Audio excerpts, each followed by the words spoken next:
and gentlemen, the 45th and 47th President of the United States, Donald J. Trump.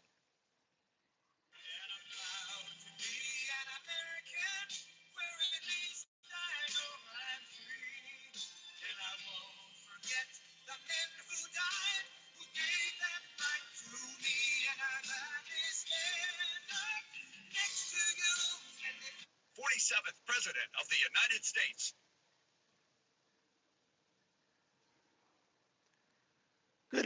Good evening, everybody. Good evening, man. Hit that like button on your way in here, guys. Hit that like button. Welcome in, everybody. Hope everybody's having a great Friday evening. Tonight, we got to talk about the Supreme Court and how they handled the Trump 6-3 loss on tariffs. And he did not take it lightly, y'all. Donald Trump did not take it lightly, losing this court case. What's going on, Diaz? What's going on, man? He said, Dom, how's it going? Brother, I had a great day at work and man, feeling blessed. Feeling blessed. That's amazing, Diaz. That's amazing. That's amazing. I'm glad you're doing well, brother. I'm doing well. I can't complain. I feel like I sound better. I feel like I sound a lot better than I did the last day or so. He said I was the first light. Man, I appreciate that, Diaz. Appreciate that, brother. He lost. Yeah, he lost. He lost the court case, and he is livid about it. He is very livid about it. The Supreme Court handed Donald Trump a 6-3 loss today on his tariff proposals, and he did not take it lightly. And so we're talking about the public blast, the calling out tonight that I witnessed online today.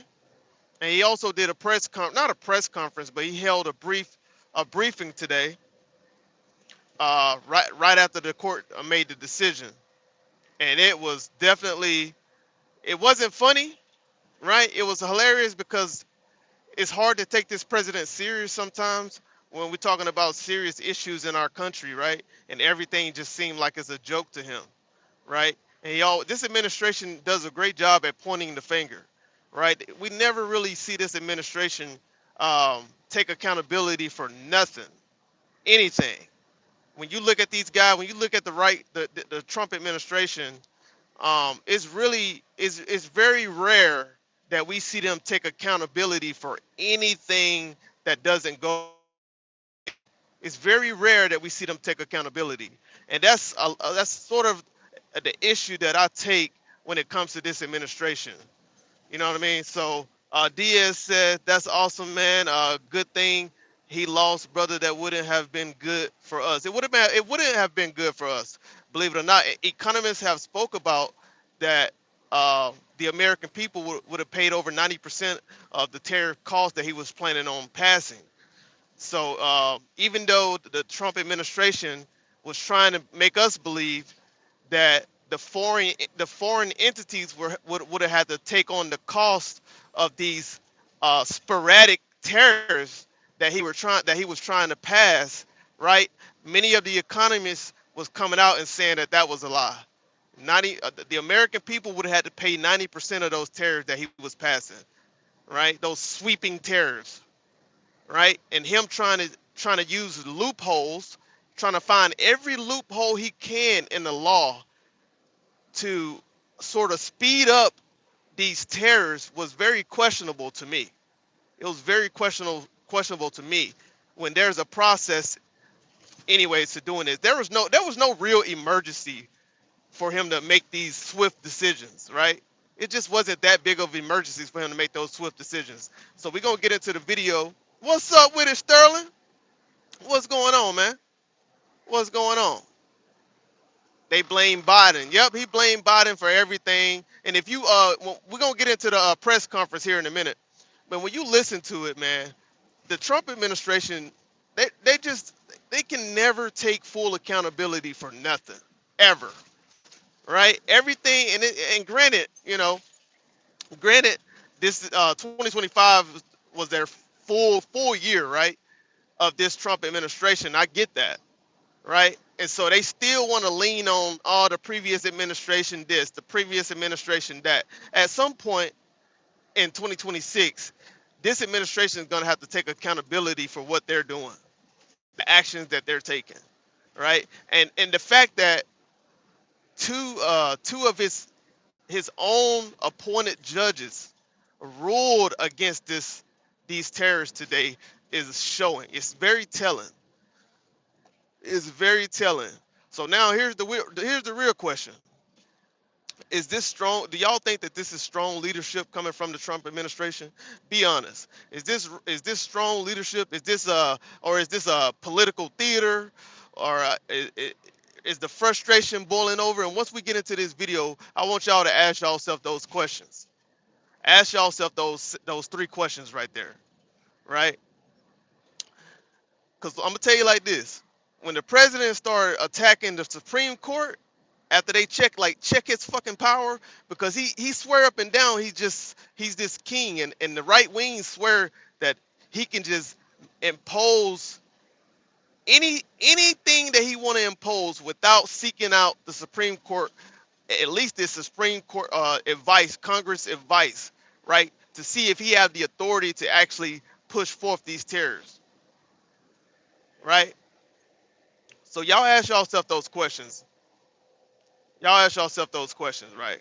So we're gonna be breaking down what that court actually ruled today, what it means on the terrors, and whether Trump just had a political meltdown on this damn video that we about to play here in a minute. All right. Hope everybody's doing well, man. Hit that like button on your way in. We about to get into it right here, right now, tonight, live, Friday night at 2200. That's right. We live, baby. We've been live for literally 6 minutes, man. Hit that like button. Get us up to 10 likes, man. Hope everybody's having a great night tonight. Sterling, brother. Hope you doing well, brother. Says everything is in BBB. People didn't read the bill. Everything is in the big. I won't call it the big beautiful bill. I call it the BU, the BUB, the bub. We gotta call it the bub, the big ugly bill, the bub. That's the new one right there, y'all. The bub. We gonna call it the bub, the big ugly bill. You did. He said he got training going on. Okay, okay, okay. Here we go, y'all. Let's get into this video. I want y'all to we gonna react to this in real time. Here we go. Let's get into it. Let's get into it. Hit that like button on the way in, man. Hit that like button. We on the road tonight. Ladies and gentlemen, the 45th and 47th President of the United States, Yes, sir. Donald J. Trump.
We're gonna have to we're gonna have to edit this part out. This is not my intro song. We definitely gonna have to edit this part out for copyright issues. I already know. But Donald Trump, the president of the United States, is getting ready to come up right here, guys. This is the intro of the video. This is the intro of the video.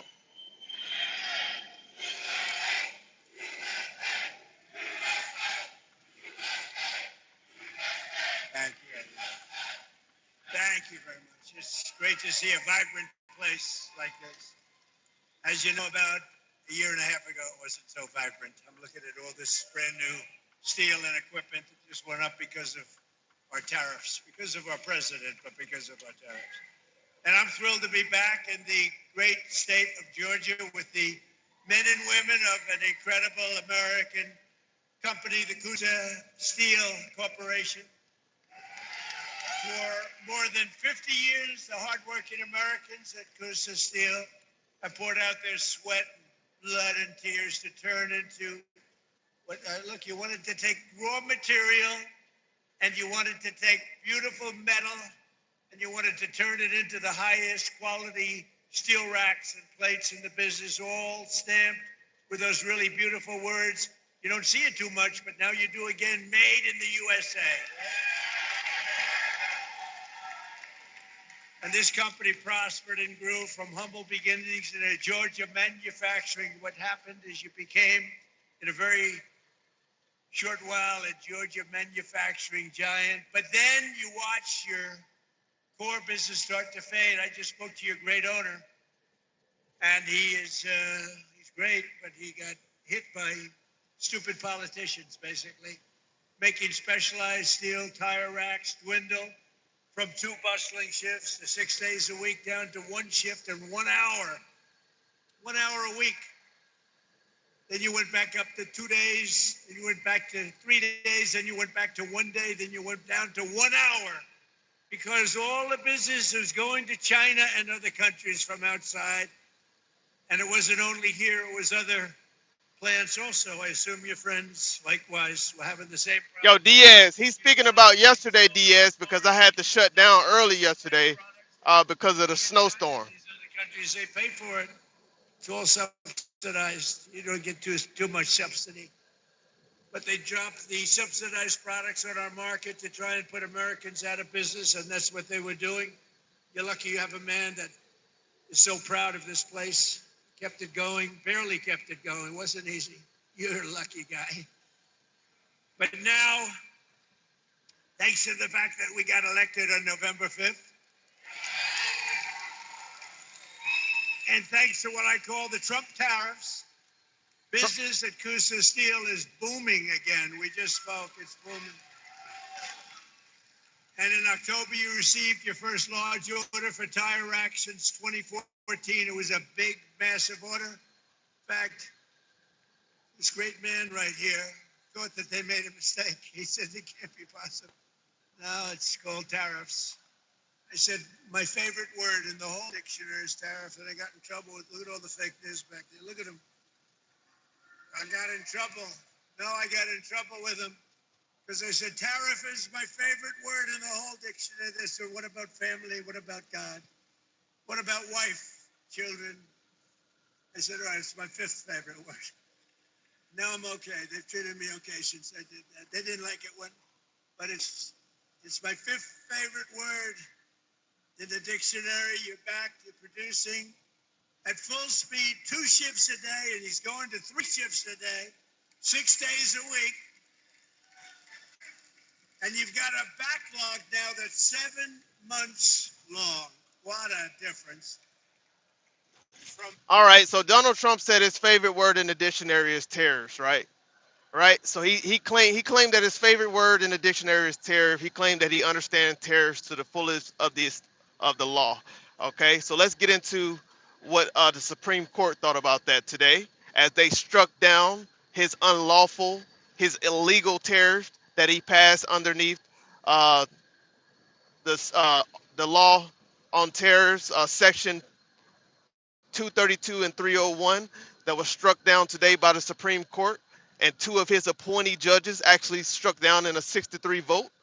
All right, so let's get into that actual video today and show how irate he was today at the decision of the Supreme Court. Here we go. Let's get into it. My name is Adam Ferrari, Here we Chief go. Executive Officer of Phoenix Energy. I look forward to you joining a new record. Wow, that's a lot of people. A new record. We set a record every time. Well, thank you very much for being here. The Supreme Court's ruling on tariffs is deeply disappointing, Mm. and I'm ashamed of certain members of the court, absolutely ashamed, for not having the courage to do what's right for our country. I'd like to thank and congratulate Justices Thomas, Alito, and Kavanaugh for their strength and wisdom and love of our country, which is right now very proud of those justices. When you read the dissenting opinions, there's no way that anyone can argue against them. There's no way. Foreign countries that have been ripping us off for years are ecstatic. They're so happy. And they're dancing in the streets, but they won't be dancing for long. That I can assure you. The Democrats on the court are thrilled, but they will automatically vote no. They're an automatic no, just like in Congress. They're an automatic no. They're against anything that makes America strong, healthy, and great again. They also are a, frankly, disgrace to our nation, those justices. They're an automatic no, no matter how good a case you have. It's a no. You can't knock their loyalty. It's one thing you can do with some of our people. Others think they're being politically correct, which has happened before far too often with certain members of this court. And it's happened so often with this court. What a shame. Having to do with voting in particular, when in fact they're just being fools and lapdogs for the rhinos and the radical left Democrats, and not that this should have anything at all to do with it. They're very unpatriotic and disloyal to our Constitution. It's my opinion that the court has been swayed by foreign interests and a political movement that has far to do with it. They're very unpatriotic and disloyal. It's funny that he would call the Supreme Court decision unpatriotic and disloyal to our Constitution. I find that very, very um, interesting that he would use those choice of words, being that the Supreme Court made a decision today based on the Constitution and the authority that the president has, right? And it was a 6-3 vote with two of his own appointed judges also voting against him in the legality of his passing of these tariffs. And the fact that he could sit here and not take accountability that he was reading the law or interpreting the law incorrectly is really baffling to me. It's really telling what kind of leadership that we have right now in the Trump administration, right?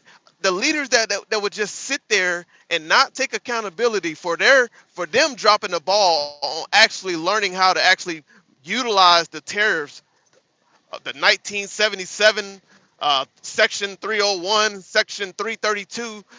It's their own fault. It's no one else's fault but the Trump administration. So it's really mind-boggling that they would sit here and point the finger every single day. Just sit here and point the finger at the right and blame the liberals and blame Joe Biden every day for their downfall, for their misinterpretation of the laws. It's really baffling. It's telling. It's really telling. Sterling says, keep up the good work. Thank you, bro. Thank you, Sterling. I appreciate that, brother. Appreciate that, man. Thank you, bro, for the support. Make sure you guys hit that like button, man. Hit that like button. We're getting right back into the video. Here we go. Disloyal to our Constitution. It's my opinion that the court has been swayed by foreign interests and a political movement that is far smaller than people would ever think. It's a small movement. I won by millions of votes. We won in a landslide. With all the cheating that went on, there was a lot of it. We still won in a landslide. Too big to rig. but these people are obnoxious, ignorant, and loud. They're very loud. And I think certain justices are afraid of that. They don't want to do the right thing. They're afraid of it. This was an important case to me, more as a symbol of economic national security. And also, I would say, just for our country itself, so important, because we're doing so well as a country. We've never done so well. The good news is that there are methods, practices, statutes, and authorities, as recognized by the entire court in this terrible decision, and also as recognized by Congress, which they refer to, that are even stronger than the IEEPA tariffs available to me as President of the United States. And in actuality, I was very modest in my ask of other countries and businesses because I wanted to do, and it's very important, I wanted to be very well behaved because I wanted to do anything, I didn't want to do anything that would affect the decision of the court, because I understand the court. No, you don't. How No, you don't. they're very easily swayed. I want to be a good boy. I have very effectively utilized tariffs over the past year to make America great again. Lord Our have stock mercy. market has just recently broken 50,000 on the Dow. On the Dow, the And Dow. simultaneously, and even more amazingly, broken 7,000 on the S&P. Two numbers that everybody thought upon our landslide election victory could not be attained. Think of that. Nobody thought it was possible to do it within 4 years, and we did it in 1 year. They said you'll never be able, you'll go back and you read the geniuses, read their statements, all of the Nobel Prize winners. This guy literally has to have he has to have dementia, bro. We listen to this man every single day. We listen to him repeat the same talking phrases, the same talking points every single day. The Dow. How long are you gonna talk about the Dow?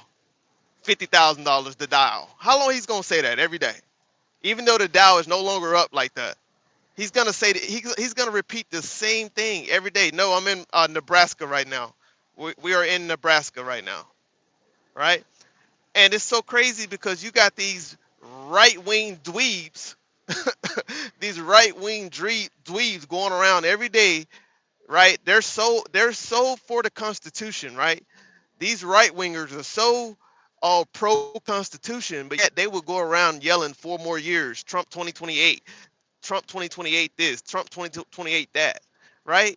Not only does Donald Trump misinterpret the law, his freaking followers misinterpret the Constitution too. They don't even know the Constitution, but yet they claim to uphold the Constitution. But they run around every day talking about some Trump 2028, right? Advocating for that, advocating for 4 more years.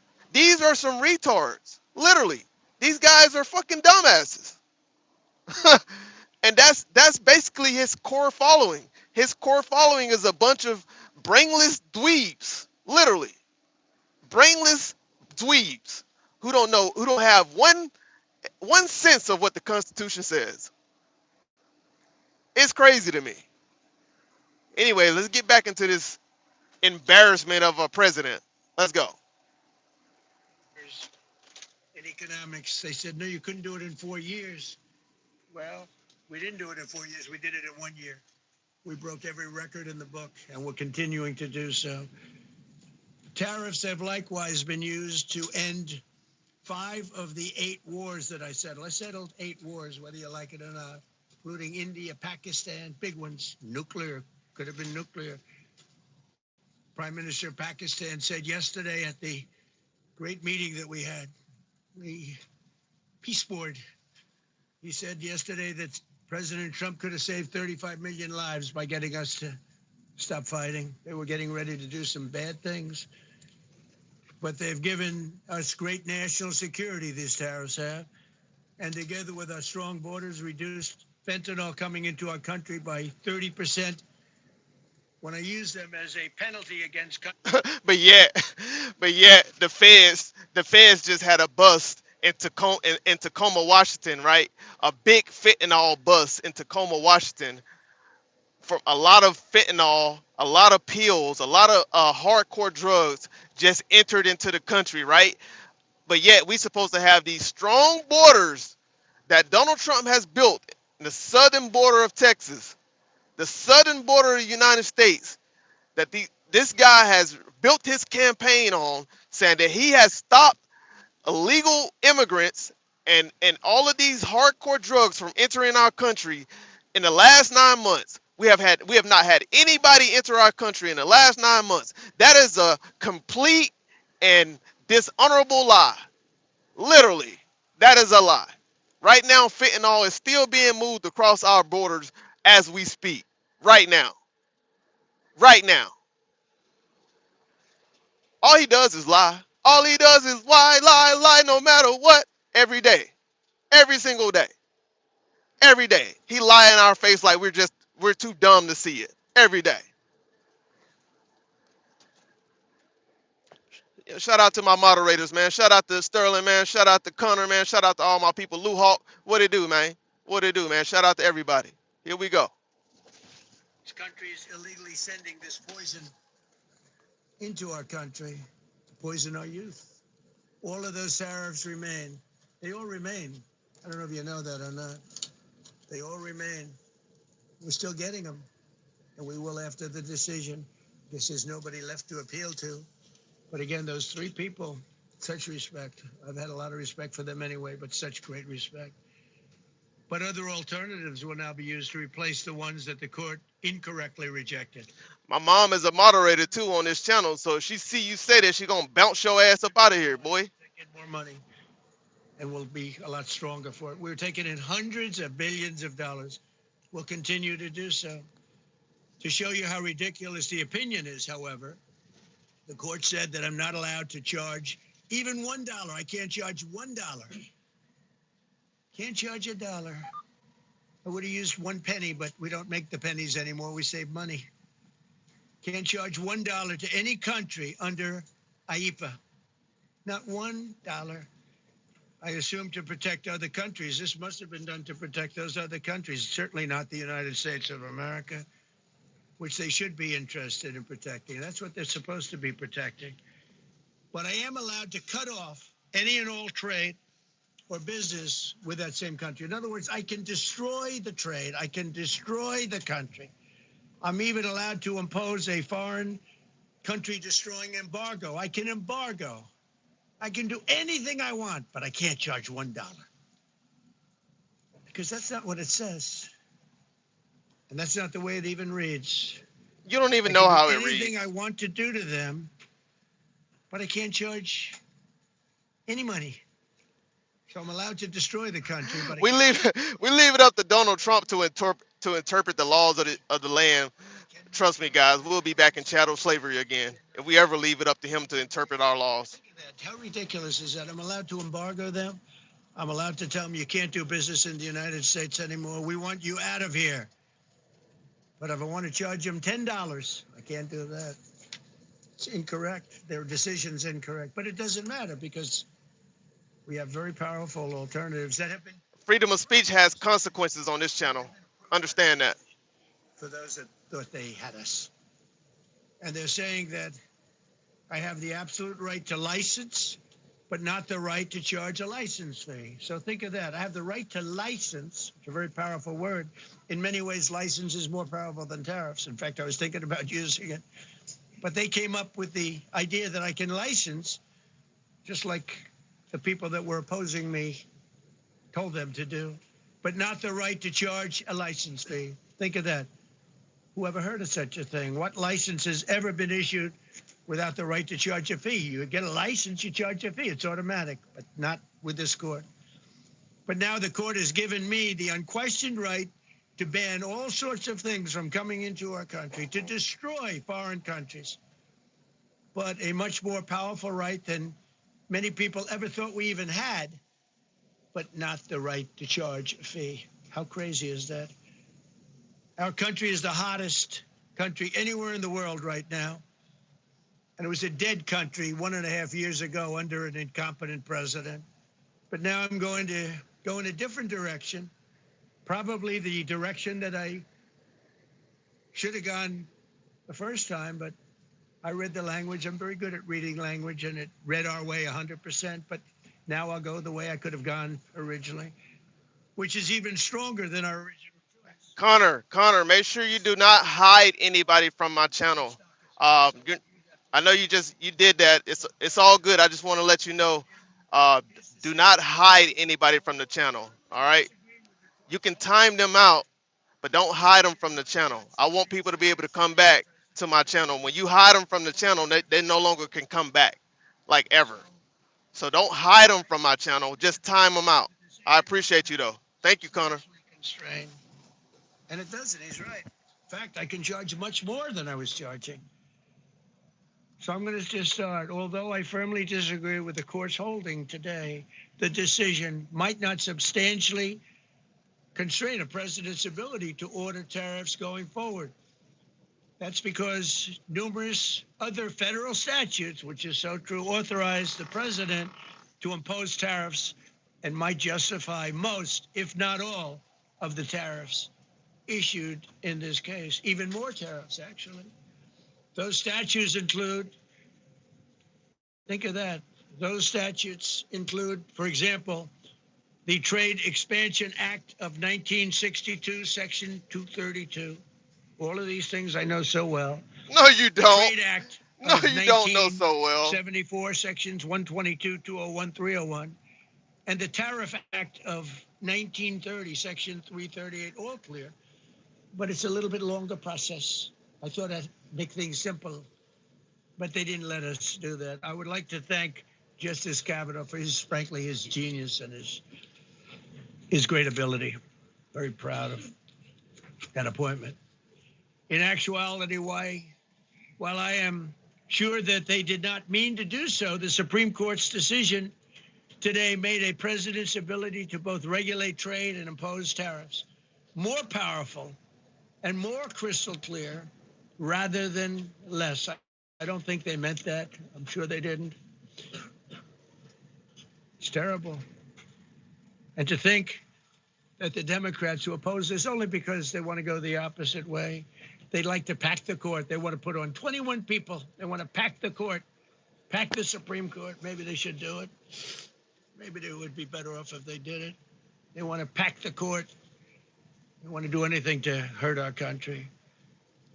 There will no longer be any doubt, and the income coming in and the protection of our companies and country will actually increase because of this decision.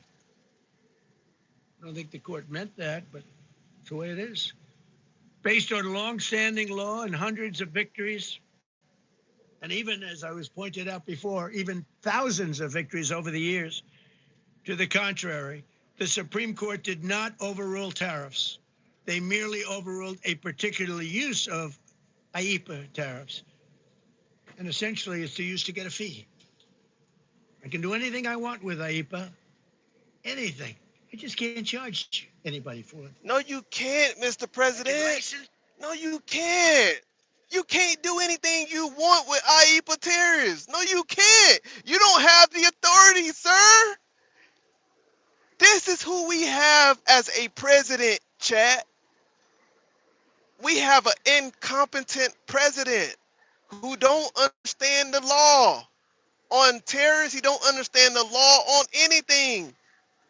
He said he understands Section 332 to the fullest extent, and he is lying. Guys, this is who we voted for. Somebody who would never admit to wrongdoing, that he got it wrong. This is a arrogant, ignorant president that we have running the country who never ever, and this is who y'all want y'all kids and your sons and your daughters to look up to. This is the leader y'all want us to look up to, somebody who can never take responsibility for, okay, maybe misinterpreting the law the wrong way. He can never admit that he did wrong, ever. And these are the guys in our chat today who will always sit here and say Trump 2028, Trump this, Trump that, and they'll never admit when he's wrong. Why? Because he He has a fan club. He has a fan club full of yes men. Yes men, yes men, yes men. Yes, sir, yes, sir. All they do is just they move at his command no matter what. If he's wrong or right, they move. It makes no sense. The Supreme Court ruled that your tariffs were deemed illegal, right? And two of your own Republican Party appointees also ruled in that favor, right? But yet, he sit up here and he had a nerve to call these people unpatriotic and unloyal. Unloyal to who? These people don't have they don't supposed to be loyal to the president of the United States. They're supposed to be loyal to the Constitution and the American people. That's who they're supposed to be loyal to, not some fucking wannabe dictator. Not some fucking wannabe dictator. They don't have to be loyal to you just because they belong to the same party as you. No, that's not how it's supposed to work. This guy is a fucking retard, man. A retard who has a gang of retards. Literally. Literally. Let's get back to the video, man. Shout out to everybody that's here right now. He's not a humble person. He's not a humble man. Donald Trump has never been a humble man, right? He's always on the defense, always on the defense, always pointing the finger. He's not a true leader, right? A true leader takes accountability, bro, for misinterpreting the law, in which he did.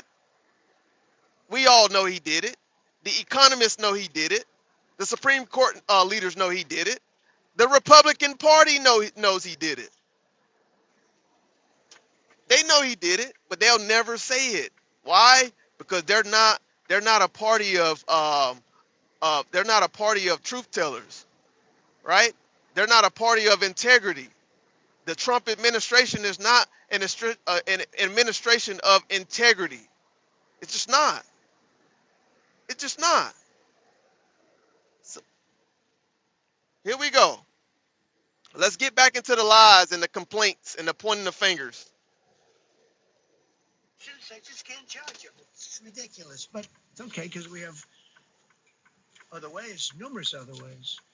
The ability to block, embargo, restrict, license, or impose any other condition on a foreign country's ability to conduct trade with the United States under IEPA has been fully confirmed by this decision. So now there's no doubt, because, there were a lot of questions about tariffs because no president was smart enough to use them to protect our country from those countries and businesses that were ripping us off. You took a look at the deficits that we had with some of these countries. It was disgraceful what they got away with for many, many decades. But now we know, because this decision affirms all those things that some people weren't sure about. In order to protect, and it says so, in order to protect our country, a president can actually charge more tariffs than I was charging in the past period of a year under the various tariff authorities. So we can use other of the statutes, other of the tariff authorities, which have also been confirmed and are fully allowed. Therefore, effective immediately, all national security tariffs under Section 232 and existing Section 301 tariffs, they're existing, they're there, remain in place, fully in place, and in full force and effect. Today, I will sign an order to impose a 10% global tariff under Section 122, over and above our normal tariffs already being charged. And we're also initiating several Section 301 and other investigations to protect our country from unfair trading practices of other countries and companies.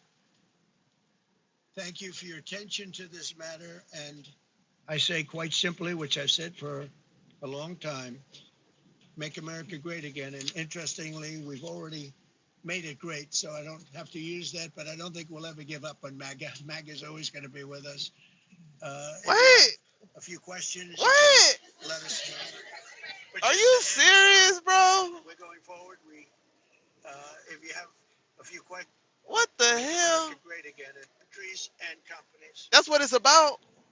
Thank you for your attention to this matter. And I say quite simply, which I've said for a long time, make America great again. And interestingly, we've already made it great, so I don't have to use that, but I don't think we'll ever give up on MAGA. MAGA is always going to be with us. What? If you have a few questions, you can let us know. But just to end, so we're going forward, we will be able to take in more money, and there'll no longer be doubt, because there was always doubt. I know the people that brought the lawsuit, and they're sleazebags, major sleazebags, but I know them, and they're foreign country centric. Foreign country centric. Sending things into our country, and the people representing them knew full well, but they were sending things into our country, and they were beneficial to other countries, but very, very bad for us. And I stopped it, and we'll just keep it going. So we have a totally firm decision now, and I don't think the court meant it, because the court doesn't show great spirit toward our country, in my opinion. Oh, now the court don't show great spirit towards our country now. All because they disagreed on his tariffs. But we're doing it now, and the numbers could be far greater than the hundreds of billions we've already taken in. Yeah, please. Thank you, Mr. President. Mr. President, I'm very curious. You've spoken about. Thank you so much, Mr. President. Justice Thomas and Alito, as you know, are the most conservative constitutional justices. Do you think that you'll get to appoint 2 more justices later this term with similar ideologies? And what type of vetting process will they go through to ensure the uphold? I don't know, but they're great justices. That's all I can say. And I hope they're going to be around a long time. I hope they're going to stay healthy. They're great people. They're great. And Justice Alito, too, to add to the group. These are great men. Right. With a great love of our country and a great understanding of the law. Mr. President, are you going to ask Congress to take additional action on tariffs now? No, I don't need to. It's already been approved. I mean, I would ask Congress and probably get it. When people look at the real numbers, and you look. That right there tells me he don't have any idea how the Constitution works. Right there. Right there. The fact that he don't understand that Congress hold the authority over tariffs is just baffling to me. Right? The way he's answering these questions show you that his understanding of the law is poor. It's terrible. It's terrible. It's either he just ignorant or he just don't give a damn. It's either one of the two. And I think it's actually both. I think he's ignorant of the law and he don't give a damn because he has this dictator mindset that he can just move at his own pace and do what the hell he want to do without seeking the advice of Congress, without understanding who holds the authority over certain things. This shit is crazy.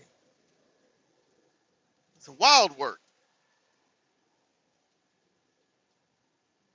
Here we go, man. Let's get back into this clown. You look at hundreds of billions of dollars that have come into our country. Yesterday, I was at a steel plant, as you know, and went to great place, great plant, great, wonderful people.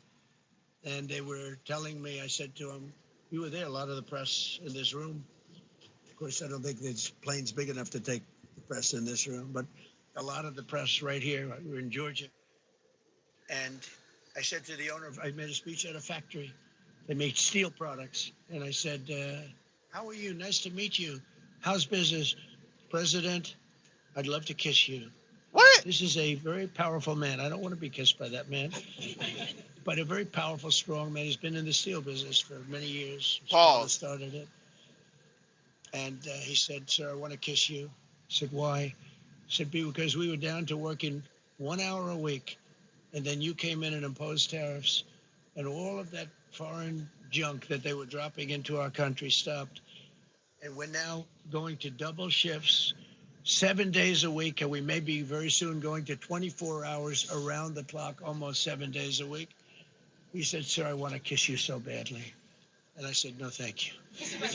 But you know what? He just to finalize it, he said, oh, this is a great place in Georgia. He said, all up and down the highway. Same exact answer, sir. We're all going out of business. We're going to go bankrupt. We're all going out of business. And now every one of us are thriving and we're hiring people like we haven't. He said, like I've never, and he's been in business for, I think, 45 years, like we've never hired before.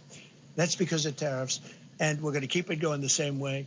And you're going to start to see the results in a year from now when all those factories start that are under construction right now. You see all the construction numbers are so good. Those construction workers are building factories that are going to be open, including not only AI, which is big, but car plants coming in from Canada, who ripped us off for 30% of our market. Mexico ripped us off for a big portion. Over the years, they've taken our market. They've taken our cars. They manufacture them in Japan, Germany, and all over the place. Stop telling people you're going to write a book. This is and crazy, finally bro. Get it done. You know you're taking our cars. They manufacture them in Japan, Germany, and all over the place. Taking our in this position, the position I have as president of the United States, had the insight, the courage. Well, I don't know what it is to charge tariffs. You can make your product outside. You can put our people out of business. You can put everybody on the unemployment rolls. But if you're going to make a car in some other country, you're going to pay a 15, 20, 30% tariff. And those things would have never happened. We wouldn't have lost our business. Same thing with, as an example, Taiwan. Taiwan came in. They stole our chip business. They make chips. For 30 years longer, they made chip. And they put our companies. Intel would be now the largest company. I saved Intel. I literally saved it at the beginning of this administration. And now all those companies in Taiwan are building factories in Arizona, Texas, and various other places because they don't want to pay tariffs. They're all pouring into the United States. But just like that great patriot said yesterday, sir, what you've done, nobody thought was possible. And Steve Moore, a highly respected economist, came into my office yesterday. He said, you've done something nobody's ever done. 22 Nobel Prize winners in economics said we would right now be in a recession.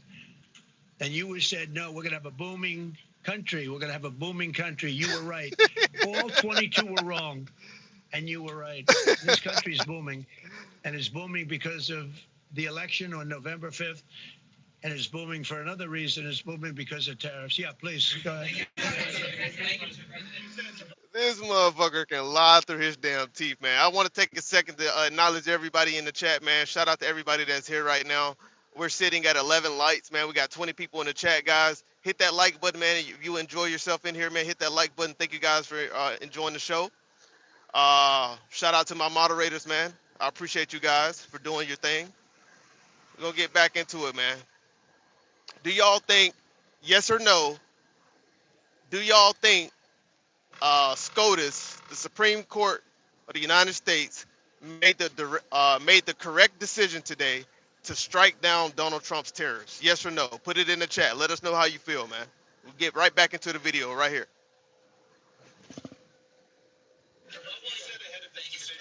If the Supreme Court please go ahead. Thank you, Mr. President. What will you say to foreign nations who seek to renegotiate their deals? And what did you mean a moment ago when you said that the Supreme Court has been swayed by foreign interests? Well, I think that foreign interests are represented by people that I believe have undue influence. They have a lot of influence over the Supreme Court, whether it's through fear or respect or friendships, I don't know. But I know some of the people that were involved on the other side, and I don't like them. I think they're real slime balls. And got to do what's right for the country. You got to do what's right for the Constitution. That's why I respect so much Justice Thomas and Alito, Kavanaugh, because they not only dissented, their dissent is so strong. When you read their dissent, a lot of times you'll read a dissent and it's like, well, you don't know, it could go either way. There's no other way. The good news is, it's like Justice Kavanaugh said, very strongly said, you have other ways you can go. You don't have to go that way. You can go other way. There are numerous other ways you can go. And frankly, this should have been done by presidents many years ago. They allowed our country to be eaten alive. We lost 50% of our car business. We used to make cars. We made all the cars. And then Mexico came, Canada came, Japan and Germany, but they're all coming back now. They're all coming back at record levels. No,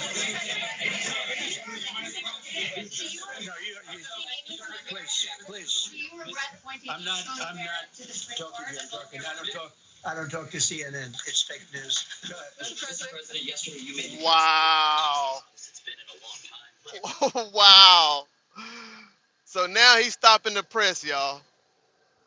He said, I don't talk to CNN. That's fake news. Whoa, wow. He won't even let CNN get a question in. That is crazy. That's crazy. Germany, but they're all coming back now. They're all coming back at record levels. No, please. I'm not talking to you. I don't talk to CNN. It's fake news. Go ahead. The economy is the hottest it's been in a long time. Right. January jobs report beat expectations. CPI report beat expectations. Real wages are up. What would you tell Americans who are worried that this decision will kind of throw the economy that you have projected going in the right direction at a very rapid pace off track? Well, thank you for the question. And I will say this. We really are at a very important point. I've been waiting for this decision so long. They could have made this decision a long time ago. Not complex. They're wrong on it. It's a ridiculous decision. But they should have released this a long time ago. We waited months. And that gave uncertainty. Now we have certainty. And I think you're going to see the country get much stronger because of it. Look, we were ripped off by almost every country in the world. If you look at the surpluses, almost every country in the world that did business with us, our people were stupid. And I blame presidents for it because they're ultimately the leader. We were being ripped off by almost every single country in the world had some massive surpluses. China had hundreds of billions of dollars in surpluses with the United States. They rebuilt China. They rebuilt the army. We built China's army by allowing that to happen. I have a great relationship with President Xi, but he respects our country now. Now, what we've done, I charged China a 20% tariff as a penalty for sending fentanyl in. And that was 20 times more than they could make by selling fentanyl. And I said, at some point you're going to say, and they have reduced it. Fentanyl is down by more than 30% coming into our country. Part of that is our strong border. We have a strong border now. But thank you. Thank you for your question.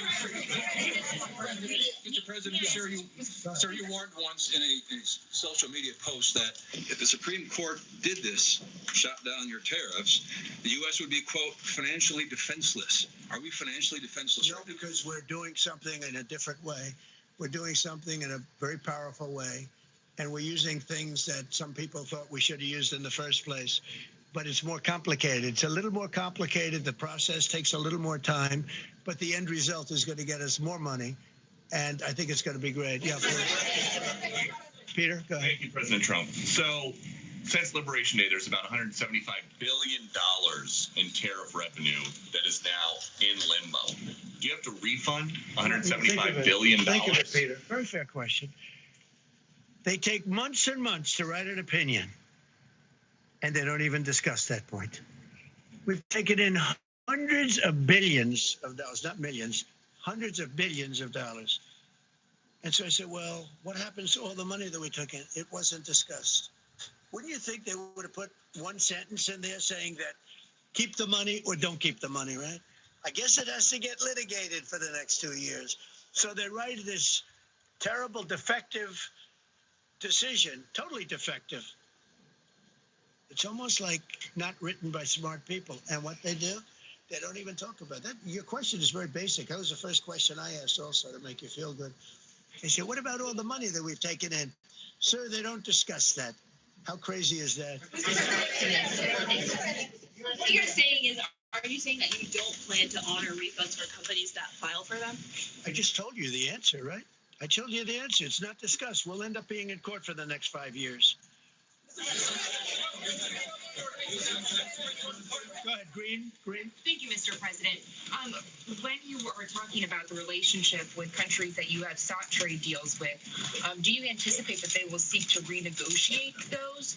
What do you say to them? And do you view this as a potential undermining power? Hey, y'all want to know what's crazy? The company that I'm delivering to right now was one of the first companies that was in the lower courts this morning. Right after the Supreme Court made the decision, Costco, Costco was one of the main first companies that was in the lower courts this morning demanding refunds on these 100 and some people say 175 billion. I've seen articles say 133 billion. Some people saying 200 billion dollars in tariffs. Costco was in court early this morning after the Supreme Court made this ruling, already demanding the refund. Already. That should tell you something right there. That should tell you something right there. All right. Somebody just got timed out. What did he say? He said, "Good night, all. I can't listen to this BS." Sterling, untime RW out, Sterling. Untime him out. You can just hit his name and time him out for like 10 seconds. He comes around a lot. Untime him out if you don't mind. Matter of fact, let me see if I can untime him out.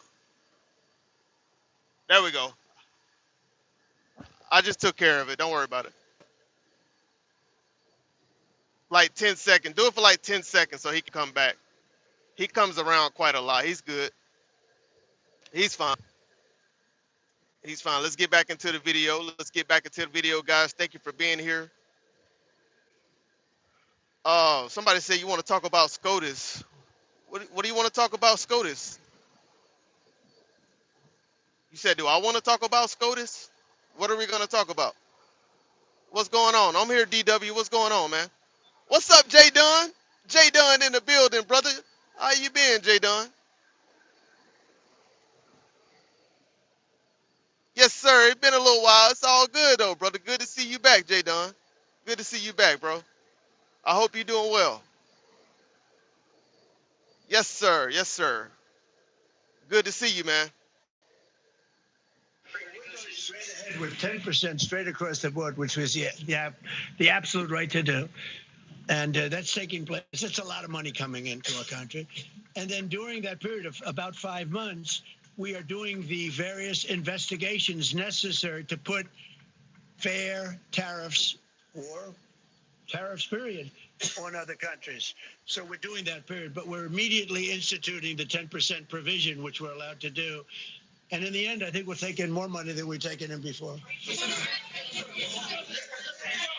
President, you've used the tariff revenue to pay for a host of federal policies. You claim that they'll pay for them. What happens? Well, like the farmers, we took care of farmers. You know, the farmers were mistreated by foreign countries very badly, very, very badly. And last week, I gave them $12 billion out of tariff money. We intend to, That's a damn lie. You know how many farmers came out demanding that these tariffs be struck down? You know how many soybean farmers came out? How many pork farmers came out? Different agricultural farmers came out saying tariffs are terrible and hurting their farms. This guy is a complete liar, bro. J Don says, R.I.P. I'll be hating ICE right now. He said, R.I.P. Eric Dane. Who is Eric Dane? Let us know who that is. I don't know who Eric Dane is. Who is that? What happened to him? Let us know what happened to Eric Dane. out of tariff money, because just so you understand, we have tariffs. We just have them in a different way. And now they've been confirmed Facts, by the Sterling. Supreme Court of the United States. So there's no longer that question out there about tariffs. And we'll be taking in hundreds of billions of dollars. And countries that have treated us badly will have to pay a price for treating us badly. And countries that have been good to us will be treated very well. We just left the top person in a place called Vietnam. Just left my office. Oh, okay. R.I.P. to him. I didn't know who that was. R.I.P. to Eric Dane. I'm gonna have to look into that and see who he was exactly. This great gentleman, strong and smart. He said, you know, I think this means you're allowed to charge us more tariffs than before. And Canada said to Jameson, I might want to say it, Jameson, but Canada said, I hope you win this decision, because if you don't win, you'll actually be allowed to charge us with a little additional work higher tariffs. Jameson, you want to comment on that? Yes, sir. So, to the president's point, we have a lot of tools out there. We have Section 122, which will be implemented today. It will be signed today and implemented very shortly. We have Section 301 investigations, which are incredibly legally durable, where we can investigate and address unfair trading practices that have led to our huge trade deficit. So you can look forward in the coming days and weeks to seeing all of that come out, and we're going to keep continuity in the program. We're going to keep addressing this so that the deficit can keep going down. That's the trend it has, and we can make America great again. No. Several of Republicans in Congress have supported this decision by the Supreme Court, and Hakeem Jeffries, the Democratic leader, has called you a wannabe king. Why wouldn't him a low IQ? Why wouldn't he doesn't even know? And I watched.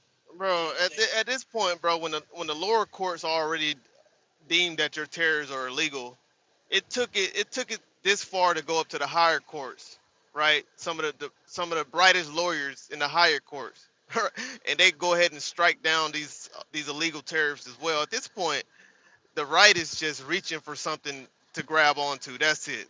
They're just trying to gain political ground at this point. That's all they're doing, right? This was a loss. This was a loss on conservatives, on Republicans' end, and they just need to accept the loss. They won't accept it, but it was a loss. All right, all they got to do is go back to the drawing board and regroup. Like Ha Davis like to say, let's regroup. Right? Just go back to the drawing board. All right, you lost on these illegal tariffs that you were trying to pass, and all you got to do is stop trying to point the finger and just go back to the drawing board.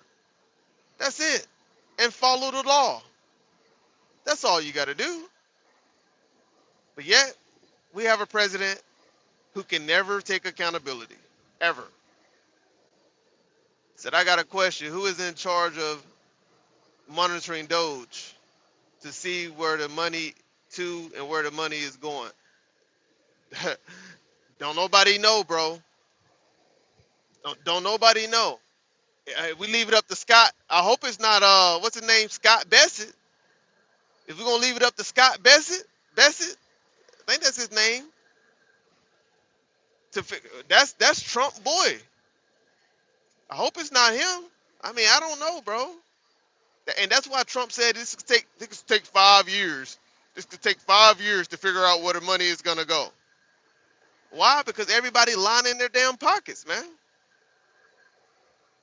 This was never about the American people, man.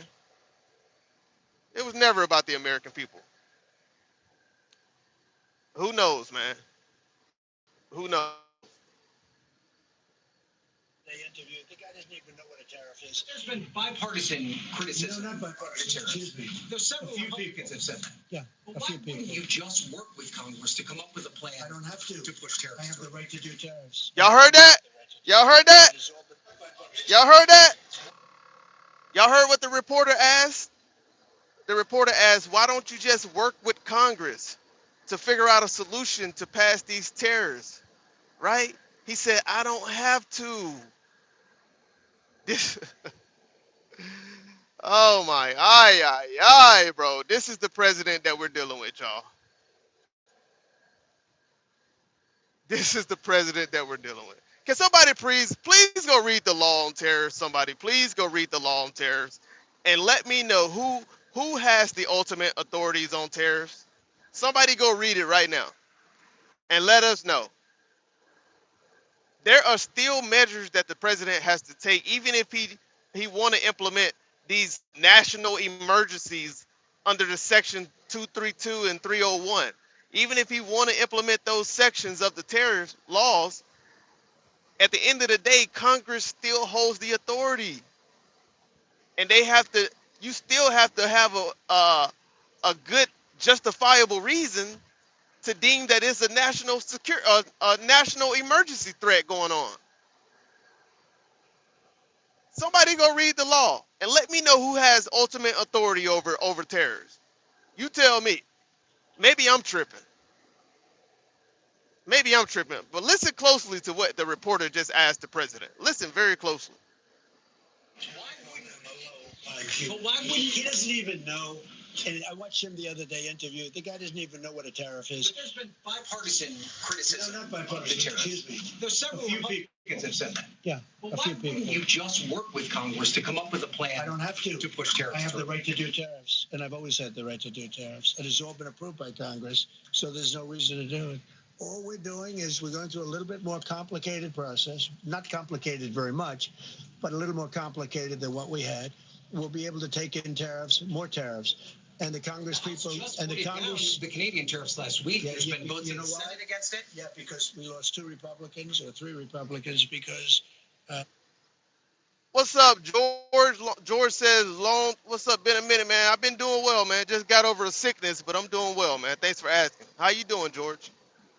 DW said, "Your job is a robot in 18 months." DW, use a fucking lie. Use a fucking lie. Use a fucking liar. How about that? You think my job is a fucking robot in 18 months? Come back in 18 months, all right? How about that?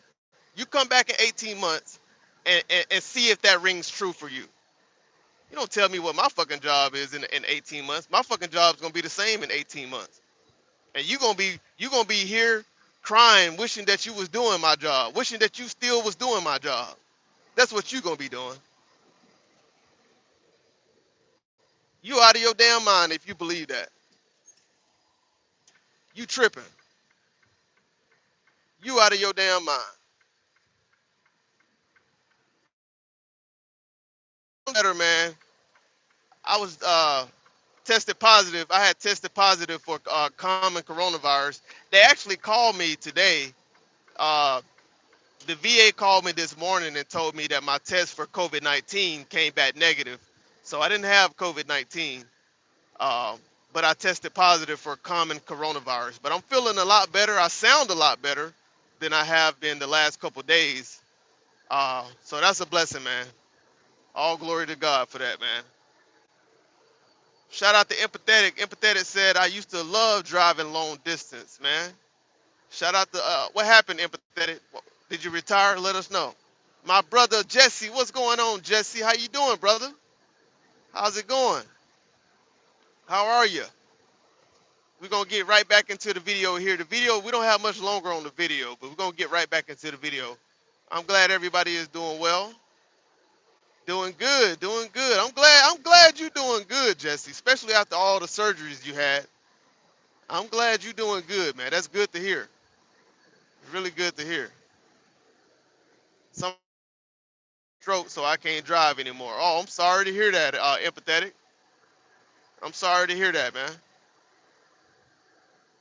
Seriously. Jesse said, "I'm still in recovery." I'm glad you're recovering. I hope that you're recovering well. I hope that you're taking strides every day to recover and get better, to heal up from those surgeries, man. Praise God for that. Praise God for that. Praise God for that. Shout out to everybody in the chat right now. We about to get right back into the video right here in a moment.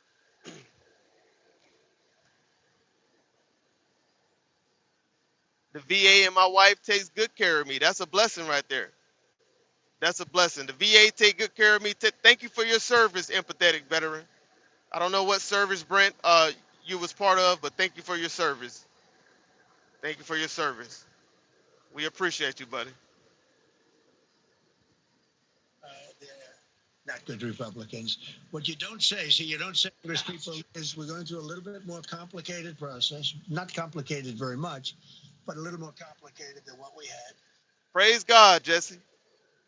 Praise God. Army 88 to 8 to 92. Praise God, empathetic veteran. Thank you for your service, buddy. Thank you for your service. March 17th, right around the corner. Right around the corner, man. We got about less than a month. Less than a month. You'll be cleared up, man. Praise God for that.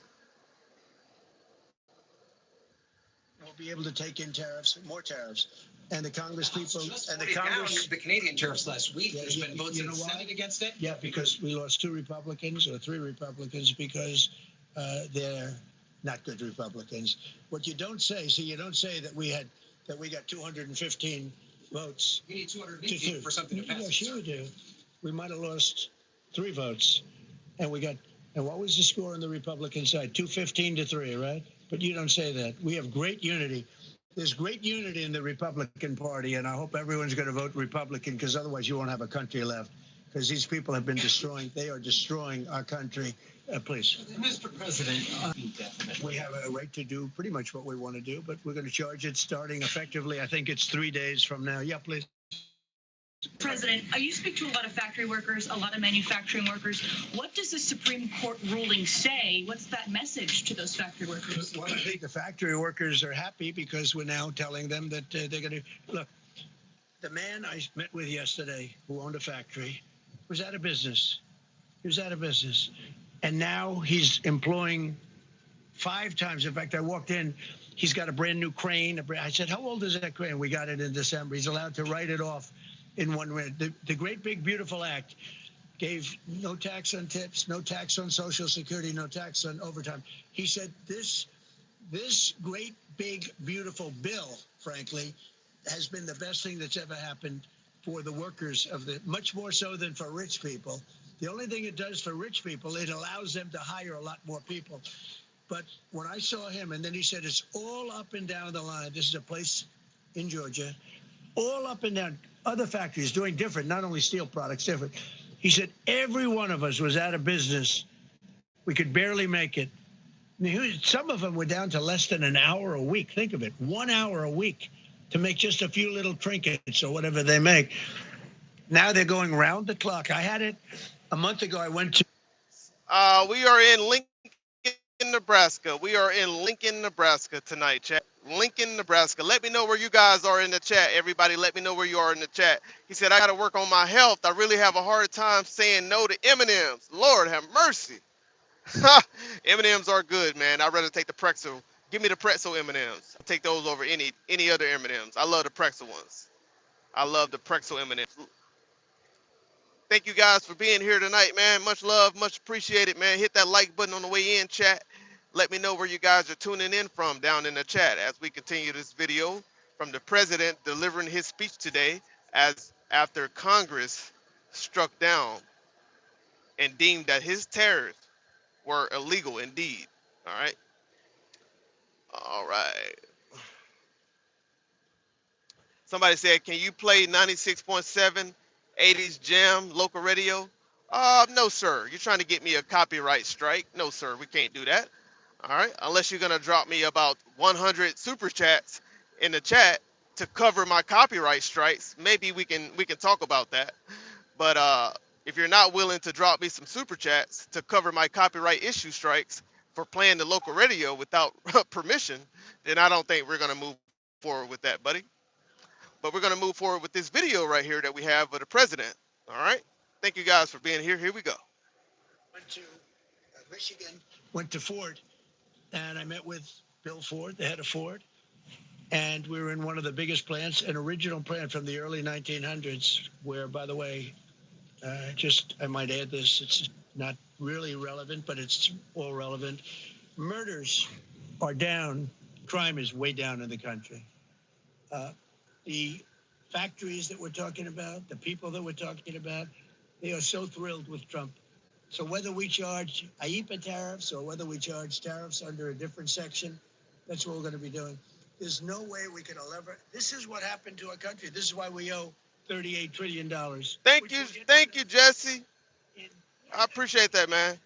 DW, thank you for the $1.99, man. I appreciate that too. Appreciate that as well, buddy. But we're going to have somebody very good. Interest rates should come down very substantially, I think. Don't say blah, blah, blah.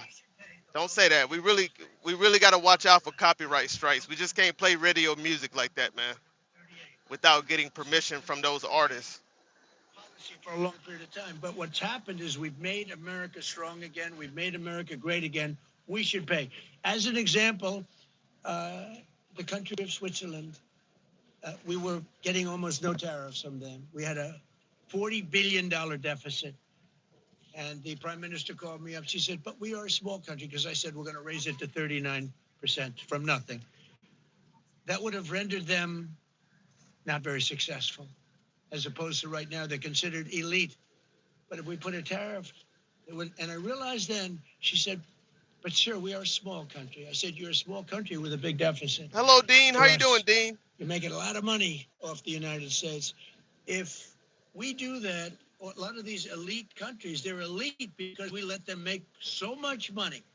And I want them to do well, but I don't want them to do well on the backs of the American taxpayer. So I appreciate your question. I think it's reasonable. President Trump, you said that you were disappointed with that, but were you surprised with this decision? What you felt when you? I was surprised because I thought that what we did was number one, according to, I mean, I read the paragraphs. I read very well. Great comprehension. Okay. I read everything there is to read, and I said, can't lose this case. But we can when judges are political, when they want to be politically correct, when they're catering to a group of people in D.C. Maybe I don't know what it is, because when you read it, there's no other interpretation. There is no other interpretation. But it's okay, because what has come out, I'll say it for the third time and maybe the last time in a while, is that we've taken the uncertainty of tariffs out, because we had uncertainty. We got sued by sleazebags. I know them well. So basically, his interpretation of the law is the only interpretation. Basically, what he's saying. And they're going to end up not doing as well as they. Why you say that, DW? DW, you've been making some strong opinions tonight. You've been making some strong opinions tonight. You said the midterms aren't going to happen. Oh, the midterms are going to happen. They're definitely going to happen. But why you say that, though? Let us know in the chat why you believe the midterms aren't going to happen. Let us know. Don't just say it. Explain it. Did before. America was becoming really, we're strong again.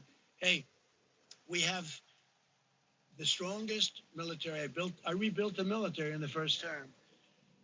We have the most powerful military. We make the best equipment. And even them, we could do much better. We have people that get paid a lot of money to manufacture Patriot missiles and javelins and all the different things. But when you want them, they're too slow. And we put them on notice, and they're going to make. Our country is building a lot of things right now, and our country is doing really well, and we're going to keep it that way. The bottom line is that the word certainty is now in the equation. Every single thing I said today is guaranteed certainty. Wow. It's been tested, as Jameson said 1,000 times. Literally, I said hundreds of times. He said, sir, actually thousands of times, and won in all of the courts. And which everything the president says is guaranteed certainty, chat. Everything. We should trust him with everything he says, 100%. Israel and the Jewish people. That's now funny. More than ever, Israel needs committed friends around. This the same man that said, this the same man that said Melania Trump new movie is the hottest movie of all times, and it has reached, I forgot how he worded it, but he said it's like the best seller in the last 20 years or some shit like that. That's the same man who just said this the other day. But everything he says is guaranteed certainty. That is hilarious, chat. All you got to do is fact check every single thing he says and make that decision for yourself. Really. This guy is funny as hell, man. This is a funny guy. DW says, I get to voice my opinion because I gave you money. That's why. You get to voice your opinion anyway, regardless if you give me money, you can voice your opinion. All right?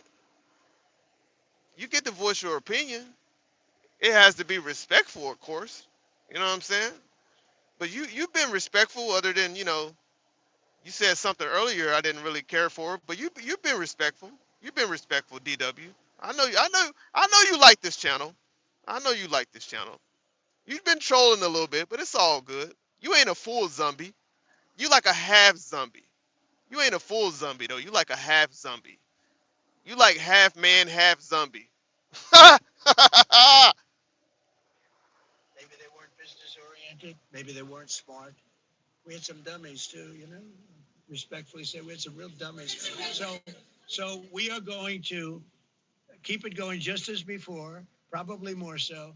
But you're no longer going to be asked every time I got up, you'd ask, well, what happened? Just so y'all know, we don't call trolls over here. We call We call trolls zombies, right? That was coined by Dom Talk That Talk. All right, so don't take that to your channel. If y'all listening over here, I mean, you can take it to your channel. I don't care, right? You can call the trolls zombies, but understand who called it first. Dom said it first. All right, that's where it originated from over here. You said what I say? I forgot what you said. Honestly, I forgot what you said. It was obviously it wasn't that relevant, so I forgot. My bad. I forgot. It's all good though, brother. It's all good. No love lost over here, bro. What happens if you can't charge tariffs? Now we can. And by the way, in their decision, they specifically said we can do these. We have alternatives. Yeah.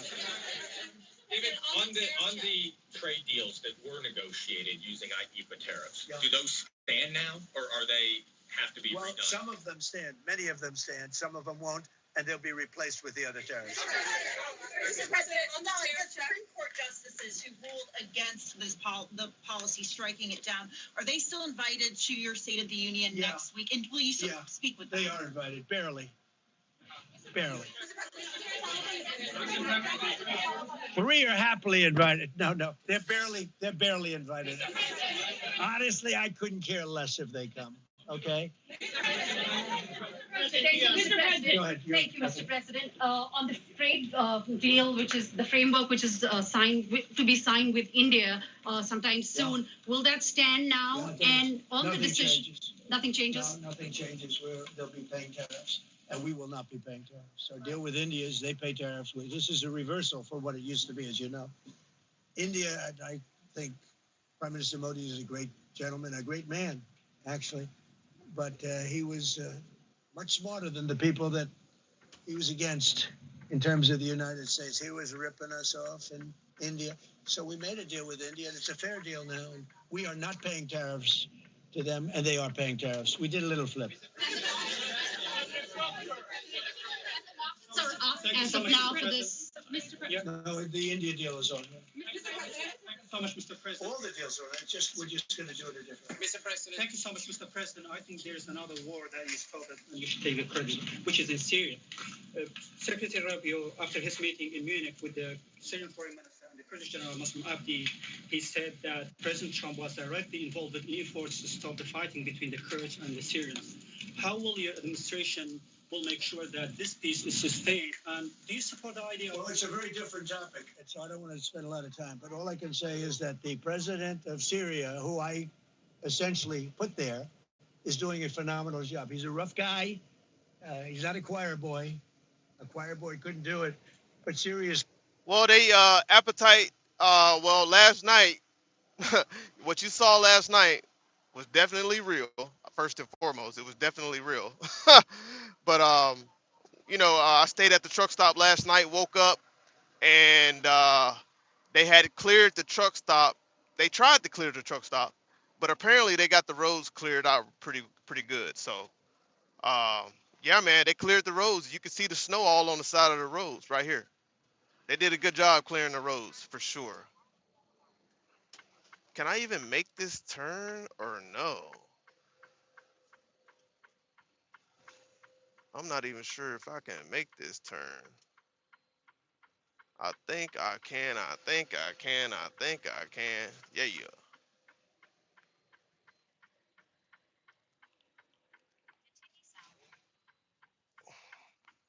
It's one of those tight turns right here, y'all. Did I see anybody crash? No, I didn't see anybody crash, but I seen a lot of crashes, if that makes sense. I didn't see it live. Like, I didn't see it on the way up here. I seen a lot of trucks jackknife. I told y'all about that last night.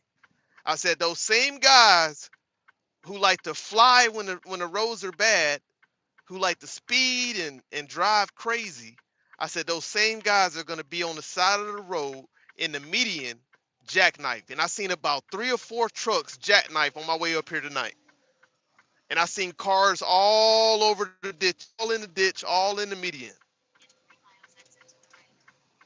So I did see that. I told y'all that last night. That's what happens whenever we have inclement weather like this. That's what happens every time. I seen about 4 trucks jackknife in the median tonight.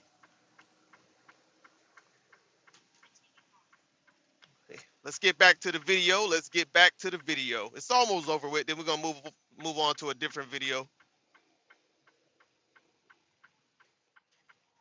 Is coming together, really coming together well. And thus far, he's been very good to the Kurds. Yeah. Thank you. Yep, exactly. Mr. President, what's your message to the Iranian people after Trump's talks with them? Do you have any message to the Iranian people? The Iranian people in Iran or people here? People in Iran. They better negotiate a fair deal. You know, the people of Iran are a lot different than the leaders of Iran. And it's very, very sad situation. But 32,000 people were killed over a relatively short period of time. They were going to hang 800, 2 weeks ago, hang, some by crane. They lift them up with a tall crane and they play them around the square. They were going to hang 837 people. And I gave them the word, if you hang one person, even one person, that you're going to be hit right then and there. I wasn't waiting 2 weeks and negotiating. And they gave up the hanging. They didn't hang 837. Supposedly, they didn't hang anybody. But no, I feel very badly for the people of Iran. They've lived in hell. Please. Thank you. Mr. President, you mentioned multiple times foreign influence over the Supreme Court. Do you have evidence of that? And if not, will you investigate that? You're going to find out. He don't. He ain't got no What evidence of it. alternatives are you going to put into place in your relationship with Europe and also those tariffs that has been called illegal? How they're going to go impact the relationship with Russia, your sanctions? Well, I want Europe to strengthen up. Europe has gone woke. Europe is not recognizable when you go into so many places. Not all countries. You look at Hungary. You look at Poland, Czech, Slovakia. There are some countries that have gone very much the opposite. Some really, and some others. But Europe has to be strong, and they become soft and not recognizable. You go into some of the countries, I don't want to be specific, but I think everyone knows what I'm talking about. And they're not recognizable. They become, the environmentalists have taken over. They've got windmills destroying their fields and their beautiful meadows and their oceans, and they're paying a fortune. Now, Europe has to get smart. Europe's getting killed on two things, energy and immigration. And if they don't solve both of them fast, Europe is not the same place. Oh, man. Justices Gorsuch and Barrett, DW are you said, surprised in hold on. particular by their decision today? And do you regret nominating them? I don't want to say whether or not I regret. I think their decision was terrible. Yeah. I think it's an embarrassment to their families. You want to know the truth. The two of them. Yeah. Specifically on that $2,000 tariff check. Mr. President, I didn't call you. You didn't call me? Yeah, Mr. President, to be clear, do you believe at the end of implementing these new tariff tools, the tariff rate and tariffs will ultimately be higher than they currently are? Potentially higher. It depends, whatever we want them to be. But we want them to be fair for other countries. And, you know, we have some countries that have treated us really badly for years. And it's going to be high for them. And we have other countries that have been very good, and it's going to be very reasonable for them. Yeah. Specifically on the tariffs question, on the $2,000. I didn't call you. Mr. President, thank you, Mr. President. Do you have any plans to travel to India for the Quad Summit, and how do you think your relationship with India is right now? I think my relationship with India is fantastic. And we're doing trade with India. India pulled out of Russia. You know, India was getting its oil from Russia, right? And they pulled way back at my request because we want to settle that. Oh man, somebody said, "Damn shame these flip-flop truckers." Yep, exactly, man. Anyone know what the Levant is? The Levant, isn't that like a region? Like a region in the fuck. The Levant, I heard of that. Like the eastern region, the Mediterranean, something like that. The Mediterranean Sea. Israel. I think Israel is in the Levant.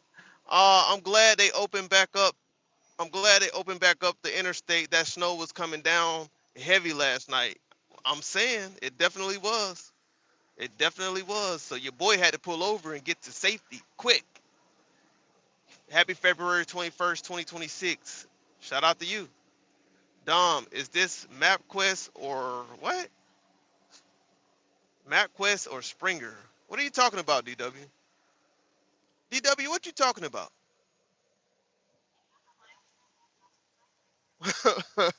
What you talking about, bro? What is you talking about? Alrighty. So let's get both sides, right? We just got done listening to the president talk about the Supreme Court justice, Supreme Court SCOTUS striking down his tariffs and how he disagreed with it and how they're incompetent and blah blah blah blah blah. They should be ashamed their families. Blah blah blah blah blah. There's bad Republicans who voted against him. Blah blah blah blah blah. He should be able to do whatever he wants because he's the president. Blah blah blah blah blah. Right? All of these dumbass statements we heard from the president. Let's listen to some other Republicans who also sided with the president. This right here is coming from Megan Kelly, right? A jokester, another jokester. This is coming from her channel right here. Let's see what they had to say about this ruling. There's a secret that every viral, far-reaching speaker knows, but they never speak about it publicly. This is something There's been a major ruling from the U.S. Supreme Court this morning dealing a very serious blow to President Trump's sweeping tariffs, which have been integral to his entire presidency. The Dow is 50K. Foreign policy, whether it comes to imposing them to raise more money and balance out trade imbalances, or using them to threaten countries into becoming very quickly much more peaceful. In a 6-3 decision, the High Court saying he cannot use emergency law to impose global tariffs, ruling that authority belongs to Congress, not to the president, and it has not. To set the record straight, they didn't say that he can't use emergency law. The problem was there was no emergency. That's the problem. There was no emergency. So it ain't the fact that he can't use the emergency law. It's the fact that he couldn't justify the emergencies, y'all. Y'all got to pay attention to these dumbasses who comment, who make these commentaries. Y'all got to pay attention to the rhetoric, man. Pay close attention. Very close attention. Let's get back into it. Here we go.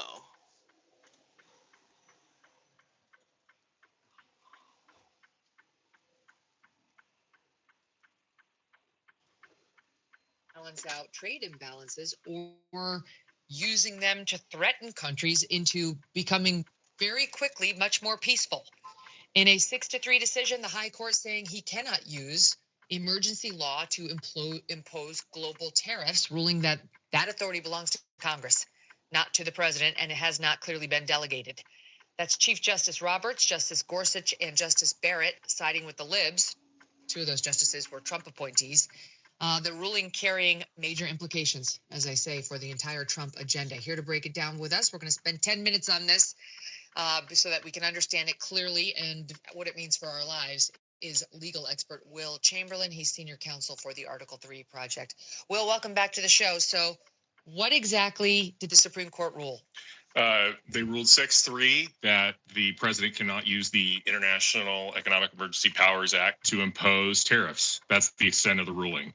And they didn't even agree on the reasoning, right? You had three justices, Chief Justice Roberts, Justice Gorsuch, and Justice Barrett, using the major questions doctrine, which is basically saying that for a major delegation of congressional power, there needs to be a very explicit delegation of that power, and they didn't find that in this case. The three liberals just said the statute doesn't authorize the tariffs, and then Alito, Kavanaugh, and Thomas disagree with all that, saying pretty straightforward that the statute actually does authorize these tariffs, but they were the losing side. So all these tariffs imposed under this particular statute are unlawful.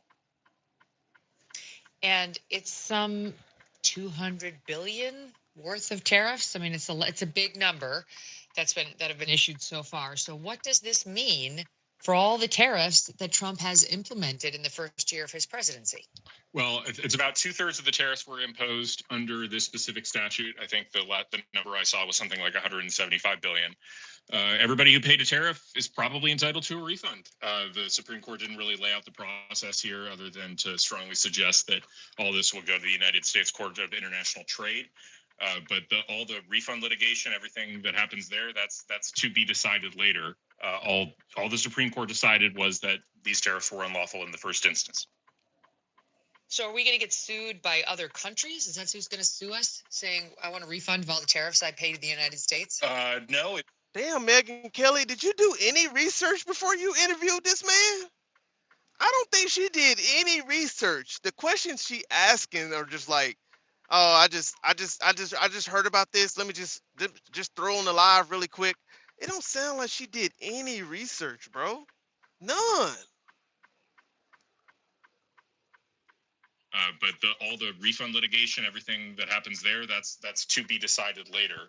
All the Supreme Court decided was that these tariffs were unlawful in the first instance. So are we going to get sued by other countries? Is that who's going to sue us, saying, I want a refund of all the tariffs I paid to the United States? No, it's going to be the actual people who paid the tariffs, and remember that's United States citizens and importers. So like when you import something from a foreign country, you, the importer, are responsible for paying the tariff. The foreign country isn't, the foreign manufacturer isn't. So that's who ultimately will pay the tariff here. I mean, I guess it's theoretically possible, some foreign entity might make an argument that they were damaged by these tariffs because they sold fewer of the product than they would have otherwise, and maybe they'll have some claim against the United States for that. I doubt it. I think that the people who actually have a legitimate claim are the people who paid these tariffs and then are entitled to refunds. To me, this seems like the biggest losers will be our poor lawyers at the Department of Justice who are already stretched too thin. Dom, you contact your buddy about the tariffs? On who deserves a tariff and who doesn't. But Trump is going to... What's up, Alfonso Milligan? What's going on? Dom, you contact your buddy about the tariff. What buddy you talking about? Trump owes me $43? Well, you better go ahead and email Trump or email his team. Get your money. Hit that like button on the way in here, guys. Hit that like button. Thank you for being here. Try to argue that he has the ability still under different statutes to levy tariffs. Will that help? It might help him going forward. Will it help him with any of these back tariffs that he's already issued under the statute they've said he can't use? I don't think that'll happen. That'll help backfill anything here, right? Those tariffs are unlawful and they weren't imposed under the other authorities. And I mean, there's a reason he used the emergency statute. There are a lot fewer hoops in terms of imposing some sort of tariff or bar on imports using the IEEPA. But there are other authorities. I mean, there are product-specific authorities that he has that allow him to bar imports of specific or tariff imports of steel, for instance, or cars. And there are also nation-specific authorities that he has outside of the IEEPA that he could do that he already has used on China, for example. So it's not the end. He's not powerless.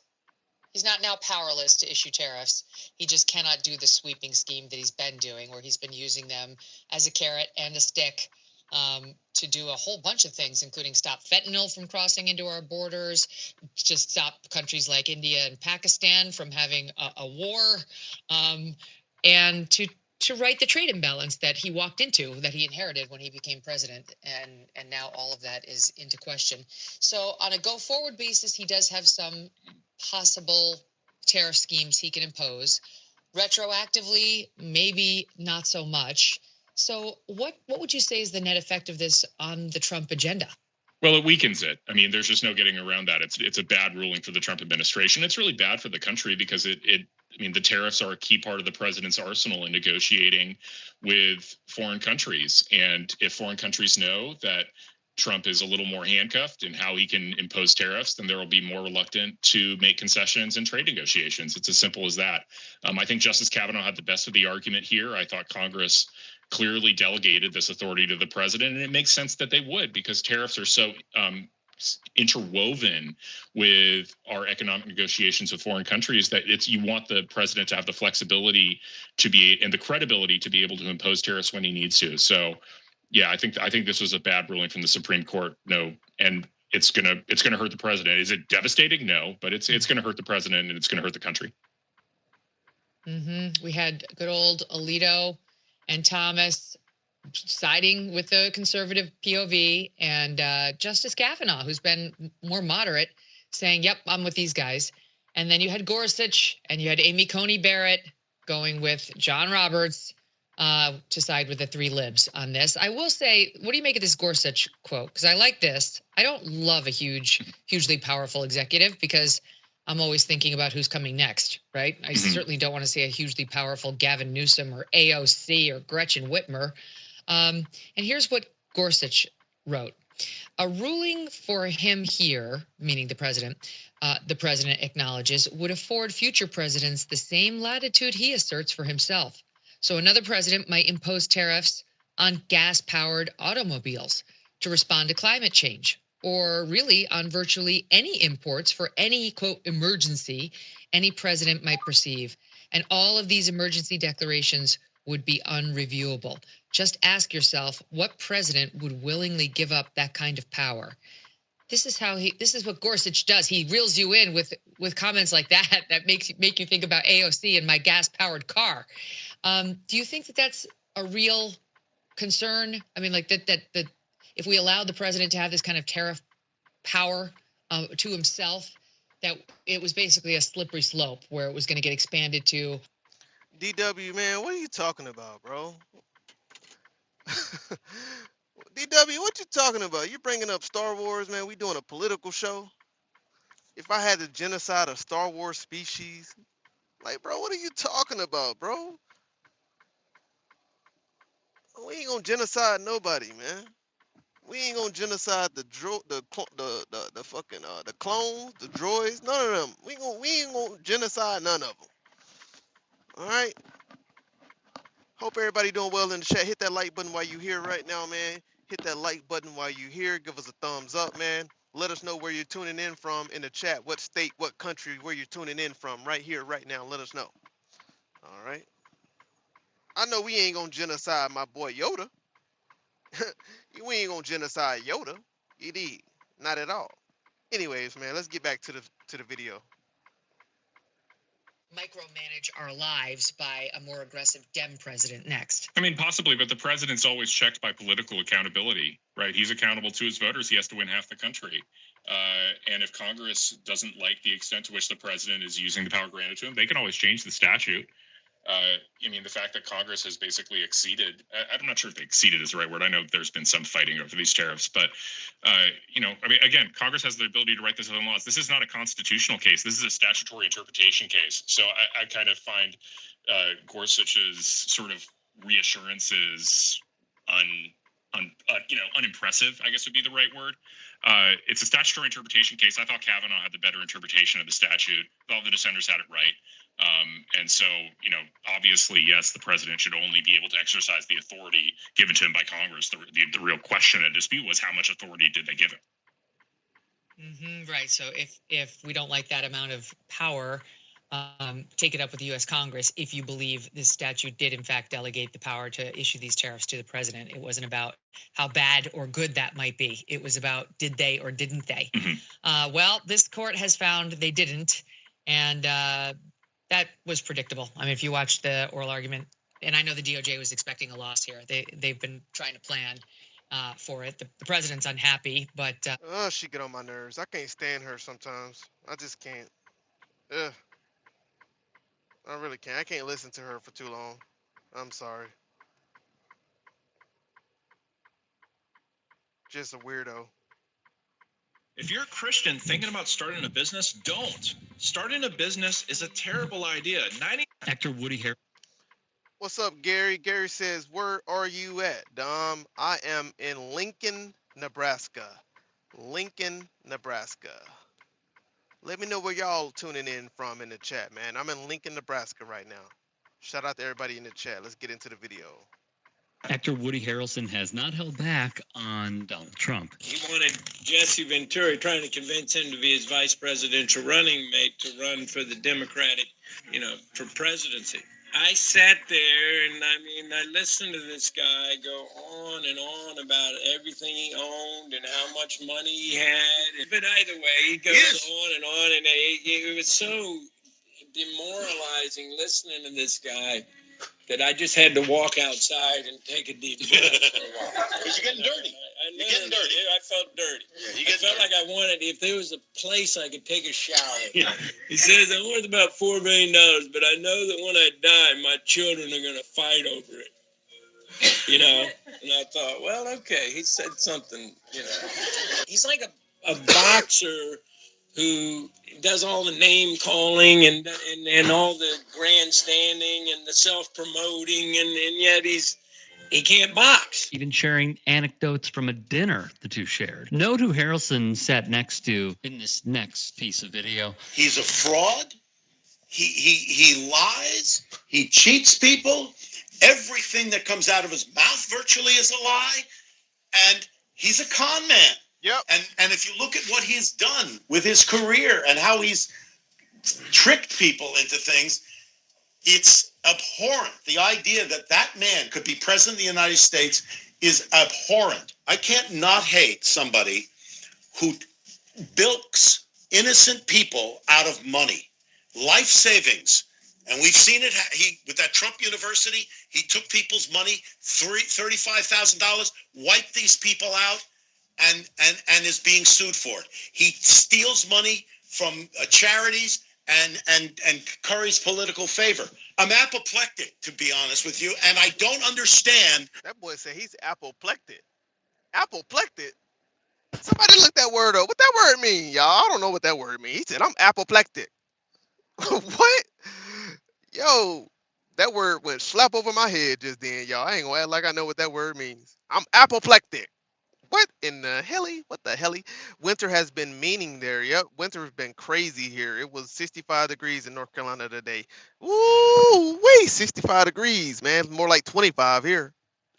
Like 21. I think the lowest I saw it earlier was like 21, 20, something like that.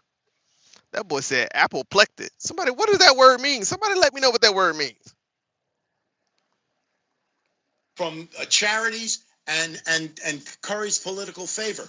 I'm apoplectic, to be honest with you. What is he saying? What is that word?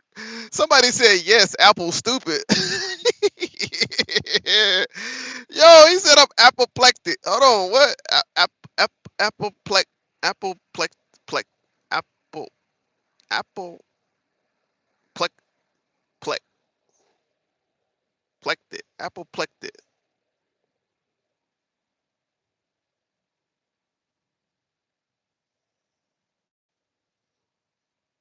Hold on, bro. Hell no, Google thought I meant apocalyptic. Yo, no. A different. Oh, yeah. Apoplected. Okay, that's the word. Apoplected. Hold on, let me get the word real quick. What in the world? Why have I never heard this word before?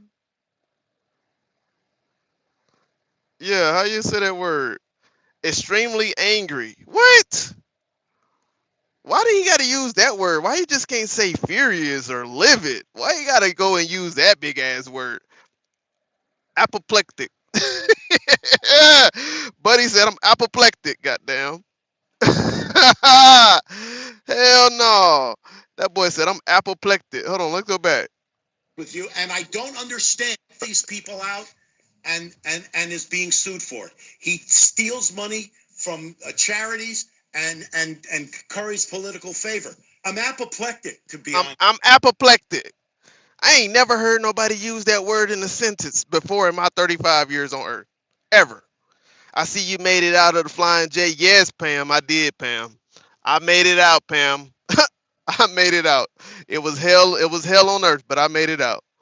That boy said I'm apoplectic. Bro, just say I'm livid. I'm furious. I'm upset. Why you gotta say I'm apoplectic? Apoplectic means extremely angry. So furious that you almost look like you're going to explode. Damn. My boy is that mad at Donald Trump? I'm not that mad. I'm not that mad at Donald Trump. I'm not apoplectic. Hell no. He was apoplectic after the ruling, y'all. He was apoplectic. If you ever heard of that word before, put a one in the chat. I've never heard that word a day in my life. Apoplectic. I've never heard that word a day in my life. Are we? When did they invent this word? In 2016? When Donald Trump his first term? I don't know. Originally, apoplexy referred to a stroke in old medical language. The idea being someone was so overwhelmed emotionally or physically they collapse. Over time, it shifted to mean so angry you look like you might have a stroke. Wow.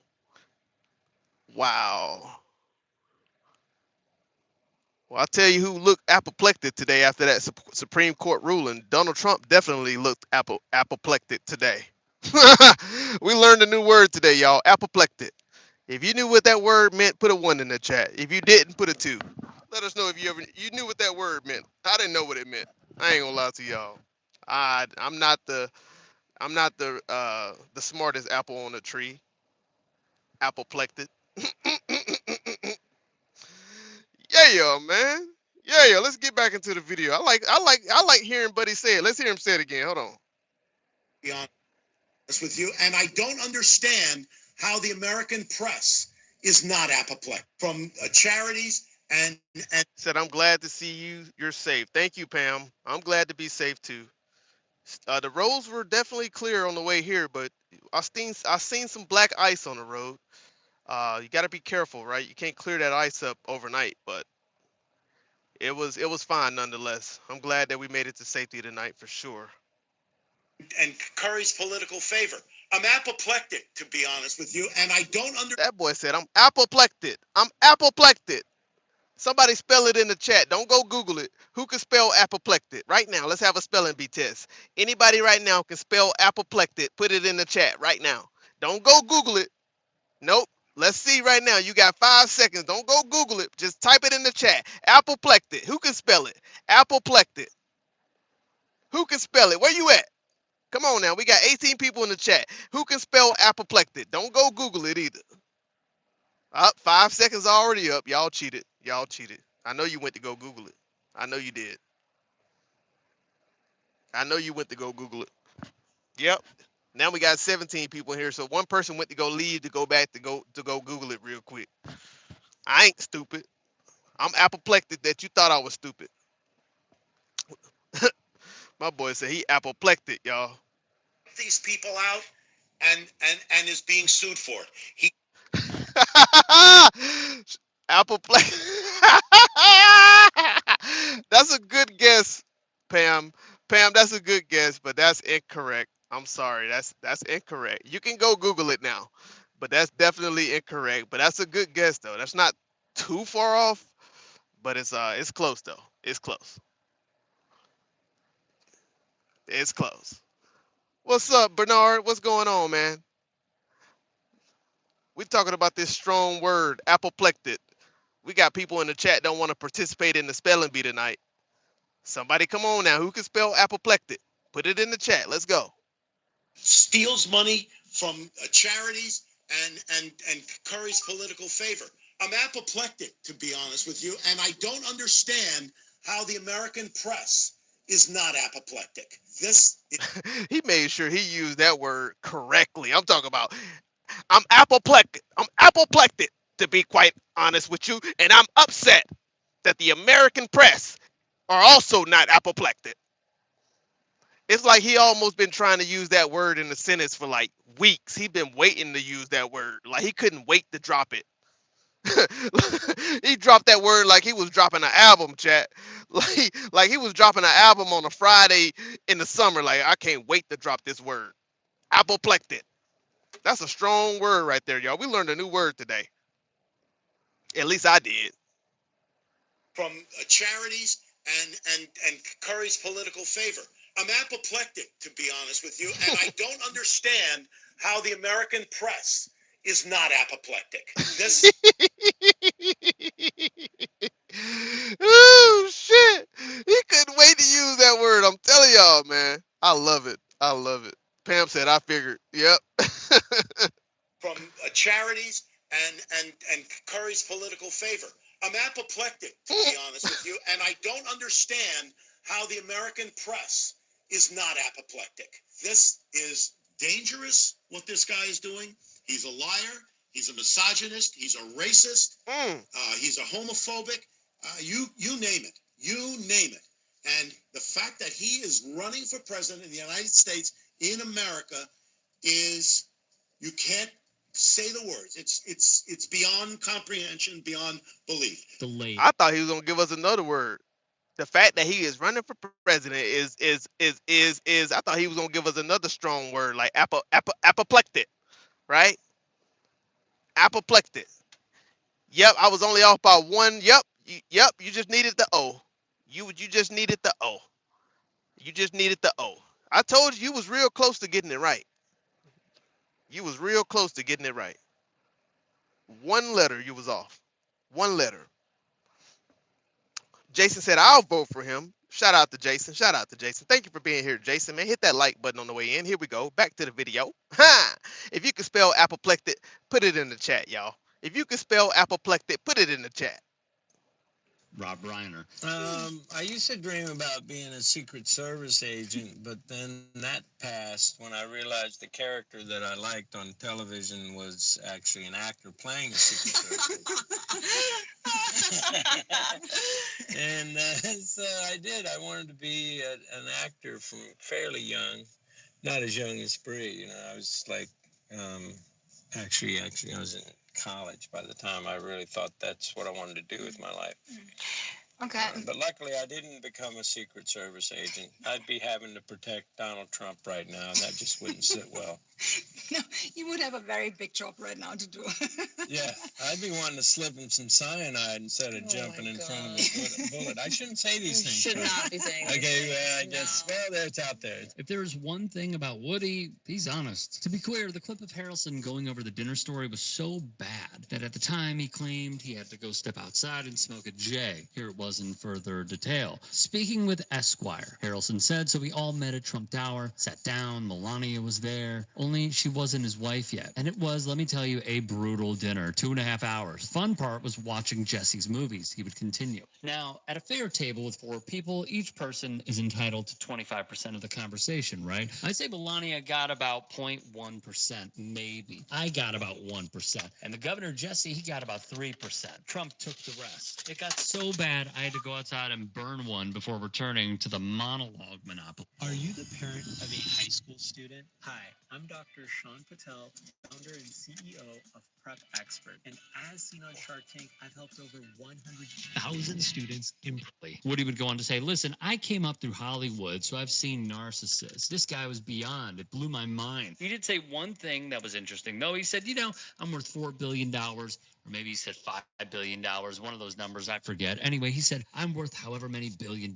But when I die, no matter how much it is, I know my kids are going to fight over it. That was the one true statement he made that night. And I thought, okay, yeah, that's pretty cool. A weird part of all of this? He told Jimmy Kimmel not long ago that he and former Vice President Mike Pence were tight in college. Quote, I knew him, yeah, we were both very religious. It was a Presbyterian college at the time, and I was there on a Presbyterian scholarship, and he was involved with the church activities. He'd say, I was actually considering being a minister, and then I just kind of went a different way. In that interview, he'd also stated, I actually quite liked him. I thought he was a pretty good guy. He's, you know, very religious, very committed. Seeing as how I'm not quite in that ballpark now, I don't know how we'd get along, because I think he's still quite religious and just a whole different brand of religious, that kind of fervor that you really don't want. When Harrison played Lyndon B. Johnson in a movie, he gave this quote while doing the media rounds. He's the polar opposite of Trump. Added Reiner, it's not just the agenda either. He actually got things done. If you look at his legislative record, he's second only to FDR. To bring it back, what's crazy about Jesse Ventura is this. For Donald Trump to sit back and pick a fight with us, his consultants gave him the wrong advice, I think, on that one. But and I don't know how this is going to come out. No one does. But I do know, let me fire this at you. I also don't have sympathy for us, because the last election was a simple election. The people of America have the opportunity to choose the Constitution or the criminal. And what did they do? They chose the criminal. And now now what they're seeing surprises them. Oh, we're shocked and dismayed. This guy take a look at his record. Where are his casinos now? Bankrupt. Where is everything Donald Trump touched? It turns from gold to trash once he's involved with it. Look at his history. The guy is in the Pro Wrestling Hall of Fame. He's never even been in the ring. Dom, do you ever listen to Dan Carlin? Dan Carlin. No, I don't listen to Dan Carlin. DW. What is he about? What is Dan Carlin about? How can he be a member of the Pro Wrestling Hall of Fame? There should not be one billionaire in America. None. And I'll tell you why. Because there is nobody that works hard enough to earn $1 billion. And my argument is this. The 2 jobs I did in my life that were physically the most demanding and mentally the most difficult that I ever did paid me the least amount of money. One was going through buds, and I challenge any billionaire to put up with 6 weeks of that at $62 every 2 weeks, you know. And the second was right before I went in the Navy. I had a job with the Minnesota Highway Department, couple bucks above minimum wage. I worked for the bridge crew, and you know what my job was? I worked a 4-day work week, 10 hours a day, so I could have Friday, Saturday, Sunday for the weekend. You're 18, of course you're going to do that. 5th favorite word in the dictionary. You're back, you're producing at full speed, 2 shifts a day, and he's going to 3 shifts a day, 6 days a week. And you've got a backlog now that's 7 months long. What a difference. From a couple of hours a week to 7 months long. And it's all because you finally have a president who put America first. That's what it is. But it's also because I opposed powerful 50% tariffs on foreign steel where they were coming in and dumping crap all over our country. I ended every one of the Biden-era exemptions, and on August 18th, I added new tariffs to cover 400 derivative products, including steel racks, which is what you make.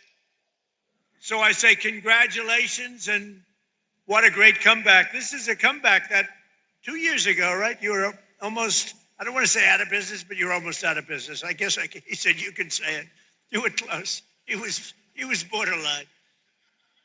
Started telling his wife, let's have tuna fish tonight, darling. Forget about the steak.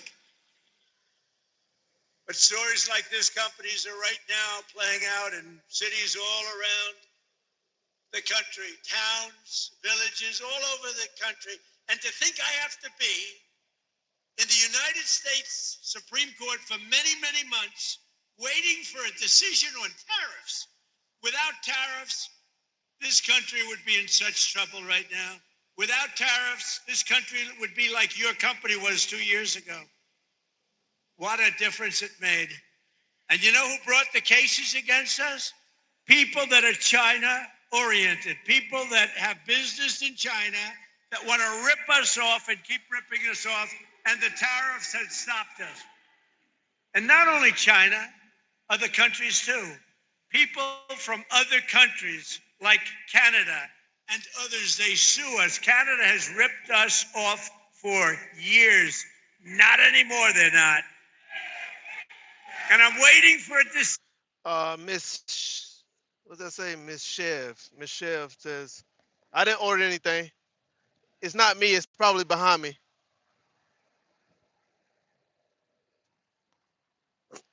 Miss Chev said Trump is doing a great job, Miss Chev says. From the Supreme Court. Can you imagine? We have to wait. I mean, I just heard the story today, and I've told it 1,000 times. I don't think I've ever heard it any better. I even took him back to the fake news where he related the story, that he was in serious trouble. There was no business. There was no business anywhere. How was this place 2 or 3 years ago? It was not just here, the whole area. It was a disaster. And now it's vibrant. And we have to justify this because people come from other countries because they ripped us off for 50 years. And now we're doing the same thing to them. And we're being very modest about it, right, Howard? We're being very modest about it. Could go a lot further if I want to. Because what they've done to us, other countries, what they've done, they almost put us out of business.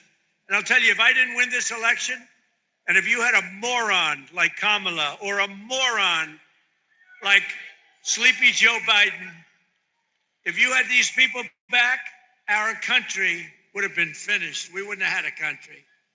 So just yesterday, I was visited by the CEO of the drug company, Novartis, and his name is Baz, first name, great guy. And he came into the White House to see our great chief of staff, who happens to be with us.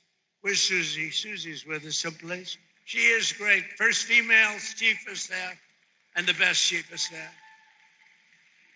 And she wanted to bring him in. It's a big, very big company, all based outside of this country. And she wanted to bring him in, so I said, come on. So I said, hello, how are you doing? How's it going? Sir, I'm building 11 plants in the United States. I said, that's a lot. How many do you have? None. But we're moving almost all our business into the United States. And I said, why are you doing that? Tariffs. Tariffs! Can you believe it? I said tariffs. And I got to be before a court. Can you believe it? This is like men playing in women's sports, transgender for everybody. I have a new one to add, voter ID. The Democrats don't want to give us voter ID because they want to cheat. The only way they can cheat is if they, look, we can stop them so easy. You know what they say? We don't want voter ID because it's racist. Okay? That's a good one. It's racist, no. I'll tell you what, when they look at the polls, 95% of the people want voter ID. Then you have proof of citizenship. So we want voter ID. We want proof of citizenship. For you to vote, let's prove that you're an American. So please, proof of citizenship. They're fighting that. They're fighting that. And then we don't want to have mail-in ballots where they're mailed in from all parts of the place. Manny said, no, F Trump and his people. We're the only country in the world that use this type of Tell them how you feel, Manny. Tell them how you feel, Manny. I'll tell you what, Republicans have to win this one. We'll never lose a race. For 50 years, we won't lose a race. We want voter ID. We want proof of citizenship. And we don't want mail-in ballots except for the military far away, except for people that are ill, disabled, or people that are away. Even for a vacation, we'll be generous, okay? Other than that, we don't want mail-in ballots because mail-in ballots say cheat. Without tariffs, what would you do? You know what? Everybody would be bankrupt, everybody. The whole country would be bankrupt. And I have to wait for this decision. I've been waiting forever. And the language is clear that I have the right to do it as president. I have the right to put tariffs on for national security purposes, countries that have been ripping us off for years. You know what they were doing? Using tariffs. What a country. So sad. So just 1 year ago, under crooked Joe Biden, and he was crooked as hell, our country was dead. Now we have the hottest country. In 1 year, we have the hottest country anywhere in the world, right, Kelly?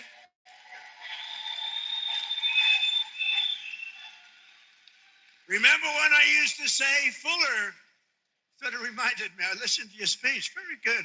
I'm endorsing that man, by the way, very strongly. I actually listened to your speech back there, and you said, you remember when the president used to tell the story about getting tired of winning? You reminded me, I haven't told that story in a long time. You're going to be so tired of winning, you're going to be exhausted, you're going to get tired of winning. Remember I say, your governor or Kelly Loeffler Somebody's going to come up and say, President, please, we're winning too much. We're not used to it. Georgia's not used to it. We can't take it anymore. People are working too hard. They're making too much money. Please, please. We don't want to win anymore, sir. It's too much. I said, nope. We're going to keep on winning. The people of Georgia want to win. I'm sorry, Kelly. The people of Georgia want to win. Last week it was announced that the United States added 172,000 jobs in the private sector. We reduced if I wanted to have really great job numbers, don't do any cutting in the public sector. I cut off 400,000 jobs in the public sector, and then I add many more than that in the private sector. And those public sector people that got cut, they hated me, and now they love me. Because they've all gone out and gotten much better paying jobs in the private sector, working right here for you. But we've created more than 5,000 manufacturing jobs in Georgia alone. And we've had a very good relationship with Georgia. And as factory construction gets underway, we've created 70,000 new construction jobs right here, 70,000. And you know what they're building? Factories. Like this. I said to that brilliant person right there, I see the yellow steel. You know what that is? That's a crane, brand new. I said, how long has that been here? He said, about 2 months. He said, tariffs. In regards to the tariffs, though, that he's speaking on, the Supreme Court Trump tariffs ruling could put U.S. on hook for $175 billion in refunds. And also, the Supreme Court already said they don't know how they're going to issue the refunds. They didn't even really speak on that, right? And this could amount to the amount of $175 billion in refund, the estimate says. The U.S. Supreme Court issued a 63 opinion led by Chief Justice John Roberts that invalidated President Donald Trump terrorist authorities under the International Emergency Economic Powers Act of 1977, EPA, as Donald Trump liked to say, EPA. Right now we got 32 votes, 69% says no, 33% says yes. All right. Icy Fox, what's up, Icy Fox? Legal actors treated the case as a novel test of presidential emergency trade authority, with Trump proposing a temporary 10% global tariff underneath Section 122 powers, prompting litigation. Trump attacked justices who voted against him. Yes, he did. If you watch that press conference, guys, he definitely attacked the Supreme Court Republicans who went against his tariffs, which was 2 of those Republican Supreme Court judges or lawyers who he actually appointed. Let's see here. Trump attacked justices who voted against him and praised Brett Kavanaugh, Clarence Thomas, and Samuel Alito. Definitely, of course, he's going to praise them guys for dissenting, right? Those are the only 3 Republicans who actually dissented the tariff rulings.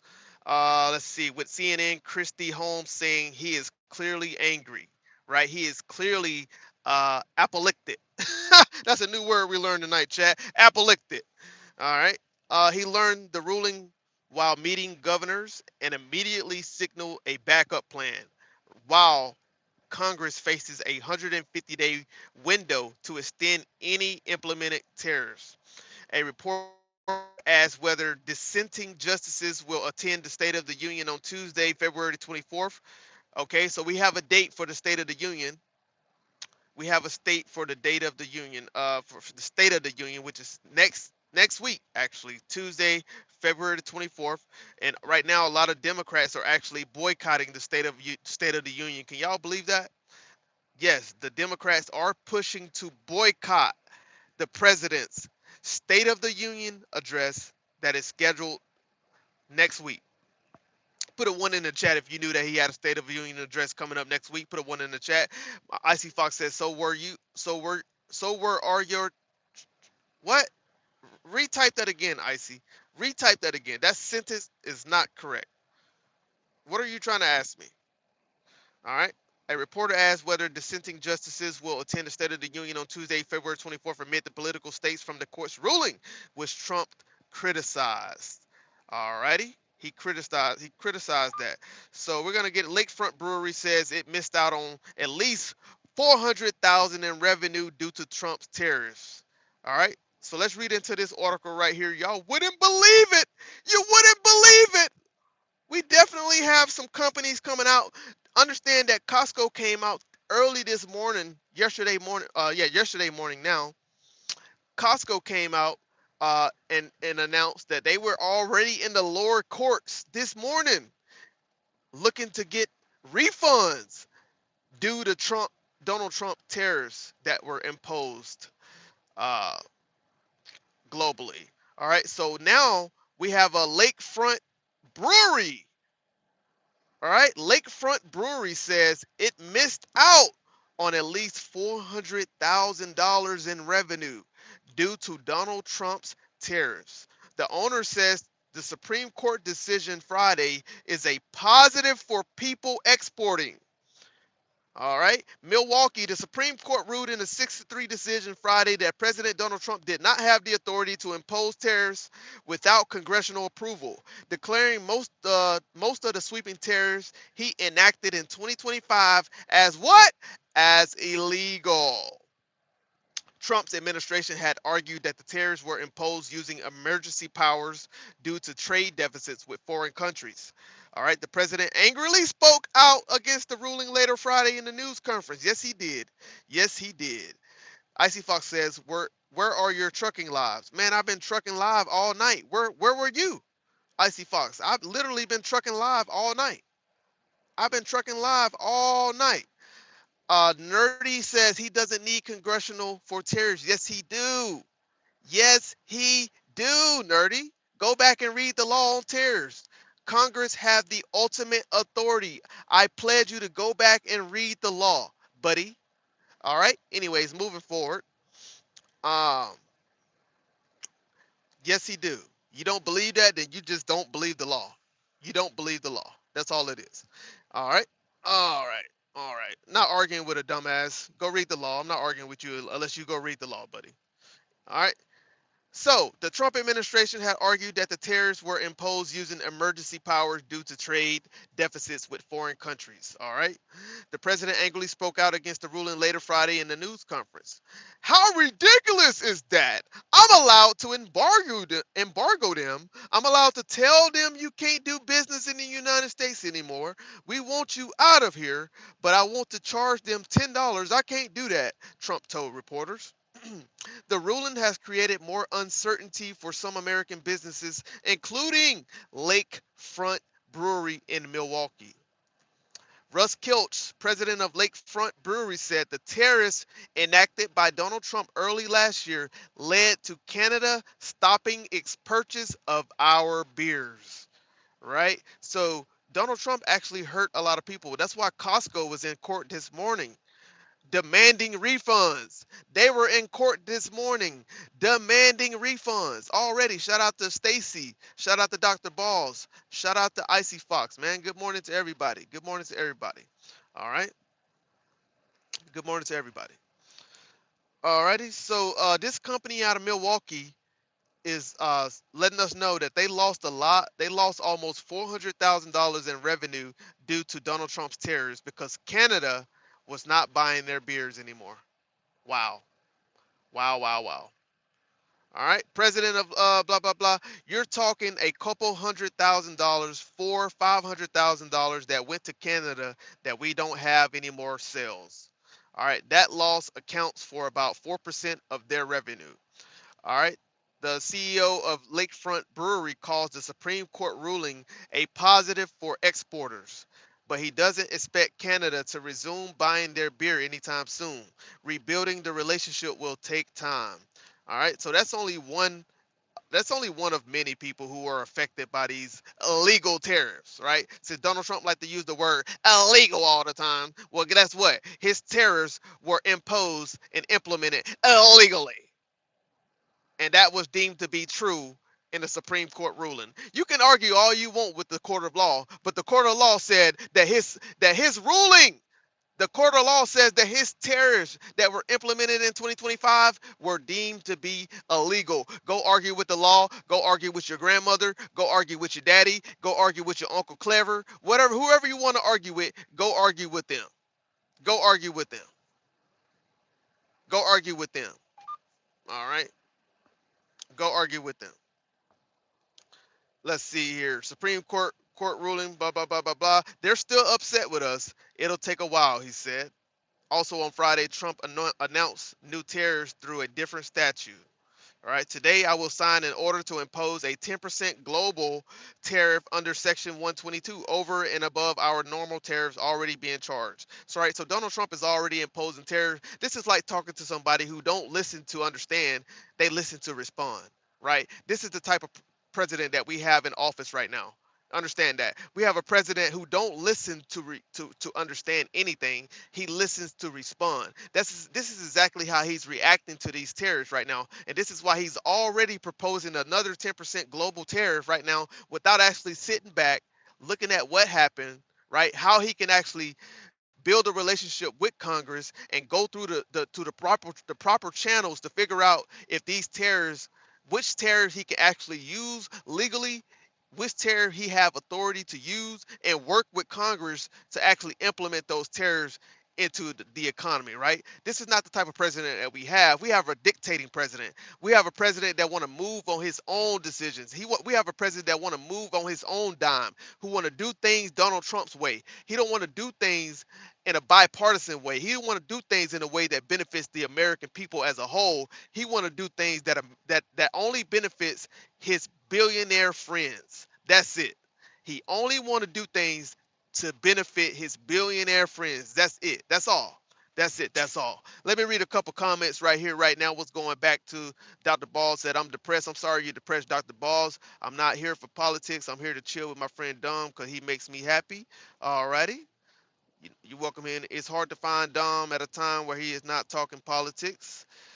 Yep, that's why I told you guys to join my Discord, but none of you guys join my Discord. I've been put it in the post community. I definitely dropped my Discord in the post community, but nobody joined the Discord, right? So that tells me that you guys haven't been paying attention to the community posts that I put out, right? So you guys can join the Discord, all right? I'm not gonna stop what I'm doing on my live for one person problems. I'm not here to solve anybody's problems. I can talk to you guys if you want to talk to me about certain things, but I'm not a therapist. All right? I'm not a therapist.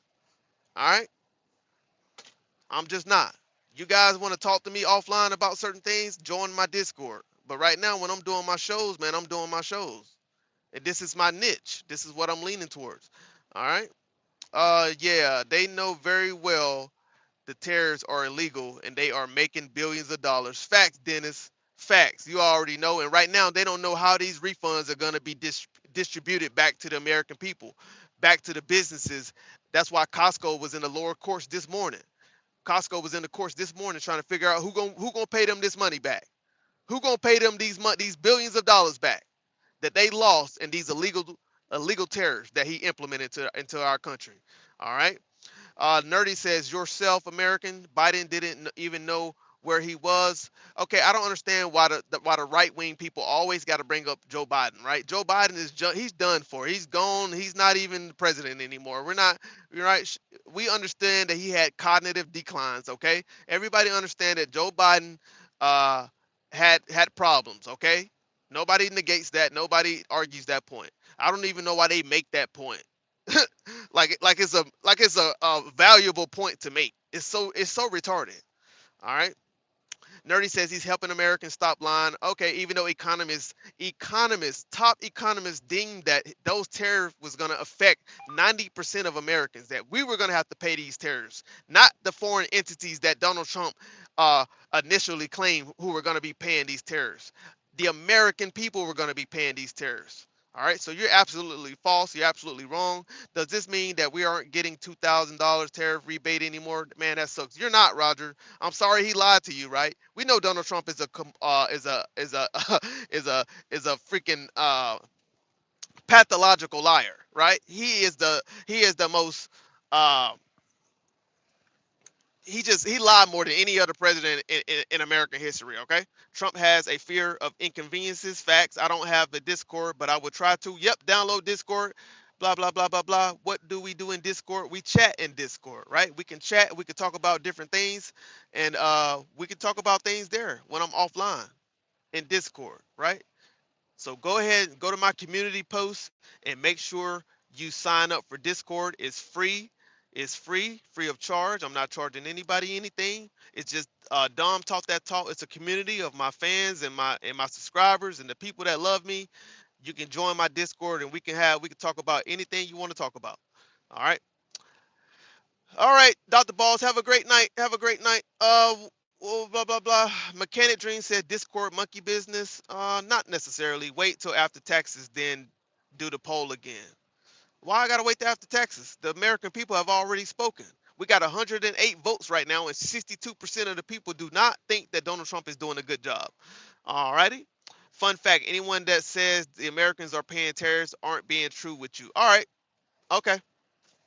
Well, let's hear it from the Republicans themselves, right? Since I'm not being true, right? I'm not even a Republican. I'm not a Democrat. I'm an independent thinker. I'm a center thinker. But let me play some Republicans who are actually going to say that the American people actually are paying the taxes. Come on, let's go.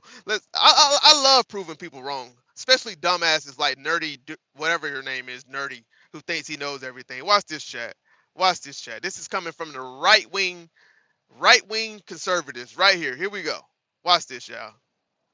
Let's get into it. Let's hear it out of their own mouths. There's been a major ruling from the U.S. Supreme Court Here this we go. morning dealing a very serious blow to President Trump's sweeping tariffs, which have been integral to his entire. He said, "You're retarded, bro." Do you think Trump is a king? Hell no, Trump ain't a king. He might be your king, but he ain't no king of nobody else's in America but the right wing dweebs.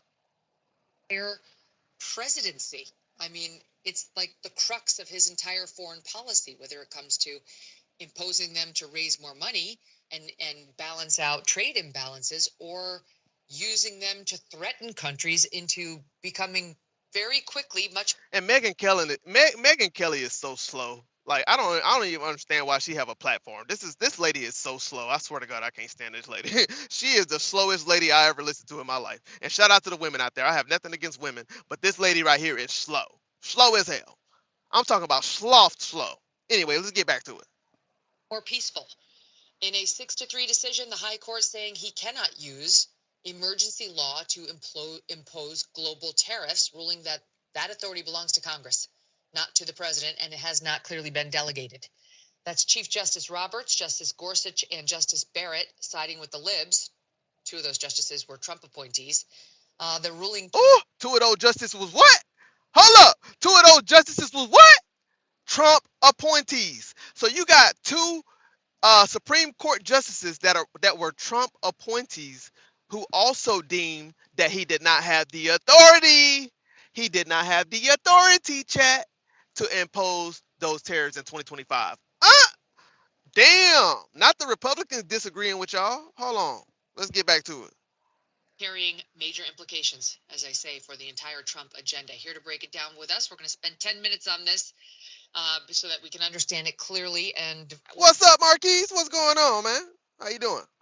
Major implications, as I say, for the entire Trump agenda. Here to break it down with us, we're going to spend 10 minutes on this so that we can understand it clearly and what it means for our lives, is legal expert Will Chamberlain. He's senior counsel for the Article 3 project. Legal expert Will Chamberlain, right-wing legal expert Will Chamberlain. Let's see what he has to say.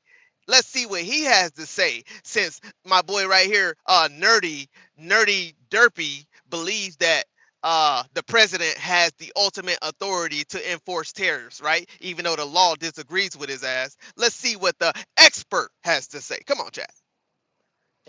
Will, welcome back to the show. So what exactly did the Supreme Court rule? They ruled 6-3 that the president cannot use the International Economic Emergency Powers Act to impose tariffs. That's the extent of the ruling. And they didn't even agree on the reasoning, right? You had three justices, Chief Justice Roberts, Justice Gorsuch, and Justice Barrett, using the major questions doctrine, which is basically saying that for a major delegation of congressional power, there needs to be a very explicit delegation of that power, and they didn't find that in this case. The three liberals just said the statute doesn't authorize the tariffs, and then Alito, Kavanaugh, and Thomas disagree with all that, saying pretty straightforward that the statute actually does authorize these tariffs, but they were the losing side. So, Yeah, they were the losing side, right? They were the losing side because the majority ruled that he does not have the power to enforce the tariffs, right? And that's just what it is, right? That's why we have the rule of law. That's why we have the court system, right? For those lawyers to go in there and figure out the real interpretation of the law, right? And 6-3 is definitely it ain't like it was 5-4. You know what I'm saying? It ain't like it was it was 6-3, right? With two Republicans agreeing. With two Republicans. So this wasn't a bipartisan issue. It wasn't a bipartisan issue. They actually interpreted the law the correct way. The majority won. I'm sorry to tell you that, but let's get back to it. Let's get back to it. Shout out to Grandpa Hillbilly. Shout out to Jello. Thank you for subscribing to the channel, man. Much love to everybody in the chat. Hit that like button. We're almost at 30 likes. Somebody said Trump needs to be impeached. Yes, indeed. I agree. 100%. Let's get back to it. all these tariffs issued under this imposed under this particular statute are unlawful. And it's some 200 billion worth of tariffs. I mean, it's a big number that have been issued so far. So what does this mean for all the tariffs that Trump has implemented in the first year of his presidency? Well, it's about 2/3 of the tariffs were imposed under this specific statute. I think the number I saw was something like 175 billion. Everybody who paid a tariff is probably entitled to a refund. Everybody who paid the tariff is probably entitled to a refund. Huh? Somebody said Trump should pay for this from his own pocket, not mine. I didn't tell the dumbass to impose the tariffs. Facts, Roger. Facts. What did he say? Let's get back to it. What did he say? Statute. I think the number I saw was something like 175 billion. Everybody who paid a tariff is probably entitled to a refund. The Supreme Court didn't really lay out the process here other than to strongly suggest that all this will go to the United States Court of International Trade.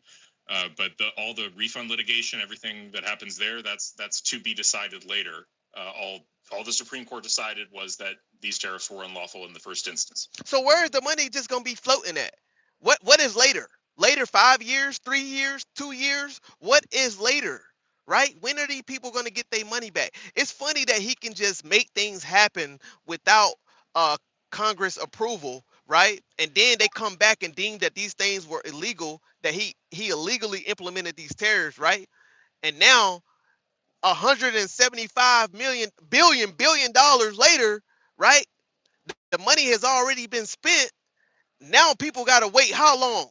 How long they got to wait to get their money back? 5 years? 10 years? How long it's going to take? What y'all think? How long it's going to take? We don't know how long it's going to take. But I know Costco was in court this morning already demanding their money back. Already demanding their money back at the lower courts. Let's get back to it. So are we going to get sued by other countries? Is that who's going to sue us, saying, I want a refund of all the tariffs I paid to the United States? No. No, you dumbass Megyn Kelly. That's what I'm saying. Like she is so dumb.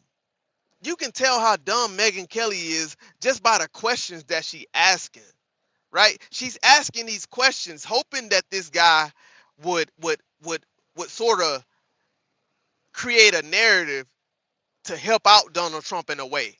That these legal tariffs wasn't so illegal, right? She's hoping that she can ask these questions so that she can lure him into sort of lean her way on the issue. It's crazy. It's crazy, but she know the answer to the question that she's asking. Then again, I don't know if she actually do know the answer. I don't know. She ain't the brightest goddamn apple on the tree. She ain't the brightest. Robert said, overall, Americans have very low levels of belief and trust in Congress as an institution. Recent polling indicates that a vast majority of the public views Congress unfavorably with approval, 25%. Recent pollings. I love when y'all say recent polling. What pollings? Huh? Give us some sources. What pollings are you talking about? What pollings are you talking about, Robert? Where'd you get that information from? Huh? Let us know when you type a paragraph paragraph like that in my chat. At least if you're gonna make a paragraph, at least at the back of your paragraph, put a dash or something and give us a source of where you got that information. At least give us that. Instead of just putting all that bullshit in my chat like it's 100% facts. Let's get back to it. So are we going to get sued by other countries? Is that who's going to sue us? Saying, I want. No, you dumbass. We're not going to get sued by other countries. We're going to get sued by American businesses. No, he's going to tell tell y'all what's about to happen. Listen to it. A refund of all the tariffs I paid to the United States? No, it's going to be the actual people who paid the tariffs, and remember that's United States citizens and importers. So hold up. Who paid the tariffs? Who paid the tariffs, chat? Was it foreign countries? I thought Donald Trump said foreign countries were the one who's going to pay the tariffs. Was it foreign countries, chat? Who paid the tariffs? What did the legal expert just say? William Chamberlain? What did he just say? Did he say foreign entities were going to pay these tariffs? Or did he say the American people were going to pay the tariffs? Which one? Oh, but I thought Donald Trump said, no, the American people are not going to have to pay these tariffs. Only the foreign countries are going to have to pay these tariffs, right? Which was a fucking blatant lie. Where you at, nerdy? Nerdy, where you at? Huh? Where you at, nerdy? What you got to say now? This is coming straight from your conservative Republican Party, the right-wing party. This is coming right out the horse's mouth. Where you at now? They quiet in the chat. When I bring them facts out, they get quiet. When I bring the facts out, they get quiet. They go ghost. They be ghosting me. They have everything to say when they don't think I have the facts. But when I bring the facts, they ghost me like a mad girlfriend. They want to ghost me like a mad girlfriend. What's up with that? What's up with that? Where they at? Where they at, chat? Where they at, huh? Where they at, chat? Where they at, huh? Let's get back to it. Let's get back to the facts. Coming straight from the horse's mouth. Let's get back to it. What did he say? Did he say the American people was paying these tariffs? Or did he say foreign entities was paying these tariffs? Which one he said? and to strongly suggest that all this will go to the United States Court of International Trade. But all the refund litigation, everything that happens there, that's to be decided later. All the Supreme Court decided was that these tariffs were unlawful in the first instance. So are we going to get sued by other countries? Is that who's going to sue us, saying, I want a refund of all the tariffs I paid? Are we going to get sued by foreign countries? Ooh, Megan Kelly, that's actually a good question, even though I still think you're a dumbass. That's actually a good question, Megan Kelly. Let's see what the expert says about this. Come on. The United States? No, it's going to be the actual people who paid the tariffs. And remember, that's United States citizens and importers. So. Ooh! Oh, shit. My God. My God. Somebody said that moron China has over 300% tariffs on many goods in the United States, but I don't hear you say anything about that. Where's your source at? Where's your source at? Bring your sources. I don't want to hear shit you got to say. Bring your sources. Bring your sources. Shut the fuck up and bring your sources. How about that? Before I kick you out of my fucking chat. Huh? Bring your sources or shut up. Source up or shut up. Source up or shut up. Let's get back to the article that I have right here. Let's get back to the article that I have right here. Let's get back to the articles right here. Lakefront Brewery, right? Lakefront Brewery out of Milwaukee, Wisconsin says that it missed out on at least 400. Let's get into it. Let's get into it. You want to see my sources, right? Here's my sources coming straight out of Ground News. Let's get back real quick because I pay for my sources, right? This is coming straight out of Ground News. This is WISN. Very, what I say right there, chat? Very high factuality. This source is very high factuality. Very high factuality source right here. Lakefront Brewery says it missed out on at least $400,000 in revenue due to what? Due to Trump illegal tariffs. I added illegal on there because the Supreme Court deemed that his tariff was illegal today. But due to Donald Trump's illegal tariffs, Lakefront Brewery missed out on $400,000 in revenues. Let's get back to this article real quick because we bringing sources over here. We bringing sources over here. Let's get into it. Let's get into it. Let's get into it. Here we go. Lakefront Brewery says it missed out on at least $400,000 in revenue due to Donald Trump's tariff. The owner says the Supreme Court decision Friday is a positive for people exporting. It's a positive. It's a positive. See, that's how I know you don't have no sources right here. I just showed you my source. You can Google it. Google it? Google it, bro? You want me to Google it? You want me to Google it? But you trust your little Google sources, right? That can just gather any type of sources out of anywhere, right? You want me to trust your word? You gonna Google it, but you don't want to trust the ground news sources that gather all the facts together and give us the information. You a dumbass. Get the you dumb as hell. T, what's up, T? How you doing, T? I hope you doing well, T. I hope you doing well, T. I hope you doing well. Anyway, let's get back into the article. Let's get back into the article. We ain't gonna give dumbasses too much time. We ain't gonna give dumbasses too much time. Anyways, the Supreme Court ruled in a 6-3 decision Friday that Donald Trump did not have the authority to impose what? Tariffs. He didn't have the authority. For all of you dumbasses out there, he did not have the authority to impose taxes. Sorry. We miss you too, T. Every day we go live, we miss you until you come and show us that you're here. All right. And then Donald Trump did not have the authority to impose tariffs without congressional approval, declaring most of the sweeping tariffs he enacted in 2025 were what? Illegal, illegal, illegal. All right. Trump administration had argued the tariffs were imposed using emergency powers due to trade deficit with foreign countries. The president angrily spoke out against the ruling later Friday in news conference. How ridiculous is that, said Donald Trump. I'm allowed to embargo them. I'm allowed to tell them you can't do business in the United States anymore. We want you out of here. But I won't charge them $10. I can't do that, Trump told reporters. The ruling has created more uncertainties for some American businesses, including Lakefront Brewery in Milwaukee, Wisconsin. All right. Nobody cares about my opinion. All right. I don't care about yours either. Watch this. I'm about to time you out for 86,000 seconds to show you that your First Amendment right does not, we don't give a fuck about your First Amendment right over here. How about this? Watch this. Let's see if you can type your First Amendment opinion in my chat right now. I bet you can't type your First Amendment rights in my chat right now. Let me see you try to use your First Amendment right now, you dumbass. Talk about you don't care about my opinion. I don't give a damn about yours either. How about that? I just showed your dumb ass that I have power over you. I have power over you. You can't even type in my chat right now unless you go to your second page and come back.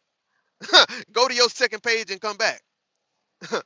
Would you lead the U.S.? Would your mama lead the U.S.? Would your mama lead the U.S.? Hey, don't be asking me no dumbass question like that. I know what y'all be trying to do. Would you lead the U.S.? Get your ass up out of here. All right. All right, he timed out, Icy. You ain't got to time him out again. He timed out. He already timed out for 1,433 seconds. I meant minutes. He already timed out. Anyways, across the United States, some large companies like who? Like Costco. Some large companies like Costco have filed lawsuits demanding refunds from the federal government. And guess who's gonna have to pay this shit, y'all? The American people are gonna have to pay this shit back because Donald Trump is ignorant as hell.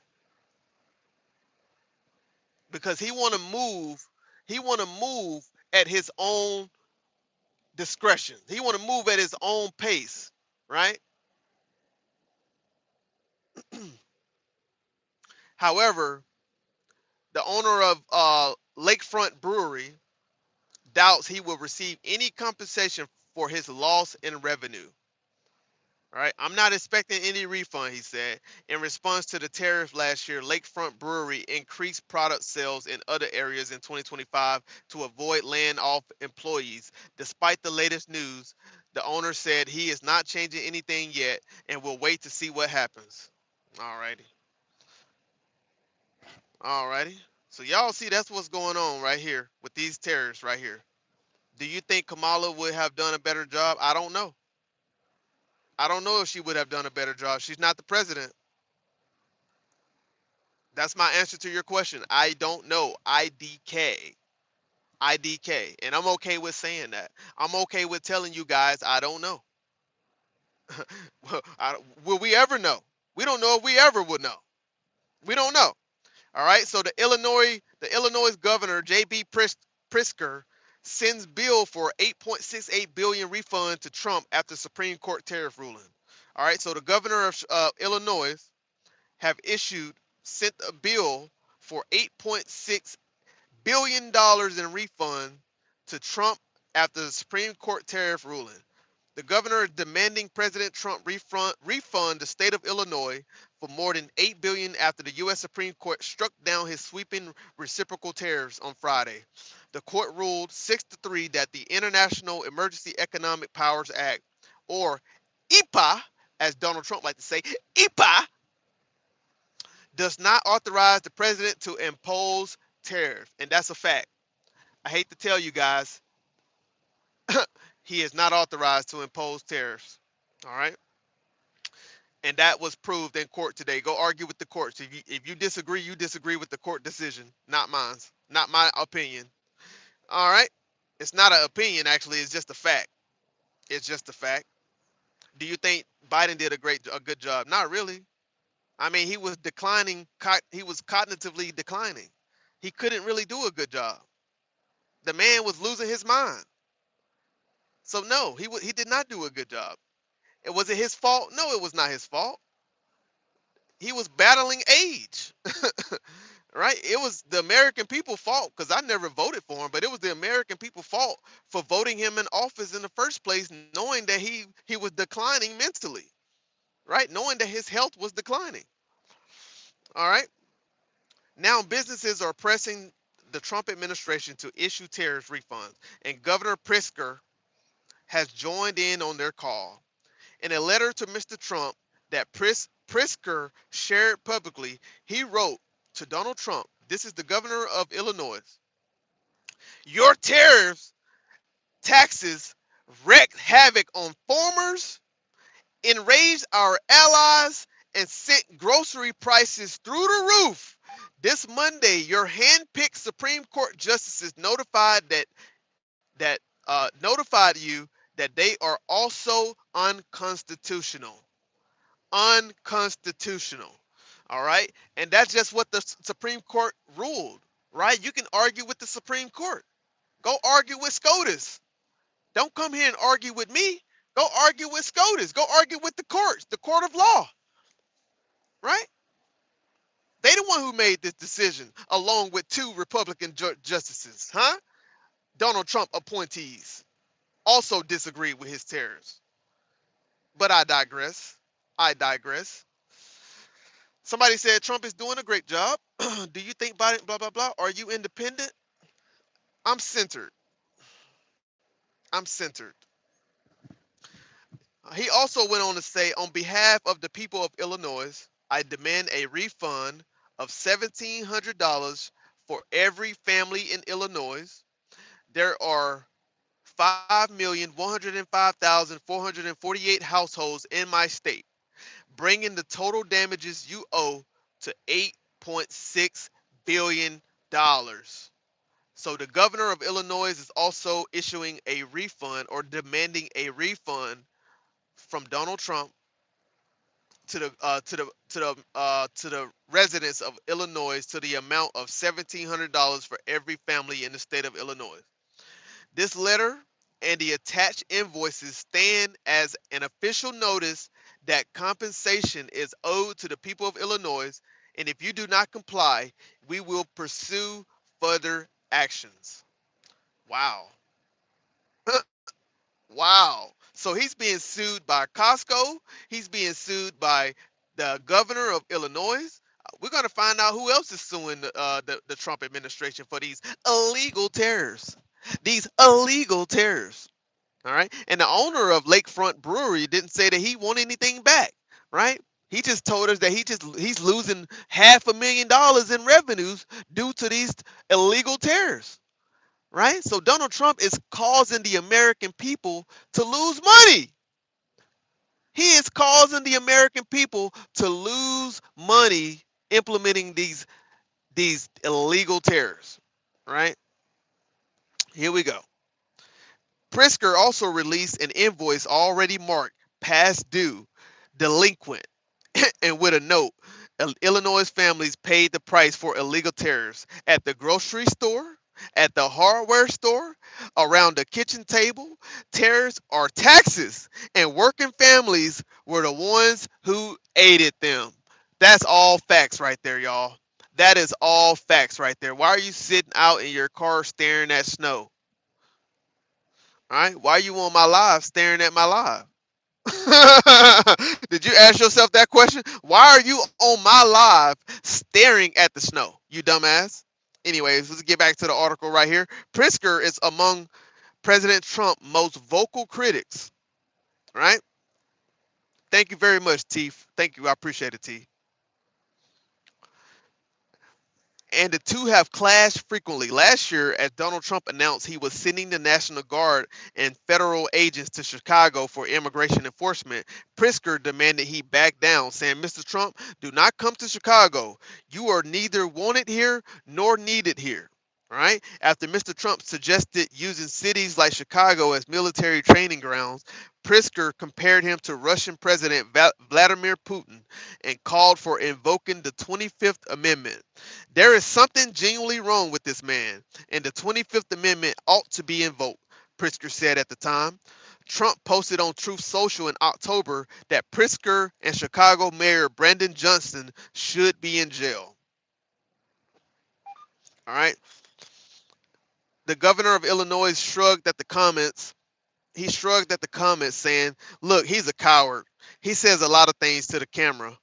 He likes to pretend to be a tough guy.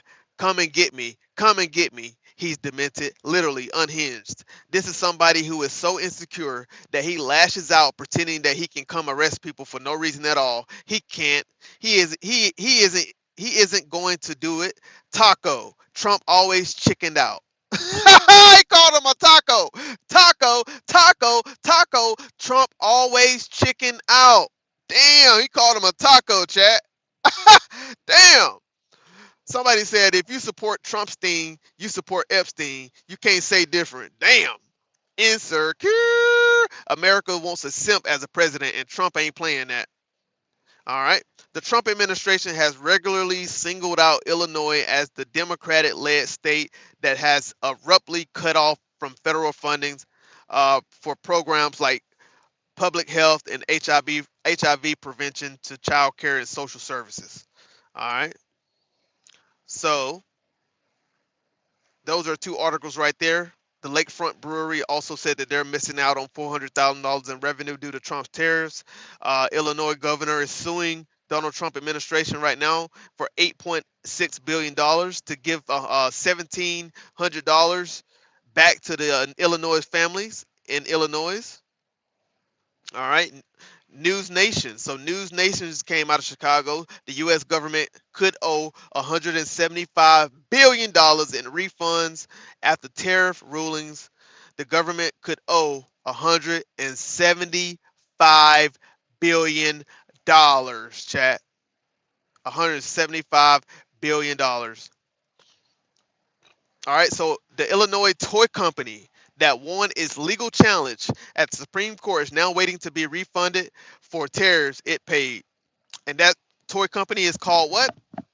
Learning Resources. Learning Resources. So a lot of United States businesses really were affected by these illegal tariffs that were passed by our 47th president, Donald Trump. Somebody said, God loves you all. What up, little Hitman? Little Hitman in the building. That's my little homie right there, little Hitman. That's my boy. Little Hitman in the building. and he had to find a foreign wife because he ain't got no game. Facts. What's up, man? God loves you all. Hope you have an amazing night. Thank you very much. I love violin. Thank you so much. Thank you. We appreciate that. We hope you have a great night too. God loves you as well. Trumpstein had to find a whole foreign wife because he got no game. Definition of a simp. Why did Kamala run? We would have two choices then. We remain with only one because of her. I heard that. All right. What's up, Copley? Ariel Copley, what's going on? And we all know who the better choice was, that Dennis. What's going on, Dennis? Professional and have decorum, something Trump doesn't have. All right. Thank you guys for being here. Get us up to 40 likes. We're almost up to 40 likes, guys. If you want to join the Road Crew membership, you're welcome to join the Road Crew membership for only $3.99 a month. I think it's actually $2.99 a month. All right. If you want to leave us a super chat, be happy to leave us a super chat for bringing some facts over here for you guys, bringing out the articles tonight for you guys. Leave us a super chat down in the chat. You can also give some gifts as well. You can also support the channel with gifts as well. Thank you guys for hitting that like button, giving us that digital currency tonight. All right. Icy Fox said, Dom, I can't join the Discord. It is too hard. I kept on trying. Sorry. It's all good, Icy, man. We will figure out a way to get you on there. We will figure out a way to get you on the Discord. Don't worry about it. We'll figure out at a later time. All right. So we get back to this article right here that we are reading from News Nation, right? Which is another highly factual article here that was deemed highly factual by Ground News. All right. Learning Resources, a family-owned business in suburban Chicago. Suburban Chicago. When you import something from a foreign country, give me a second. Responsible for paying the tariff. The foreign country is the tariffs, and remember that's. All right. I just want to get that going so my thing don't fall off there. All right, so Learning Resources, a family-owned business in suburban Chicago, was one of the first to bring a lawsuit against President Trump, sweeping tariff last April. All right, they had no trouble taking the money, so we think they should just flip the tubes around and send it right back to us, said Stephen Waldenberg, senior vice president at Learning Resources, in an interview with WGN News Nations. All right. On Friday, the Supreme Court ruled against the Trump administration and found that the president did not have authority to unilaterally impose broad tariffs using the IEPA, International Emergency Economic Powers Act, right? But the ruling left a crucial issue unresolved. Refunds. Y'all, we're talking about refunds, right? Up to $175 billion for the federal governments to pay back. Who's going to pay back those refunds? Are we going to be taxing? We're going to be paying taxes on our own refunds? Somebody make it make sense. Lord have mercy. The government could be on the hook. The government could be on the hook to refund about $175 billion, according to a February the 20th estimate by Penn Wharton budget model economists. That's because under the court's ruling, companies have been paying import taxes they legally did not owe. Wow. Wow, wow, wow. Wow, wow, wow. Oh, wow, oh, wow. Alrighty. Let's look at a list of companies real quick. Let's look at a list of companies who were affected and who are suing the Trump administration over these tariffs. Let's see if I can find that really quick. Are they gonna give me the list of companies? Let's see. No, maybe so. All right, maybe not. All right, so these refunds could be remarkably easy, wrote Scott Lynn, Vice President of General Economics and Trade at Cato Institute. Lynn argued that since duty payments are almost all made electronically, most of the money could be returned at the push of a button. Wow. I wouldn't be surprised. I wouldn't be surprised if this money is returned to some of y'all in tax returns, and Donald Trump try to take credit for it and be like, "See, I increased your tax return this year, y'all. I increased your tax return." Ah, yeah, yeah, yeah, yeah, yeah, yeah, yeah. Like I can't even put it past Donald Trump to try to do some shit like that. That's how stupid this man is. Like I'm serious. Like if it's that easy just to return these payments back electronically, right? To return these refunds back that he imposed on these illegal tariffs, and then like you guys start to see an increase in your tax return, and then Donald Trump go on live television. He go live on White House YouTube channel, and he just try to take all the credit for you receiving a implode, just your tax refund just imploded out of nowhere. Out of nowhere. Crazy. Appetite said the way Trump read that speech today was embarrassing. It was like I was embarrassed. I was embarrassed for him. Like he was just reading it. You can tell. You can tell he did not know anything about the tariffs at all. You could tell he didn't know anything about the law, who had the authority. He was just reading off a paper, just reading the script. That's all he was doing, just reading the script. He didn't have no clue what he was talking about today, right? My boy Sterling said Trump and Elon splitting that money. No, they ain't. No, they ain't either. That money better go back electronically, like the economist said. He can answer questions quickly, but he is very, very dim. Very dim. You right about that. All right. The Trump administration has repeatedly insisted it will provide refunds, though the specific process is still unclear. It's unclear, like you said, Sterling, because they trying to split that money up. They trying to figure out who gonna get that money back. They already done split the money up. They didn't know the Supreme Court was gonna come through that quick and strike them down like that. They already done split the money up between they good old boys. All right. So Treasury Secretary Scott Bessent, Lord have mercy, Scott Bessent, told Reuters in January that refunds would be a corporate boondoggle for companies that passed on added costs to their customers, and repayments may be spread out over weeks or even a year. Lynn expects an arduous process, writing, unless Congress mandates the easy approach, the Trump administration will probably make the refund process as burdensome as possible, requiring every importer to file mounds of paperwork, if not a lawsuit, to get its money back. I believe it. I believe it, y'all. I believe that. I believe that to the T. Major companies like Costco, Toyota, Barnes and Nobles have already filed lawsuits seeking refunds. Yep. And I told y'all that earlier about Costco. I told y'all that earlier.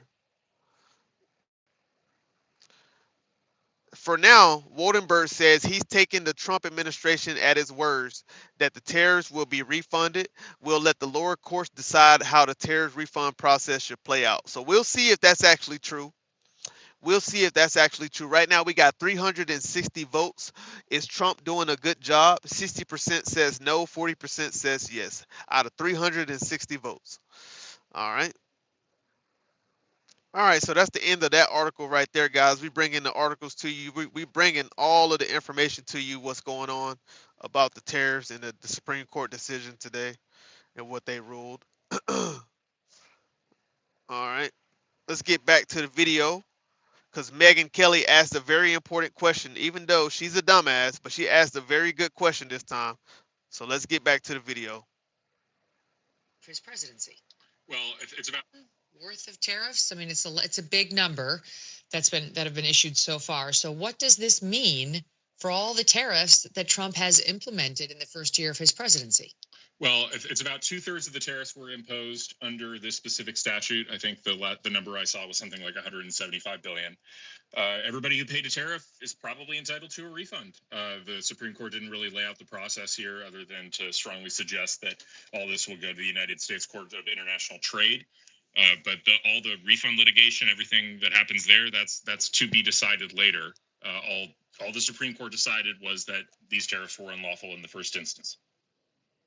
So are we going to get sued by other countries? Is that who's going to sue us, saying, I want a refund of all the tariffs I paid to the United States? No, it's going to be the actual people who paid the tariffs, and remember that's United States citizens and importers. So like when you import something from a foreign country, you, the importer, are responsible for paying the tariff. The foreign country isn't, the foreign manufacturer isn't. So that's who ultimately will pay the tariff here. I mean, I guess it's theoretically possible, some foreign entity might make an argument that they were damaged by these tariffs because they sold fewer of the product than they would have otherwise, and maybe they'll have some claim against the United States for that. I doubt it. I think that the people who actually have a legitimate claim are the people who paid these tariffs and then are entitled to refunds. To me, this seems like the biggest losers will be our poor lawyers at the Department of Justice, who are already stretched too thin, who now are going to have to litigate all these claims on who deserves a tariff and who doesn't. But Trump is going to try to argue that he has the ability still under different statutes to levy tariffs. Will that help? It might help him going forward. Will it help him with any of these back tariffs that he's already issued under the statute they've said he can't use? I don't think that'll happen. That'll help backfill anything here, right? Those tariffs are unlawful. And they weren't imposed under the other authorities. And I mean, there's a reason he used the emergency statute. It provides, there are a lot fewer hoops in terms of imposing some sort of tariff or bar on imports using the IEEPA. But there are other authorities. I mean, there are product-specific authorities that he has that allow him to like bar imports of specific or tariff imports of steel, for instance, or cars. And there are also nation-specific authorities that he has outside of the IEPA that he could do, that he already has used on China, for example. So, it's not the end. He's not powerless. He's not now powerless to issue tariffs. He just cannot do the sweeping scheme that he's been doing, where he's been using them as a carrot and a stick to do a whole bunch of things, including stop fentanyl from crossing into our borders, to stop countries like India and Pakistan from having a war, and to right the trade imbalance that he walked into, that he inherited when he became president, and now all of that is into question. So on a go-forward basis, he does have some possible tariff schemes he can impose. Retroactively, maybe not so much. So what would you say is the net effect of this on the Trump agenda?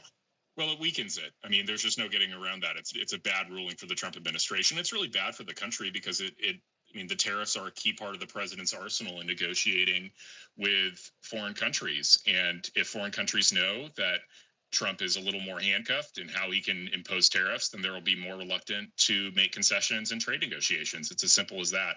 I think Justice Kavanaugh had the best of the argument here. I thought Congress clearly delegated this authority to the president.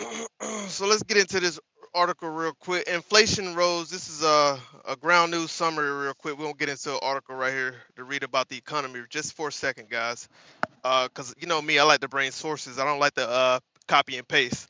But anyways, inflation rose more quickly than expected in December.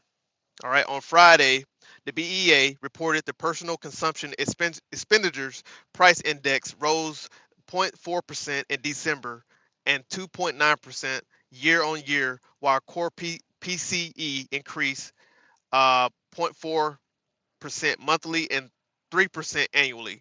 Broadly, good prices such as furniture, clothing, and groceries climbed while energy and utilities shifted. Gas fell, electricity rose, and natural gas jumped 3.7% in December. The delayed BEA release was published in the Advanced Gross Domestic Product report after last year's 6-week government shutdown, and consumer spending gained 0.1% when adjusted for inflation heading into the first quarter. Analysts say the print increases the likelihood the Fed delayed cuts before June, as the Federal Reserve held short-term interest rates near 3.6% in late January despite political pressure. Next month, on March 13th, the January PCE data will arrive with volatile categories like a 12% month-to-month jump and a surge in legal services, economist says. All right, so we're going to get into the first source here. Let's get into the first source here. All right. We're gonna read the right wing source first, because it's actually this right wing source uh, is deemed to be high factuality. The American conservative source. Let's see what they got to say about inflation. Inflation rises 3%. This came out 6 hours ago. All right, here we go. State of the Union personal savings rates falls. PCE price index rises. All right. So the American conservative says data released Friday by the Commerce Department showed the Fed's preferred inflation gauge rose to 3% year over year in December, up from 2.8% the prior month. I don't like the fonts that they're using on this article. Very bad. Very, very bad. The data showed that the PCE, the personal consumption expenditures price index, increased 0.4% in December and 2.9% from a year earlier. Core PCE, which does not include food and energy expenditures, also rose 0.4% monthly and 3% from last year. The personal savings rate fell to 3.6% of disposable income in December, down from 3.7% in October and November, continuing to gradually decline from 4.9% in May of 2025. All right. The data suggests progress towards the Federal Reserve 2% target has stalled. The Fed, damn, why the article jumping by itself like that? The Fed cut rates 3 times in 2025. Officials have signaled doubt that rates will ease further until inflation shows clearer progress towards the target. All right. Blah blah blah. Damn, they didn't have too much to say about the inflation, the current inflation. Let's see what the American that was the American conservative article. Let's get into Fox. Okay, we'll read another right wing article, see what they got to say. Uh, Damn, why is it sit? Oh, they charging. I'm not finna pay them. I'm not finna pay them. I'm not finna pay them. I'm not finna pay them. Yeah, I'm not finna pay them.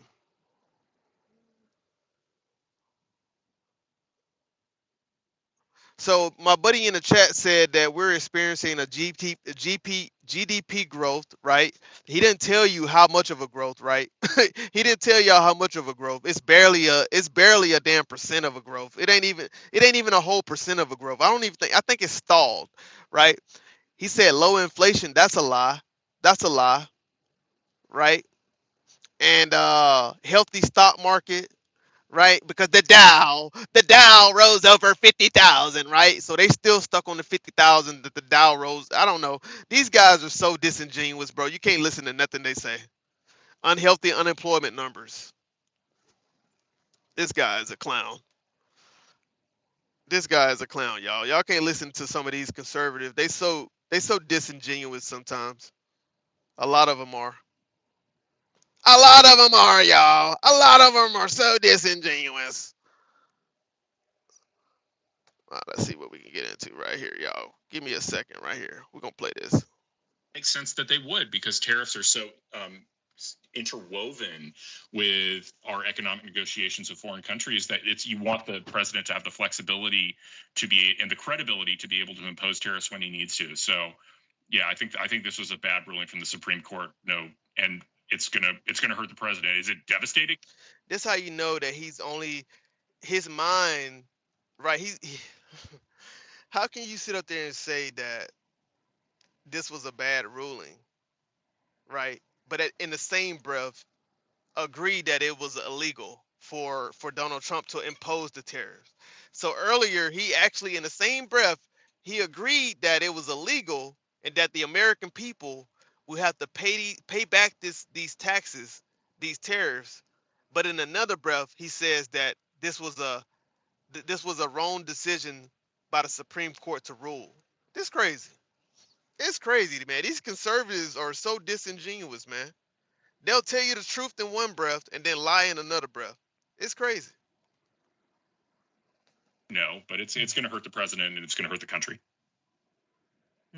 We had good old Alito and Thomas siding with the conservative POV, and Justice Kavanaugh, who's been more moderate, saying, yep, I'm with these guys.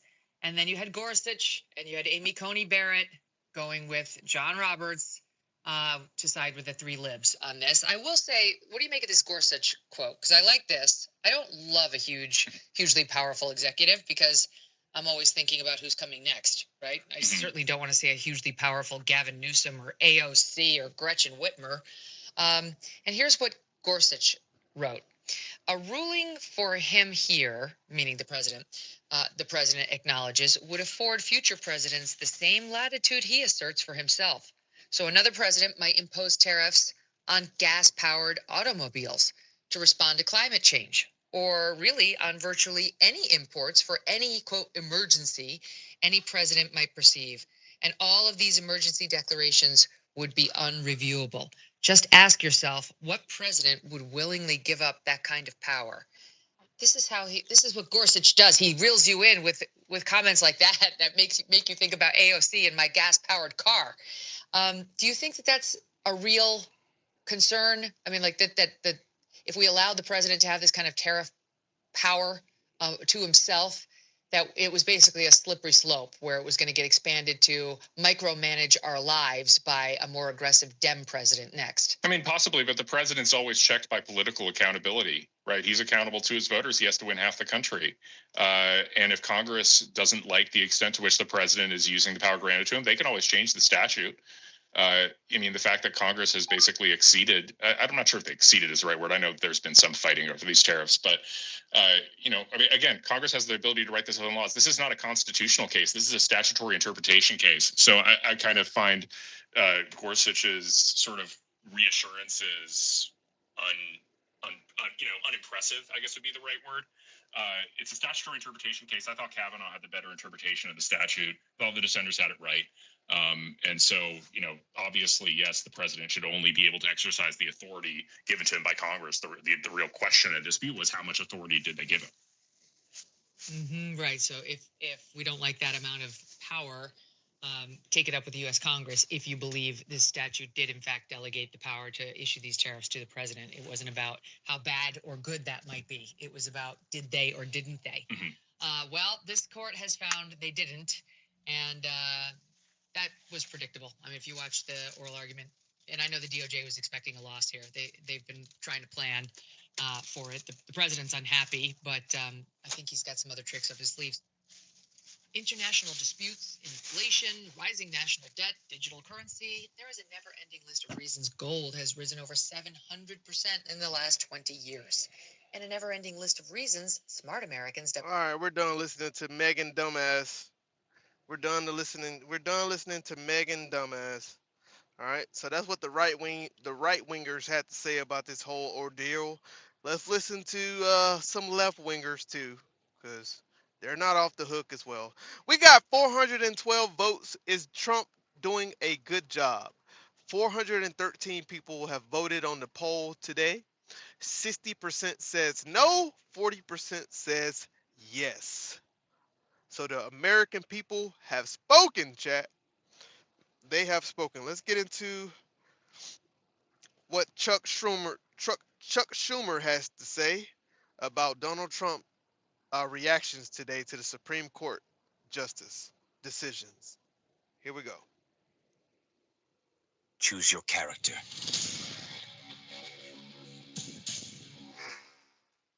Hey everybody, it's Tony Robbins. Listen, no matter how smart you are, even if you're the best neurosurgeon in the world, you don't do All right. Yeah, today this is only... It's going to... All right, let's get down to business. Joining me now is the Democratic leader of the Senate, Chuck Schumer.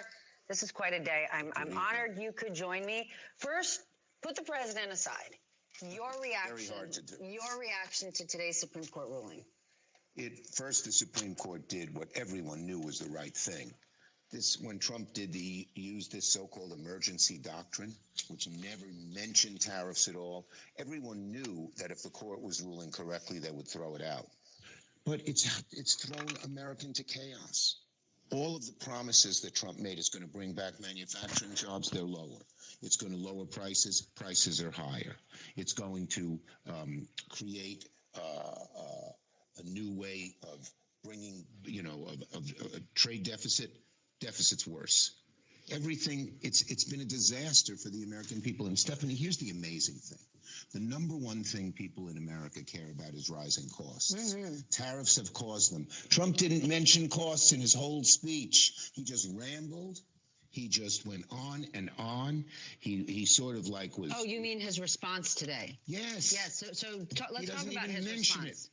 It was, he was like a 10-year-old, name-calling, foot-stomping, berating Supreme Court justices. He's like a baby. But what do you make of the president bashing individual Supreme Court justices? Those same... So wait, he telling me that Donald Trump had a temper tantrum today? Did he have a temper tantrum today, y'all? I don't know. I believe so. Foot stomping, berating Supreme Court justices. He's like a baby. But what do you make of the president bashing individual Supreme Court justices? Those same justices he'll be standing right across from at the State of the Union in a few days. I think it's outrageous. Instead of reacting, what he should have done, since the tariffs have been such a disaster, what he should have done is said, hey, okay, the Supreme Court ruled, I'm getting rid of them. But he can't, and so he's coming back with another plan to impose the same tariffs that are going to keep costs up, lose our more manufacturing jobs, increase inflation, increase the trade deficit. All these bad things he's going to try again. But I got news for you, Mr. President, and this may be good for the American people. Your new way of doing it is going to be very difficult. You have to do all kinds of findings and hearings and everything else for the 301 tariffs. He imposed these other tariffs illegally, as it turns out, across the board. But it ain't going to be very easy. And he doesn't even think about it. Nope. One other thing. I said that earlier. Small business, medium business. You know what they hate? Large business. I said that earlier. He don't even think about it, right? He's like a guy who only listens to respond. He don't listen to understand. He listens to respond. And Chuck Schumer is exactly right. He don't even think about the decision that he make. All he's doing is making rapid decisions, right? Because he want to be right so bad. He want to put himself in history to be the first president to do this, the first president to do that, right? It's all about Donald Trump. It's all about him. At the end of the day, it's not about the American people. It's not about us. It's about him and what makes him look good. That's all he care about. So Chuck Schumer is exactly right. Exactly right. In that part, what he said about Donald Trump just then. But it ain't going to be very easy. And he doesn't even think about it. Nope. One other thing. Businesses. Small business, medium business. You know what they hate? Large businesses. They hate uncertainty. They hate chaos. Guess what? That's what he's done. Yeah, today this is only going to bring us more chaos. But what happens if they don't return the money, right? Treasury Secretary Scott Bessent already said, I'm not so sure the American people or businesses are going to be getting this money back. See you in court. They'll be back in court. If the tariffs are illegal, then the money must be returned. And Trump keeps trying to ignore the law, break the law, flaunt the law. But in many, many cases, including this one, the courts have held him responsible. And in about 2/3 of the cases that we've gone to sue Trump on, not just the Senate, but, people who care about him breaking the law, he's lost. Including when a lot of Trump judges ruled, including today, where 2 Trump judges ruled against him. Actually, let me ask you about that, because in Neil Gorsuch's opinion, he warned about the problems with sidelining Congress and placing too much power in the hands of the executive branch. And he wrote, that is no recipe for a republic. Correct. This is a Supreme Court justice Trump nominated. What do you make of this? I make of it that every so often, even these justices who Trump nominated, even these judges who are way to the right, the law is so clear it's hard for them to avoid it. The amazing thing is how the other 3 didn't.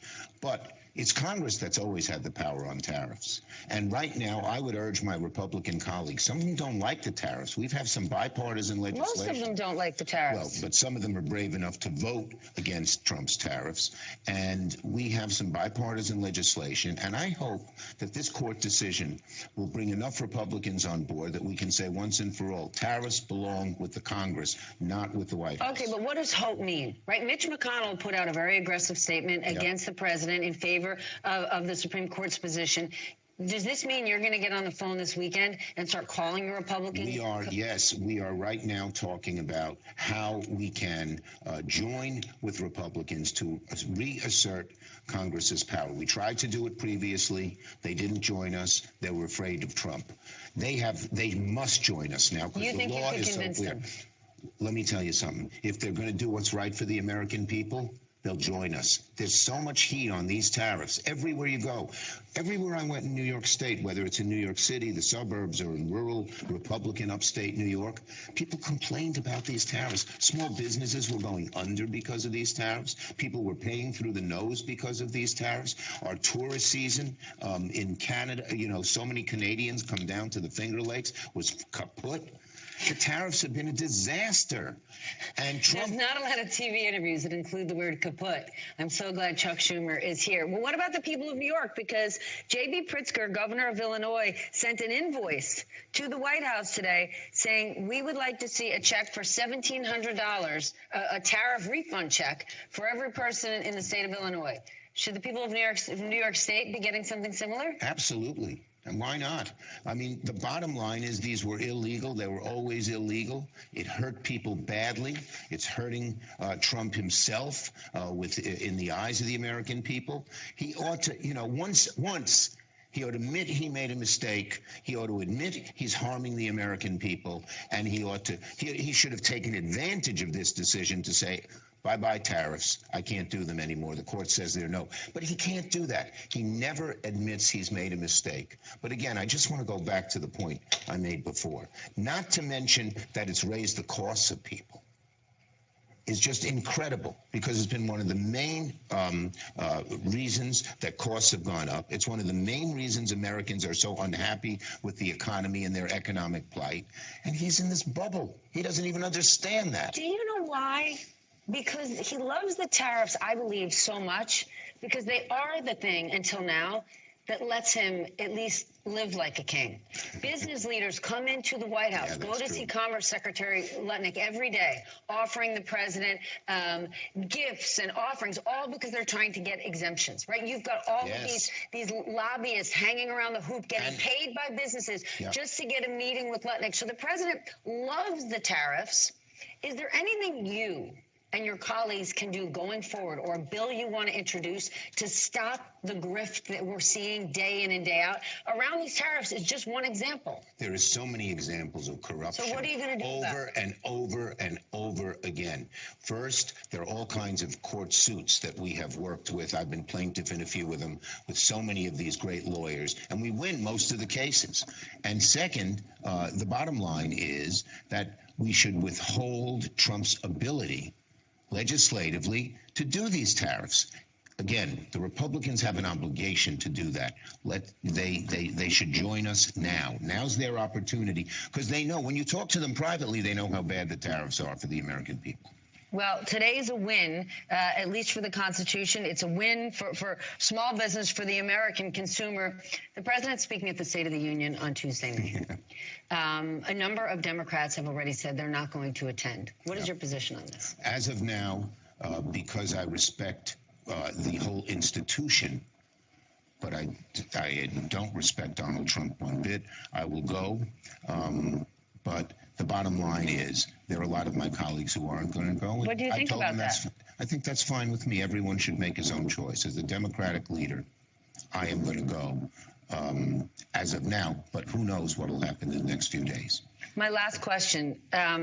Obviously, today is not good news for the president. The Epstein files are not good news for the president. We just got GDP numbers that are not good news for the president. Shout out to Icy Fox in the building. Situation, not good news for the president. Are you worried that in the next few days, the president will launch some sort of major distraction that can be his lead for State of the Union? Because what I just listed are not good headlines for him. The bottom line is he often does that. I'm really worried because sometimes he gets so unhinged almost when he's in trouble like this. I'm worried what he might do in Iran. Who knows? All right, Senator Chuck Schumer, thank you so much. Thank you. Coming up, my partner Ali Velshi on today's big tariff news. Small businesses who beat Donald Trump in the Supreme Court will join us. That's next. All right, all right, all right. Overall recent tariff actions. We're going to get into it right here, man. Shout out to everybody in the chat right now, man. Hit that like button on the way in here, man. We're talking about Donald Trump. Is he doing a good job? 451 votes, chat. 451 votes. 59% says no. My bad. 453. What in the hell? What the hell? What the hell was that? 453 votes. 60% says no, 40% says yes. All right, guys. Overall, recent tariff actions. What are tariffs and what average U.S. tariff rates? Let's get into it. Let's get into it right here, chat. Let's get into it. Let me see how cold it is. 36 degrees outside. It's not too bad. Let's get into it. You think Donald Trump is doing a good job? Put a 1 in the chat. Put a 1 in the chat. If you think Donald Trump is doing a good job, put a 1 in the chat. Let us know. Let us know how you feel. Let us know how you feel. All right. What are tariffs? What are average U.S. tariff rates? Who can let us know what tariffs are in the chat? What are tariffs in the chat? Let us know. Sorry, I love the educated Americans. I know they exist. That is why I follow this channel. I just had enough of the lies. Shout out to Dennis. Dennis. Shout out to Dennis. Nielsen. Shout out to Dennis. The SCOTUS ruled on a specific type of terror. Terrors as a whole won't stop.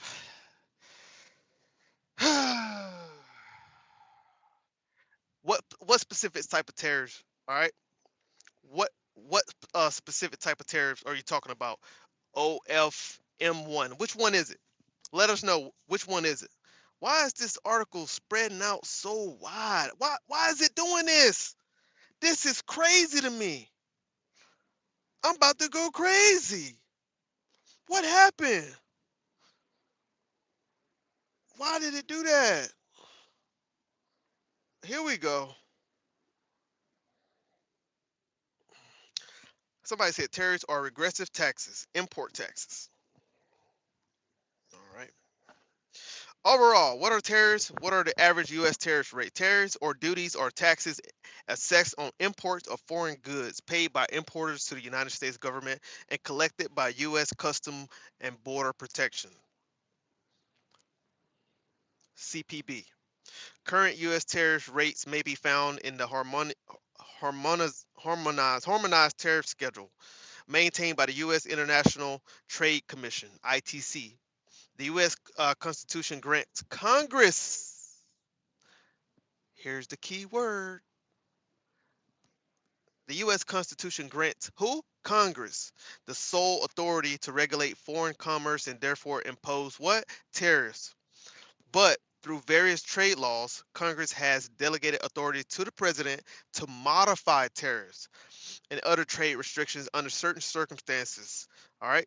To date, President Trump has proclaimed increased tariffs under 3 different authorities. The president has also proclaimed other import restrictions, including quotas and tariff rate quotas under these authorities, but the majority of the actions are in the form of ad valorem tariff increases. I need some water, y'all. My mouth is dry like the laundromat. Let's go.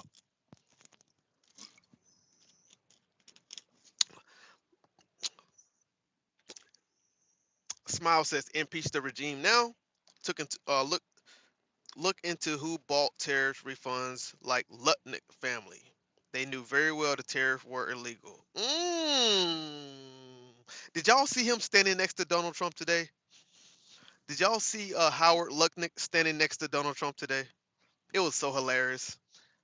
It was so hilarious. It's just so embarrassing at the same time. At the same time, it's embarrassing.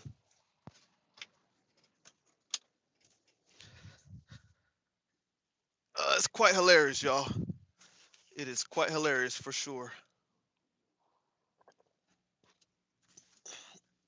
Here we go. Lucknick is evil. All right, so we have type of import restrictions. All right, let's get into the type of import restrictions we have uh, going on right here. you you guys want to know what I'm reading? This is the Congressional Research Service. All right, let me go back up to the top. I'm reading the Congressional Research Service. Okay, Inf- informing legislative debates. Trump administration tariff action section 201, 232, and 301. Right? We bringing we bringing what sources? We bring what sources? We don't just talk on this channel. We bring what sources? Understand that. Understand that. All right. The Constitution grants Congress the sole authority over the regulation of foreign commerce. Over the past several decades, Congress have authorized the president to adjust tariffs. Come on now. And other trade restrictions in certain circumstances through specific trade laws. Using these delegated authorities, right? Delegated authorities, right? He don't have this sole authority. Somebody argued earlier with me in the chat. They argued with me with their little minute opinions, right? They argue with me that the president has the authority to impose taxes. They argue with me, right? And I had to now I can show you the facts. I can show you the facts now because I was traveling earlier.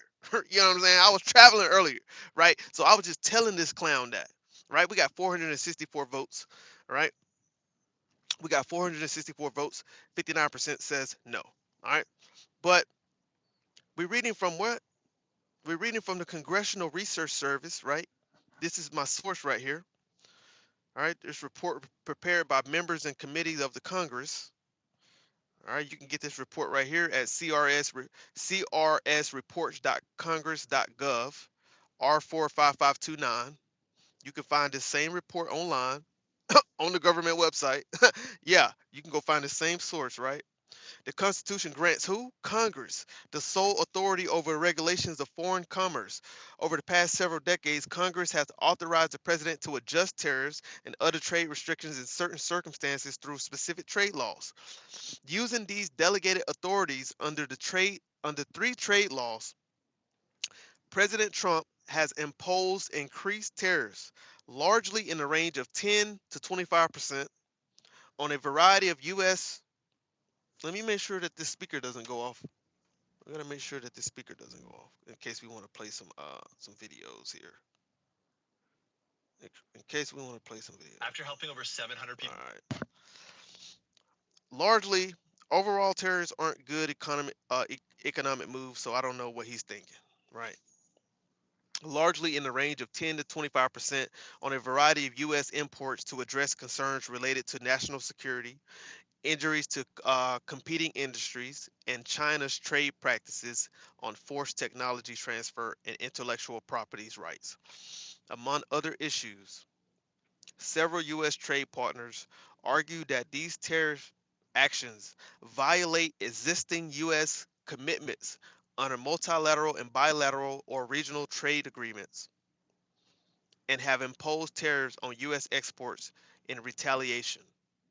All right. Congress continues to actively examine and debate these tariffs, and several bills have been introduced either to expand, limit, or revise existing authorities. All right, so now we're going to get into the U.S. trade laws authorizing the president tariff actions. Let me get some more water, y'all. We're going to read about reciprocal. We're going to read about reciprocal tariffs. We're going to read about that. Just give me a moment. We're going to read into all of that. We're going to read into all of that. All right.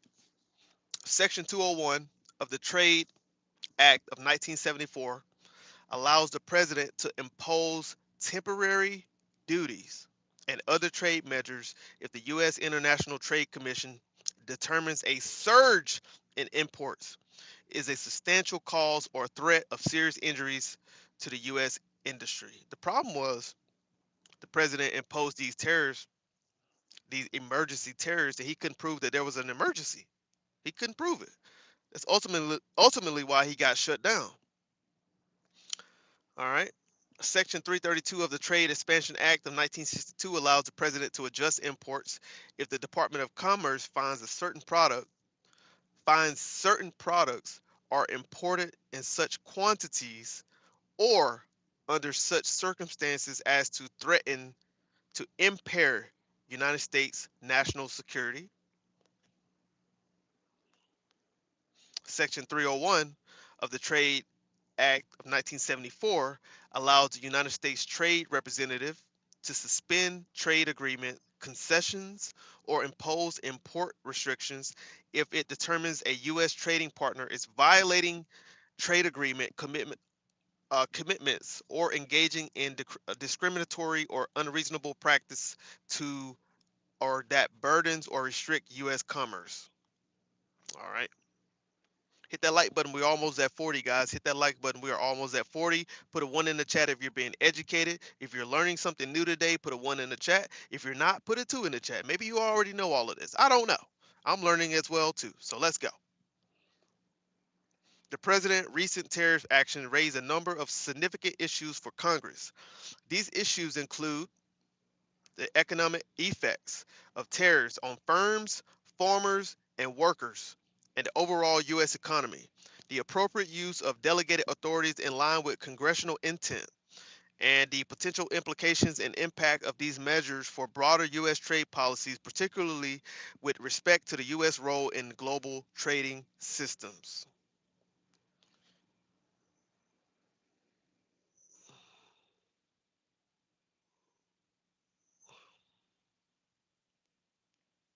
All right. 111. Shout out to Icy said 111. Icy Fox, man. Shout out to my moderator right there. We almost at 40 likes, guys. We almost at 40 likes. Also, you guys want to join the road crew, the road crew for $2.99 a month. You can. You become a member of my channel. Join the road gang, the road crew. As I be on the road, we do lives on the road. You also could join the inner circle for $5.99 a month. Just throwing that out there. Thank you guys for hitting that like button, leaving us some digital currency. All right, the products affected by the tariffs increases. Let me read that again. The products affected by the tariff increases include washing machines, solar products, steel, aluminum, numerous imports from China. Retaliatory tariffs are affecting several U.S. exports, including agricultural products such as soybeans and pork. I talked about that earlier, y'all. Before I even read this freaking article, I talked about the amount of farmers who are coming out um, complaining on different news outlets. Soybean farmers, pork farmers coming out saying that these tariffs are horrible. They're causing us issues. All right. Motor vehicles, steel, and aluminum. Using the 2017 values, U.S. imports subject to the increased tariffs accounted for 12% of annual U.S. imports, while exports subject to retaliatory tariffs accounted for 8% of annual U.S. exports. A pending Section 232 investigation on motor vehicles and parts imports could result in increased tariffs on more than 360 billions of imports, and the president has stated that additional tariffs could impose on imports from China absent a negotiated agreement to agree certain Chinese trade practices of long-standing concerns to the United States. All right. U.S. imports and exports affected by the recent tariffs.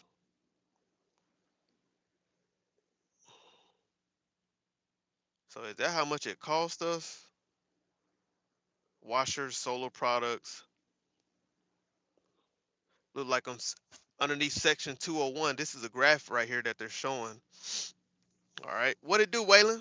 Somebody said SCOTUS struck down his use of 1977 EPA. As far as the trade deals, he still has power. Yep, they struck down the EPA. You're right about that. As far as the trade deals, uh,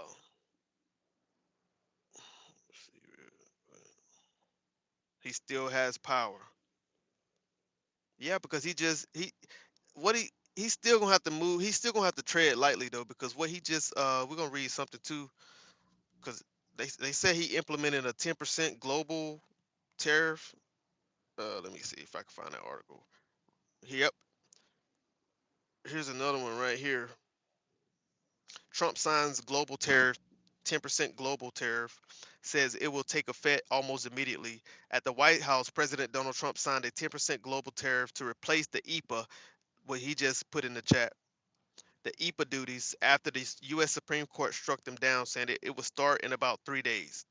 So the U.S. Supreme Court ruled in a 6-3 decision that the EPA, International Emergency Economic Powers Act, did not author, authorize tariffs in peacetime, overturning lower courts that found businesses in a dozens of U.S. states as plaintiffs.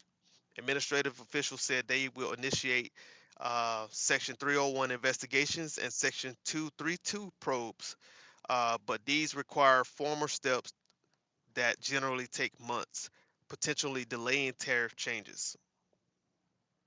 Okay. Companies have filed suits. All right, we already read about the company that have filed suits. So let me see. See. So I don't really think. I'm not driving. No, I'm not driving. What it do? What it do? What it do? What it do? What are your essential snacks, Big Dom? My essential snacks. What a question. What's up, Ricky? How's it going? Kuzma is now more at risk of us leaving. I just read something about that. Yep, here it is right here. So let's see right here.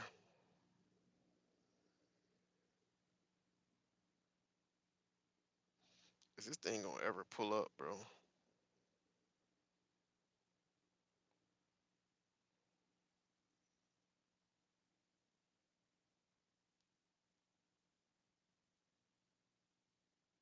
In Canada, they've learned what it takes when the games tighten up and the Sorry, guys.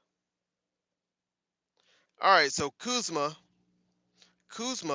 well, he just said right there, Kuzma, the Canada, United States, Mexico agreement will continue to be traded across the border tariff free, following Trump's announcement of a blanket 10% global levies. I'm sorry about that. We know we have some allies in the United States saying treat Canada differently, and I hope we're able to continue arguing for the Kuzma carve out. Danielle Smith told Vasi Kapala in a pre-taped interview that will air Sunday. Smith said around 97% of the goods currently traded between Alberta and the United States cross the border tariff free. However, specific sectorial tariffs continue to be a sticking point in trade talks between Washington and Ottawa. But I'm still hopeful that we're going to be able to get our negotiation back on track and be able to continue an extension of that agreement, said Smith. All right. So it don't look like it's at risk. It don't look like it's at risk, at least from what I'm reading. OFM. Ricky, thanks for the gift, Ricky. I appreciate that, buddy. Thanks for the gift. All right. The White House. Let me see. So Trump adds a 10% global tariff after U.S. Supreme Court decision, but Kuzma complement goods are exempt. A defiant U.S. President Donald Trump said he will impose an additional 10% global tariff on Friday after Supreme Court decisions to strike down many of the existing tariffs, including levied against Canada, including some levied against Canada. Trump called the decision deeply disappointing, adding he is ashamed of certain members of the court.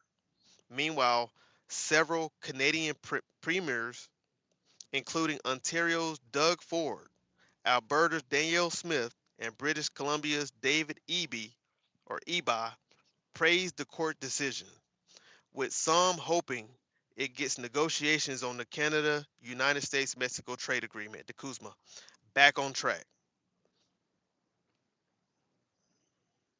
The White House have released a fact sheet outlining the new global tariffs announced by Trump earlier today. We might have to read that. We might have to go into that. The White House released the fact sheet. Have y'all read that? Have y'all read that? Think of the global economy as a massive, complex system of pipes, with tariffs being just one of many valves. Interesting take right there. Alberta is more in line with the United States values, so I can see Smith making that statement. If all trade was free, there would be no problem. Interesting. All right. So the White House has released the fact sheet. I might have to find that. Let me see if I can find that real quick. I don't want to leave this article though.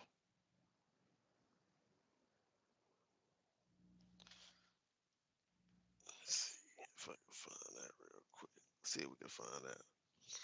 Outlining the new global tariff announced by Trump earlier today, which will take effect February 24th. Okay, at 12:01 Eastern Standard Time. Kuzma compliant goods of Canada and Mexico are not subject to new tariffs. In a separate executive order, President Trump also reaffirmed and continued the suspension of duty-free de minimis treatment for low value shipments, including goods shipped through the international postal system, which will also be subject to temporary import duty imposed under Section 122. The fact sheet continues. Trump signs executive order. Blah blah blah blah blah. Donald Trump says, "It is my great honor to have just signed from the Oval Office a global 10% tariff on all countries." Trump wrote on Truth Social. Mm, interesting right there. Damn, I gotta get this thing hooked up real quick.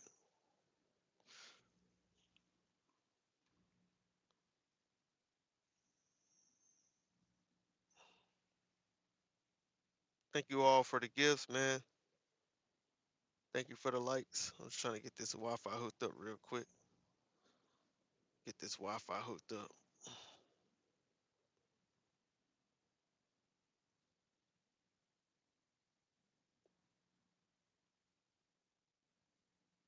People land stocks all over the world, I've noticed a pattern. There's one thing that gets them picked while everybody else gets ignored. New tariffs. All right, let me see if I can find this fact sheet real quick. I gotta find this fact sheet. It could make problems for national productions if the whole world had some regulations, same costs, and pay. It could be possible. What surprised me is that nobody's safe to be mad about. These other countries that have been charging us ridiculous tariffs that we can't even get into their marks.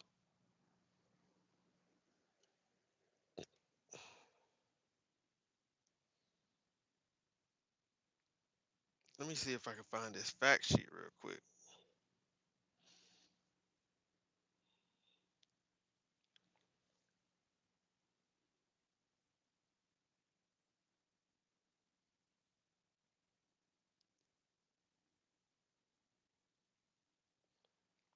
Let's see if I can find this fact sheet real quick.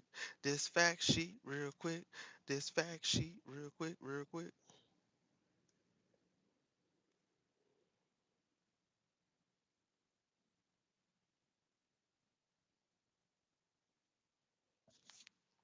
Yeah, this is the one that I was just reading right here.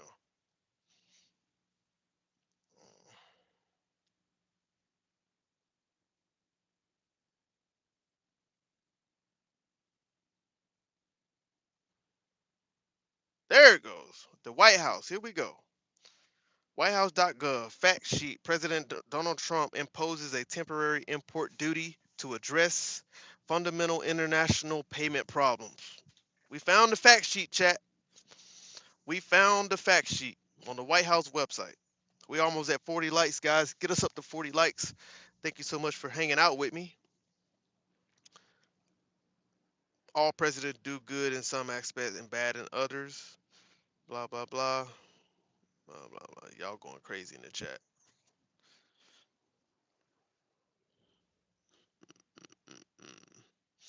Somebody said my gas prices are up, my grocery prices are up. It's funny how inflation works. It's funny how deflation works.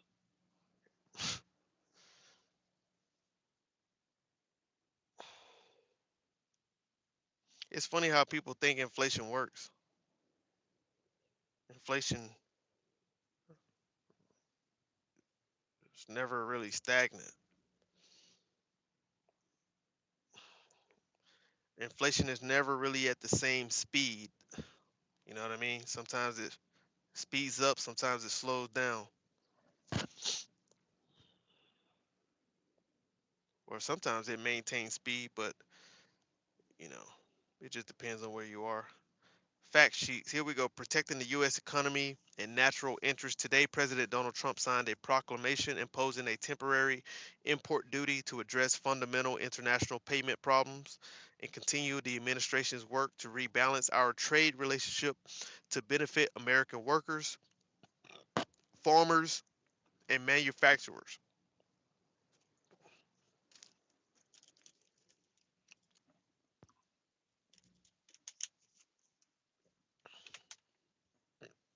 President Trump is invoking his authority under the Section 122 of the Trade Act of 1974, which empowers the president to address certain fundamental international payment problems through surcharges and other special import restrictions.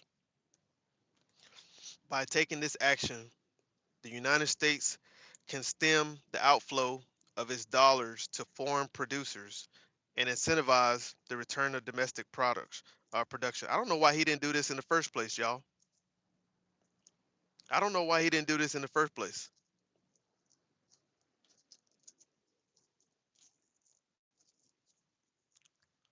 Unless what they're saying about the refunds, I mean, if the refunds really gonna be a strenuous process and it's gonna take some time and everybody ain't gonna get no refunds back, then that money is already spent. That money is already gone, right? Unless this was a chess move on behalf of the president.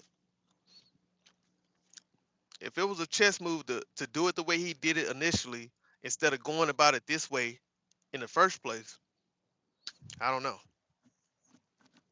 I don't know.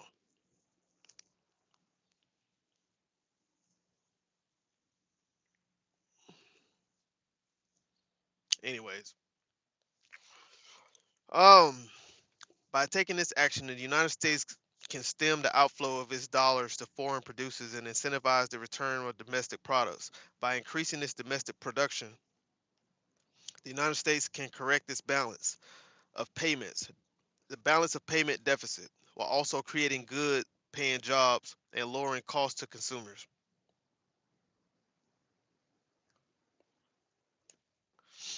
The proclamation imposes, for a period of 150 days, a 10% ad valorem import duty on on articles imported into the United States. I'm not sure I understand that. I'm not sure I understand that, y'all.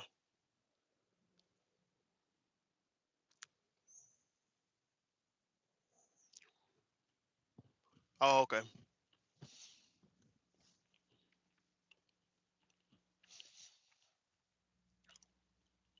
The proclamation imposes, for a period of 150 days, a 10% ad valorem. Ad valorem tax is a levy based on the excess monetary value of an item such as real estate, personal property, or vehicles, meaning according to value in Latin. Okay. This tax is usually calculated as a percentage of the asset fair market value. It is primarily used by local governments to fund services like schools and infrastructure. So the key aspects of ad valorem, I hope I'm saying it right.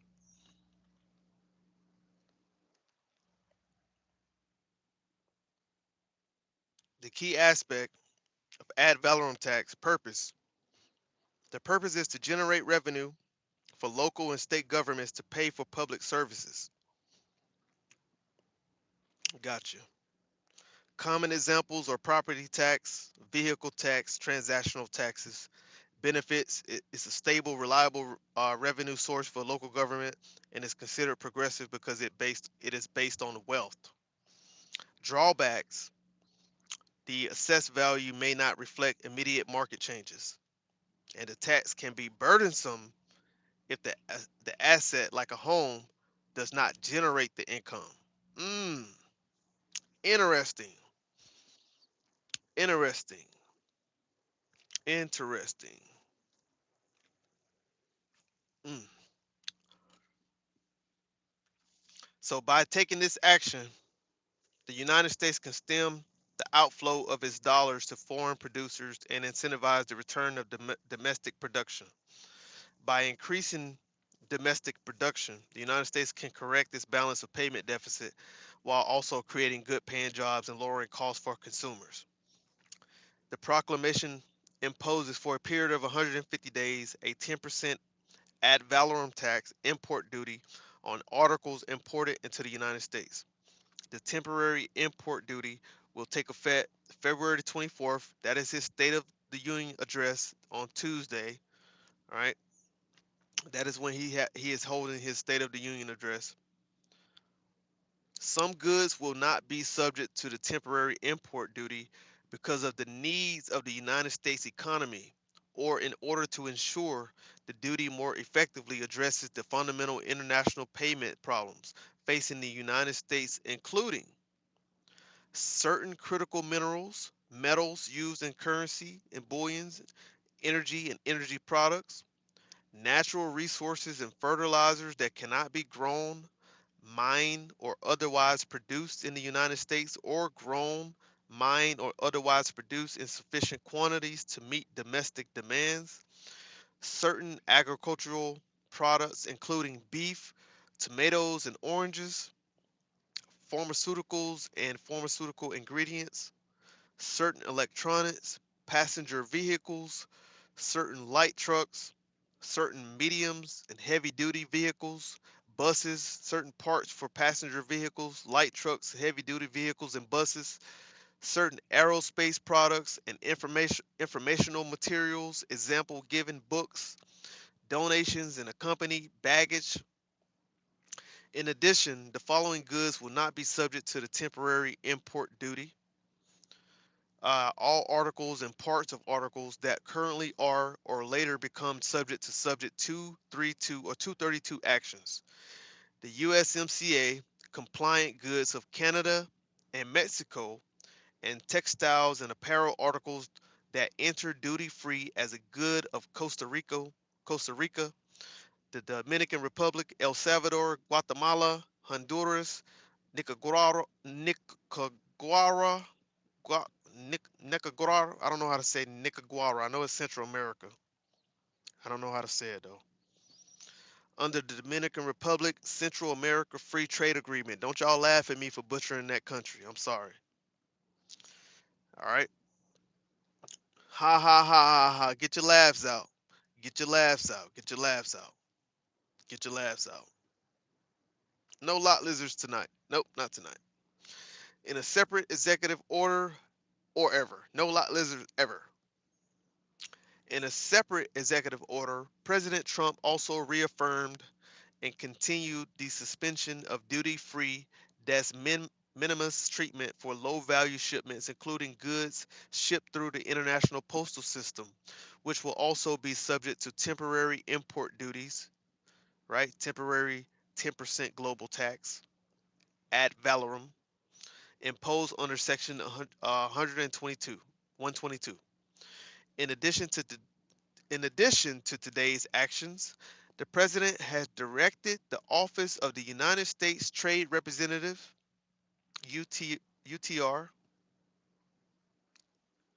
to use its Section 301 authority to investigate certain unreasonable and discriminatory acts, policies, and practices that burdens or restricts U.S. commerce. So he is definitely trying to find hoops.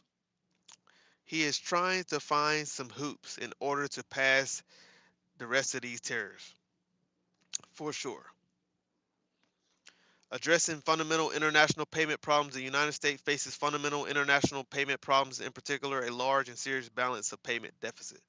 As a result of its loss of domestic production, the United States must import much of what it consumes, sending US dollars out of our own economy and overseas.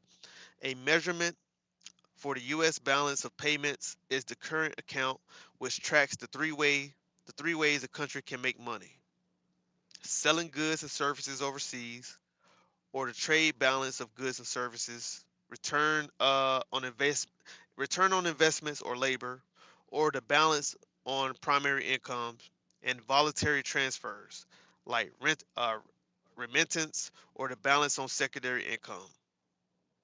The United States not only runs an overall current account deficit, but also a deficit in each component of the current accounts. The annual U.S. good trade deficit exploded by over 40% during Biden's administration, reaching 1.2 trillion in 2024. In 2024, for the first time in more than 60 years, the United States made less on the capital and labor it deployed abroad than foreigners made on the capital and labor they deployed in the United States. So it wasn't a good return on investment. At present, more money is transferred out of the United States through remittance than money is transferred in.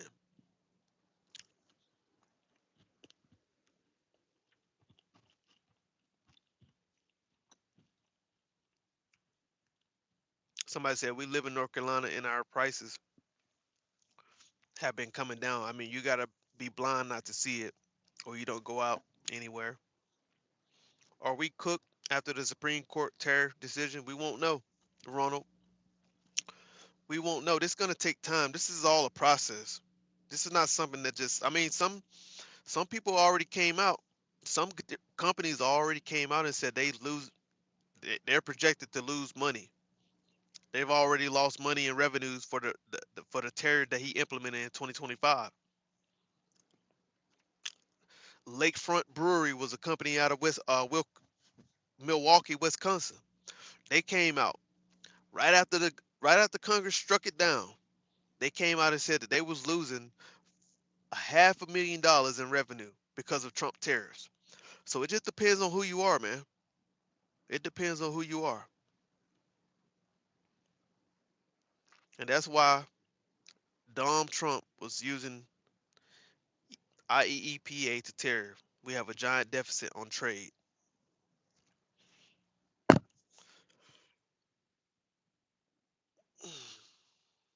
But this is what the White House and in the Trump administration is saying though, right? About the trade deficit, a giant trade deficit, right?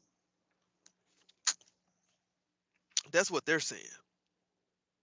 Yes, the tariff dilemma, you need to transfer US dollars out of the country. Yep. I thought the US had to pay all the money back. You're late to the show, man, Ronald. You late to the show. We've been talked about all of that. We have already talked about all of that. It's like $175 billion that they got to pay back to these companies and the importers.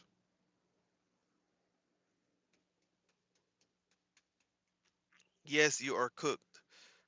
We see in real time how money is transferred from taxpayer monies to the top 5%, says Dennis.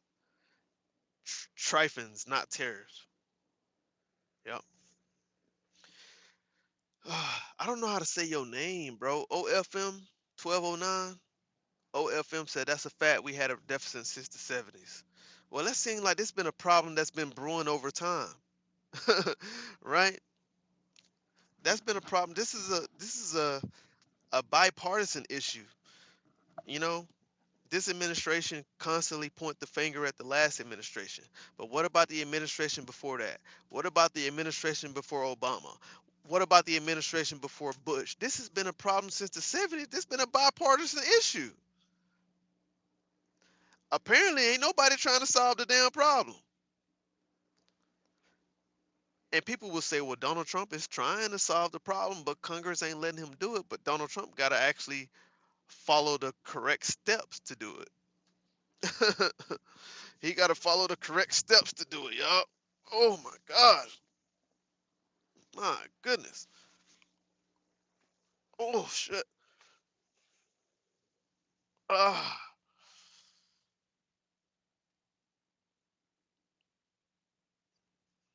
Yep, yep, yep. Nick, what? Oh, Nicaragua. Nicaragua. Nicaragua. I got it. Nicaragua. That's right. That's a country in Central America. I can never say that country right, guys. I'm sorry. I'm like, I don't know. I get tongue twisted sometimes. Quick summary. Quick summary is that Congress, look, man, the tariff was the EPA tariff was struck down today by Congress. All right, and they don't really have a specific process on the refunds, right? But yeah, eventually the government is gonna have to pay those tariffs back in the amount of $175 billion. And you already got companies like Costco, Toyota. You got different companies that's already suing the federal government right now for refunds. You already got companies that's already suing the federal government for refunds, right? So yeah, these refunds gonna have to be paid back. They don't know if it's gonna be paid back in a year, in a month, electronically, through mail. They don't know how this stuff is going to be distributed to the American people. The governor of Illinois already came out and said that the Trump administration or the federal government, he already sent the invoice to the president on how much he owes every single Illinois resident in his state. The governor said that every household family in Illinois is guaranteed or should be guaranteed $1,700 from these tariffs that the president imposed.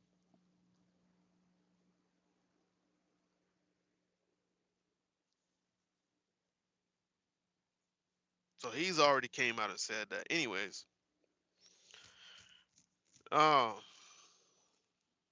so yeah, the United States not only blah blah blah blah blah. Uh,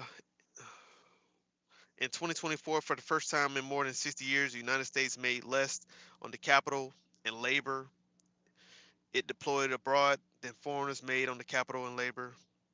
The situation is getting worse. In 2024, the United States maintained a current account deficit of -4% of gross GDP, almost double the current account deficit of approximately -2% that prevailed between 2013 and 2019, and larger than 2019 to 2024. As a share of GDP, the 2024 current account deficit represented the biggest annual current account deficit since 2008. Alrighty. So, continuing to utilize tariffs to protect U.S. interests, the White House says tariffs will continue to be a critical tool in President Trump's toolbox for protecting American businesses and workers, reshoring domestic production, lowering costs, and raising wages. The Supreme Court disappointing decision today will not deter the president's effort to reshape the long distorted global trading system that has undermined the, the economic and national security of our country and contributed to fundamental international payment problems. Since day one, President Trump has challenged the assumption that the United States must tolerate, shut up, that the United States must tolerate the distorted and imbalanced global trading system. I need some water, y'all. I need some water. Give me one moment. I need some waters. I need some water.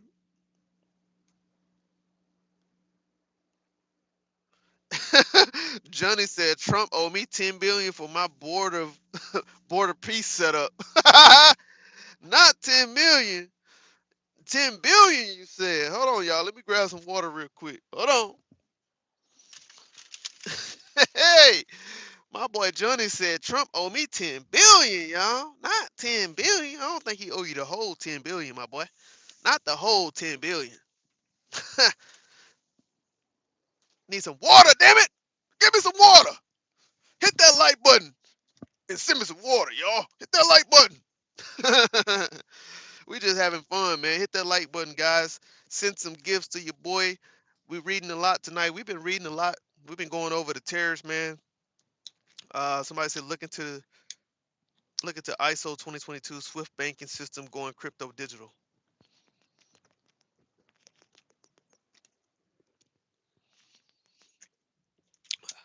I can't promise you I will look into it. If I remember it, I will. I look into so much on a daily basis, bro. We got the State of the Union coming up next week. Democrats are trying to boycott the State of the Union. Um, they are trying to boycott the State of the Union, y'all. I'm not sure, like I told you, I don't lean left, I don't lean right, I'm centered.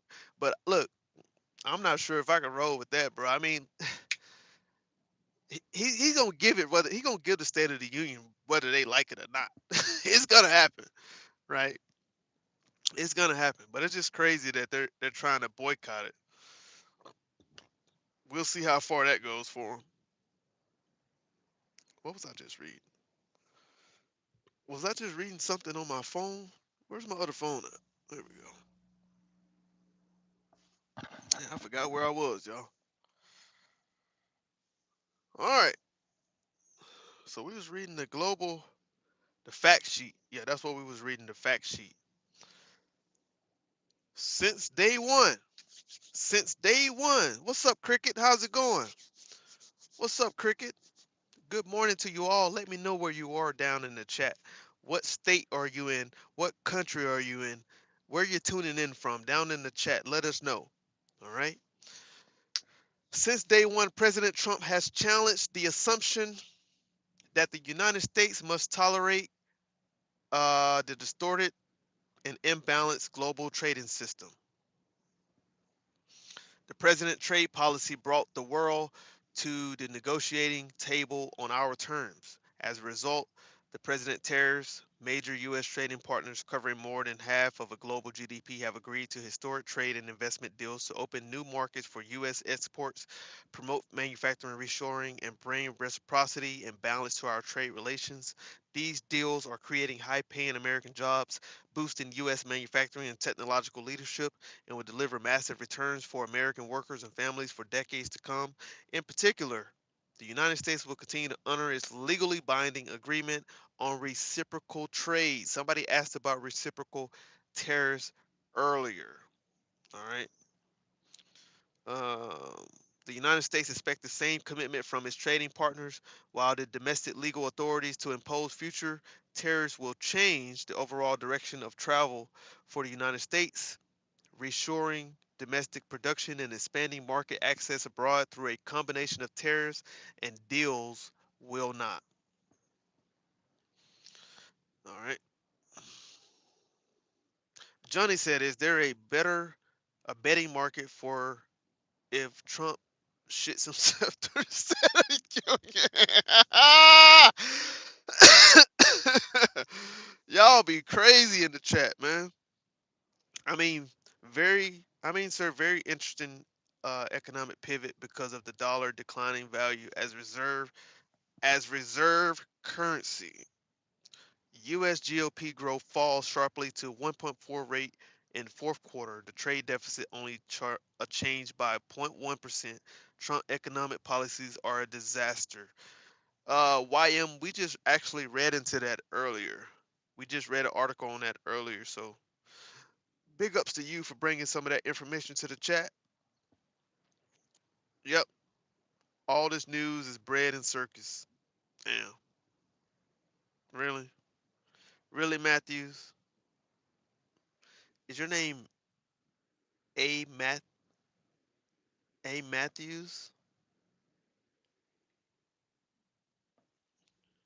Today's actions will continue to protect the national interests of the United States by addressing the balance of payments deficit to further usher in America's golden age. All right. All right.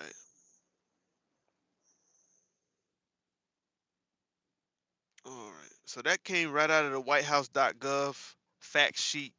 You guys can go check that out and read it for yourself, straight from the horse's mouth. That was the fact sheet that the Trump administration uh, quickly quickly implemented right after the Supreme Court struck down Donald Trump IEPA tariffs. All right, so the White House has released the fact sheet outlining the new global tariffs announced by Trump earlier today. All right, in a separate executive order, President Trump also reaffirmed and continued the suspension of duty-free de minimis treatment for low-value shipments, including goods shipped through the international postal system. We read that already. Trump signs executive order on 10%. Trump shared Friday night that he signed an executive order that would soon make his 10% globe tariff go into effect almost immediately.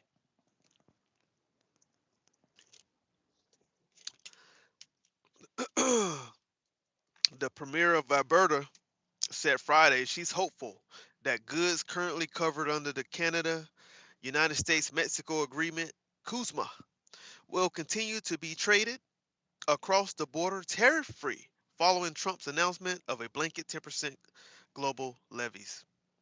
All right.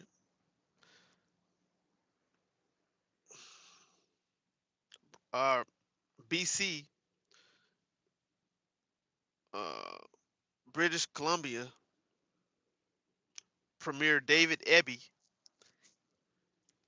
told reporters Friday that the United States Supreme Court decision was an important one for British Columbians and all Canadians, arguing that the justification for Trump's global tariffs was flawed from the beginning.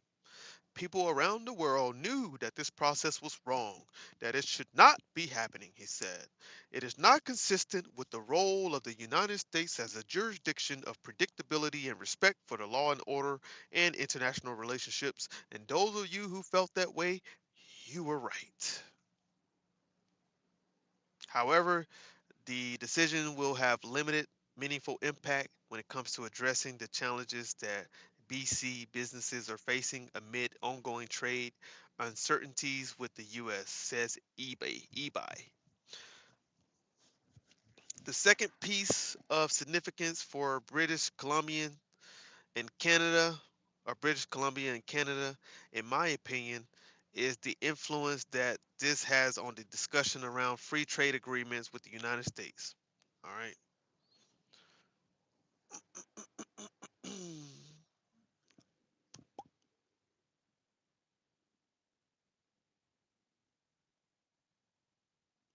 Y'all going in the chat.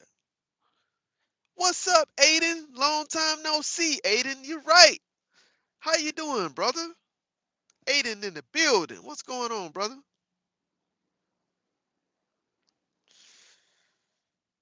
All right. All right. Kuzma, the current agreement that dictates trade terms between Canada, the United States, and Mexico, is set to be renegotiated later this year.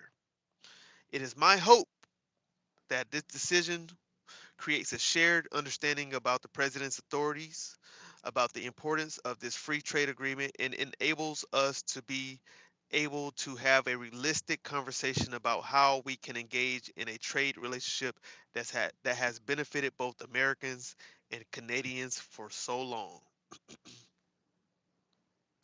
So Ontario's Doug Ford, calls the decision that the Supreme Court made victory, victory, victory, victory.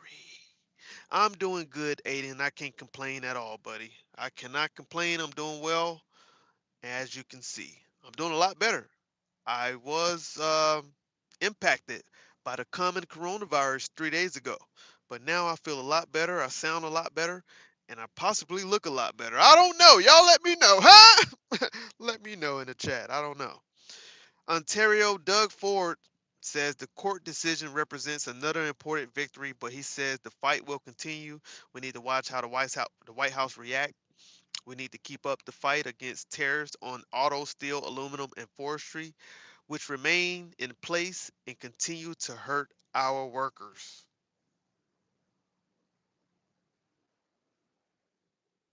He also goes on to say, I won't stop fighting until every last tariff against Canada is dropped so we can grow our economies and create jobs on both sides of the border. Thank you, Aiden. I appreciate you, man.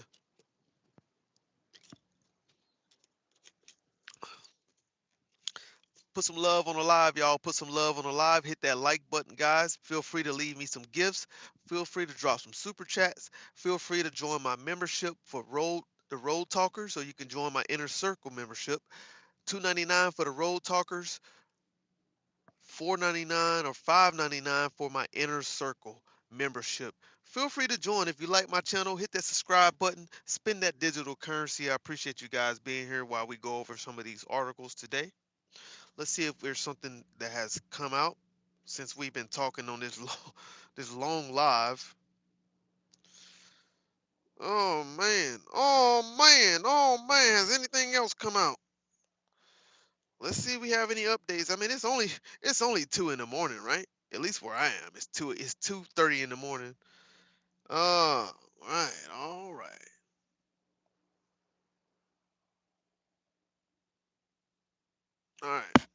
Dom is the best. That's right, Icy Fox. Thank you. I appreciate it. Shout out to the Spans. What's up, man? Good morning. What's going on? Shout out to everybody in the chat, man. We almost at 50 likes, man. Let's get those likes up to 50, 50, 50. Let's get those lights up. So when does the Supreme Court decision go into effect? The decision goes into effect right away, and the Trump administration could stop collecting tariffs imposed under the emergency power laws as soon as practically possible, given any system updates that might need to be completed, said Jeffrey Schwab. Schwab is the senior counsel and director of litigation at the Liberty Justice Center. The libertarian, leaning nonprofit that brought a lawsuit on behalf of several small businesses. Trump fiercely pushed back against the ruling and vowed to keep collecting tariffs, but under a different law that has more constraints on the president's tariff power. And that's why I told y'all, man, they had to see it coming.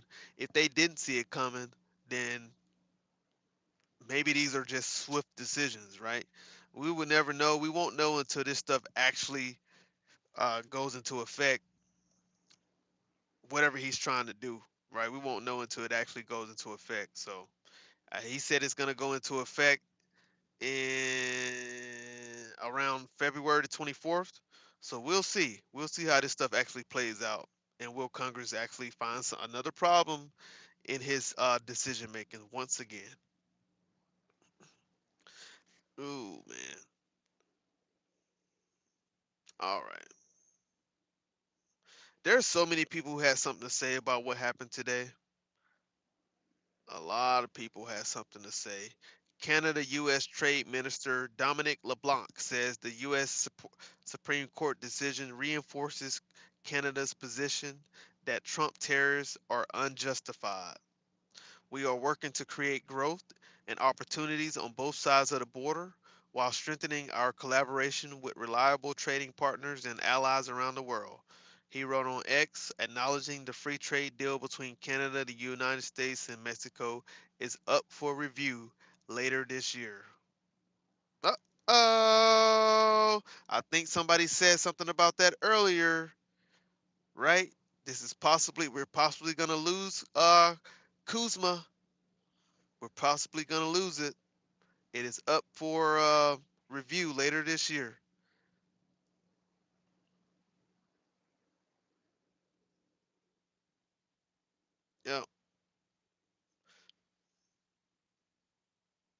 Trump took to the social media after Friday's decision by the Supreme Court, calling it ridiculous and nonsensical.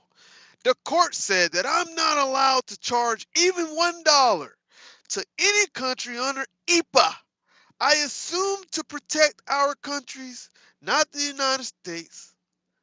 No, he said, I assume to protect other countries, not the United States, which they should be interested in protecting, Trump said in a post on Truth Social. But I am allowed to cut out any and all trade or business with that same country, even imposing a foreign country let me stop destroying embargoes and do anything else I want to do to them. See if we can find something on that real quick. But that was funny, bro. Y'all didn't think that was funny? I thought that was funny, bro. I thought that was funny. Dennis says, thank for the great live and talk in the chat. Absolutely, Dennis. Come back anytime, Dennis, man. Thank you for subscribing to the channel. I appreciate that. The question is Trump doing a good job? How do you dictate that question? Bro, just answer the damn question, bro. Jalen Brown been on the black line. Jalen Brown been on the crack pipe. Who you trying to call? Who you trying to call Jalen Brown on crack, boy? American flag. What you trying to say, boy? Don't be talking that shit about me, man. Don't be talking that shit. What's bracking? What's cracking? What's bracking? What's cracking? What you can't say cracking? You say what's bracking because you can't say what's cracking. All right, y'all, man. A lot of people had something to say. One of the Supreme Court justices, what's his name? Justice Brett Kavanaugh. In a post on Truth Social, Trump said that although he disagrees with the United States Supreme Court ruling, it now allows his administration to go in a different direction with its tariffs and trade policy, which is even stronger than our original choice. Then why wasn't it your initial choice? Why was that not your initial choice? Unless, like I said earlier, unless they had a plan, right?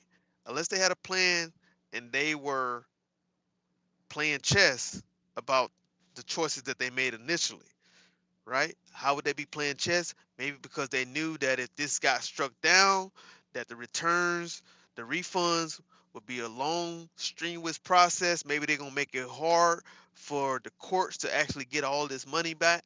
Who knows how they're gonna do it? Somebody said, "Shut up, you a grifter. You can't shut me up, but I can shut you up. Watch how fast I shut you up. Watch this, y'all." Boom! Got his ass out of here. He must don't know that they call me the 86,000 second king. I'm the 86,000 second king. Why? Because I put your ass in timeout for 86,000 seconds. That's 1,433 minutes. If you know, you know. If you know, you know.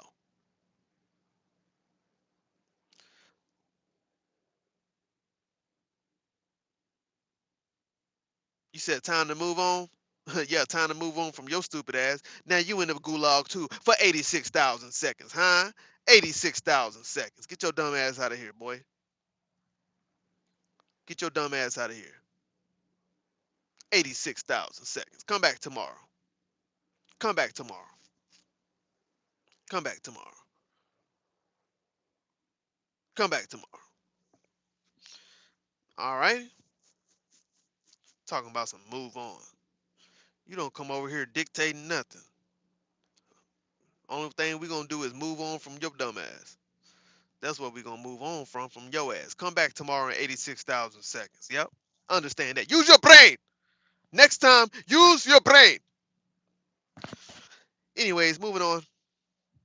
I love these type of conversations, but Elias, the wife, is saying I must go to bed. Good night, sir. OFM, man. It was good. Uh, it was good learning from you, man. Reading your comments, man. You've been respectful, man. If we disagree or agree, bro, it was all respectful. So I appreciate you. Come back, subscribe to the channel. Come back and holler at us anytime, bro. Anytime. And thank you for your information and knowledge on certain things. I appreciate that. Respect. Definitely respect. All right, guys. All right. So we talked about this already. Kavanaugh, appointed by Trump in his first term in office, was one of the three justices who voted in favor of the administration. The other two, Clarence Thomas and Samuel Alito, also were also appointed by Republican presidents. In the post, Trump wrote, "Thank you, Justice Kavanaugh." In actuality, he said, "While I am sure they did not mean to do so, the Supreme Court decision today made a president's ability to both regulate trade and impose tariffs more powerful and crystal clear rather than less." All right. So the Illinois, we talked about the Illinois governor demands refund. J.B. Pritzker, the Democratic uh, governor, released a letter addressed to Trump with an attached invoice for $8.68 million following the Supreme Court ruling on tariff. Your tariffs wreaked havoc on farmers and raised our allies and sent grocery prices through the roof, wrote the governor, who's eyed as the 2028 presidential contender and has repeatedly sparred with the president. This morning, your hand-picked Supreme Court justices notified you that they are also unconstitutional. He said the invoice marked past due delinquent, sets the tariff cost at $1,700 for each of the state's 5.1 million households, a total of 8 million.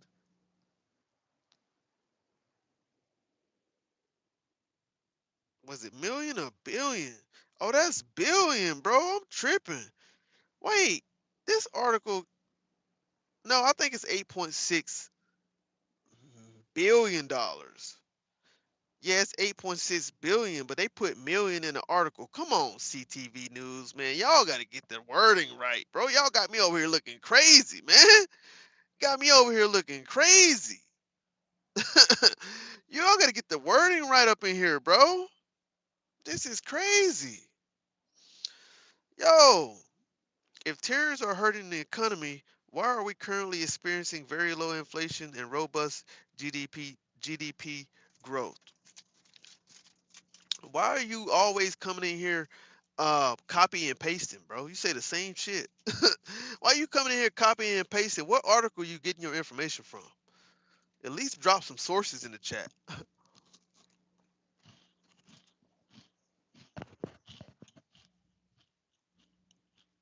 Let us know where you're getting your information from.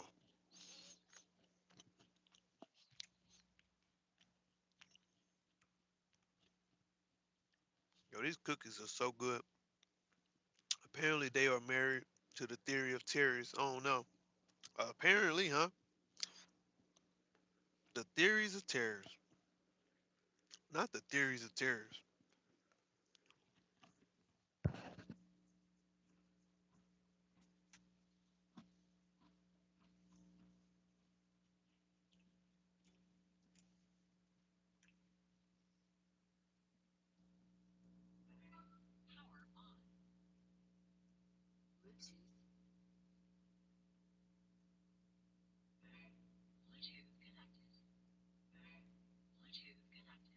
What did it connect to? Okay, that's fine. Actually, that's fine. Actually, it's all good right now. What y'all got going on, man? Good morning to everybody.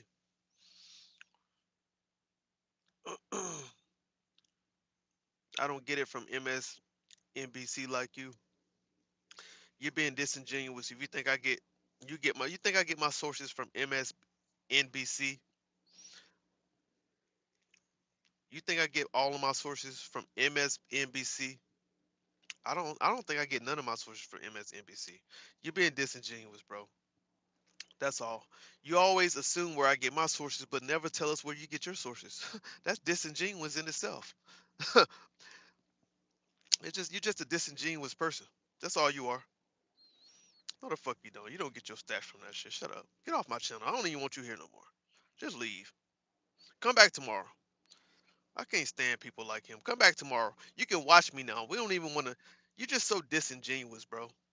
Just leave. Come back tomorrow. Try again. I think I timed you out yesterday. Come back tomorrow. You get on my nerves, bro. You're just such an antagonizer, bro. You don't never like me and the other guy. They came in here earlier, right? We was able to go back and forth and throw ideas at each other without being so antagonistic. Like that's all you are, bro. You an antagonizer. You don't come in here on my channel on good faith.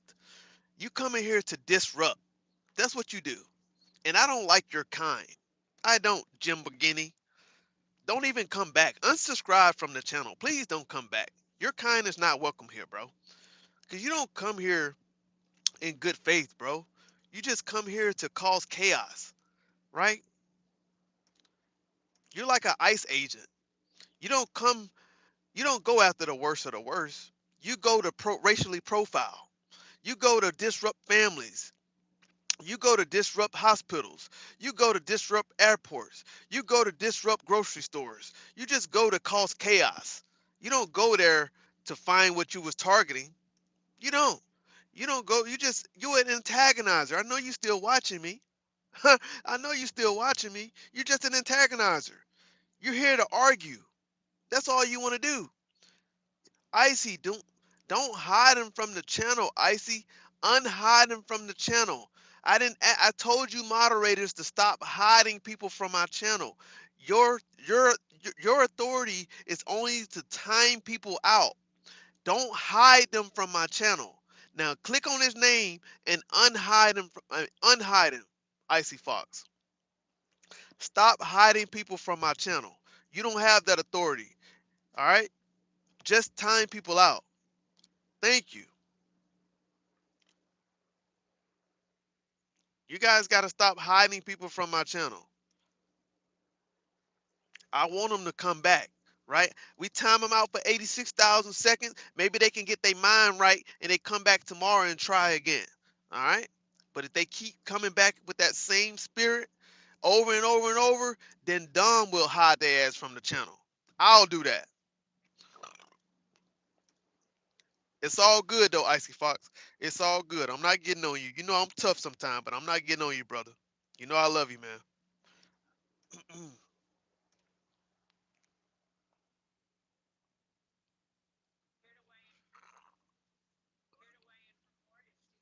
All right, let's hear from Stephen Miller, the man, the real president behind the plan.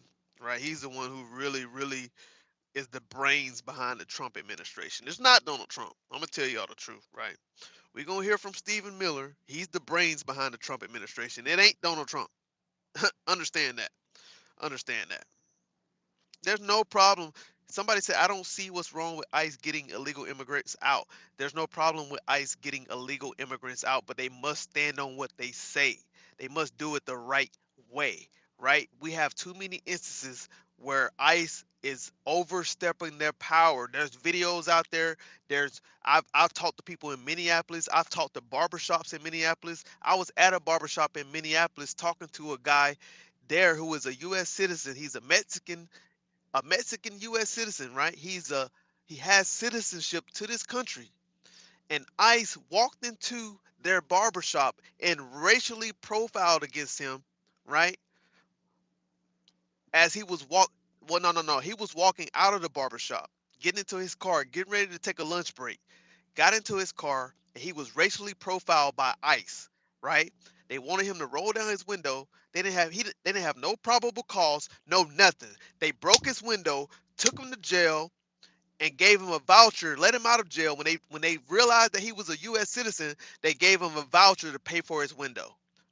ICE is not completely doing the right thing. They are not a 100% doing the right thing, and there's real facts out there. There's real people out there who can testify to that. That's just the truth. It's just the truth. Now we're not arguing saying that they shouldn't be going about the process to get illegal immigrants out of the country. I understand that, right? But it's a way that you should do it. And racially profiling is wrong. I would never agree to that. I don't care what you say. You should not be walking up to people of color, questioning them like Are you a U.S. citizen because you brown, because you black, because you look Haitian, because you look Jamaican, because you look like this? What is this, fucking lookership? Is this lookership? Huh? Come on now. They should not be doing that. They should not be doing that. Target, if you're going to Target, this is what Tom Homan said. Tom Homan said they have a target list of who they want to go after. They already know the person name. They have an idea where they live. They have an idea where they work and things of that nature, right?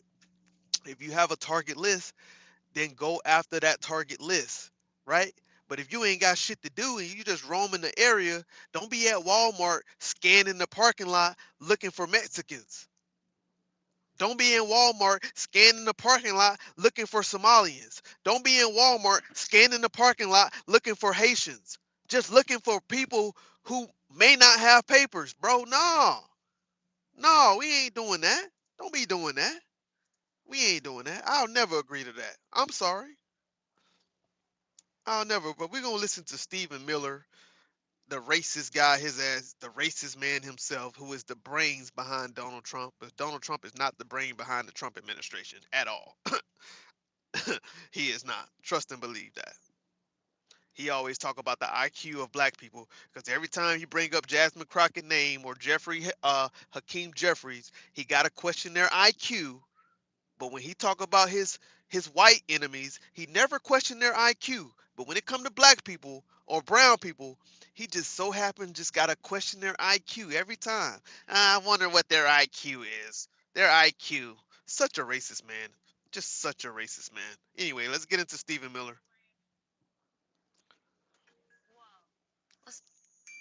Building an app in base 44. Guys, Nina just built an app. Impossible.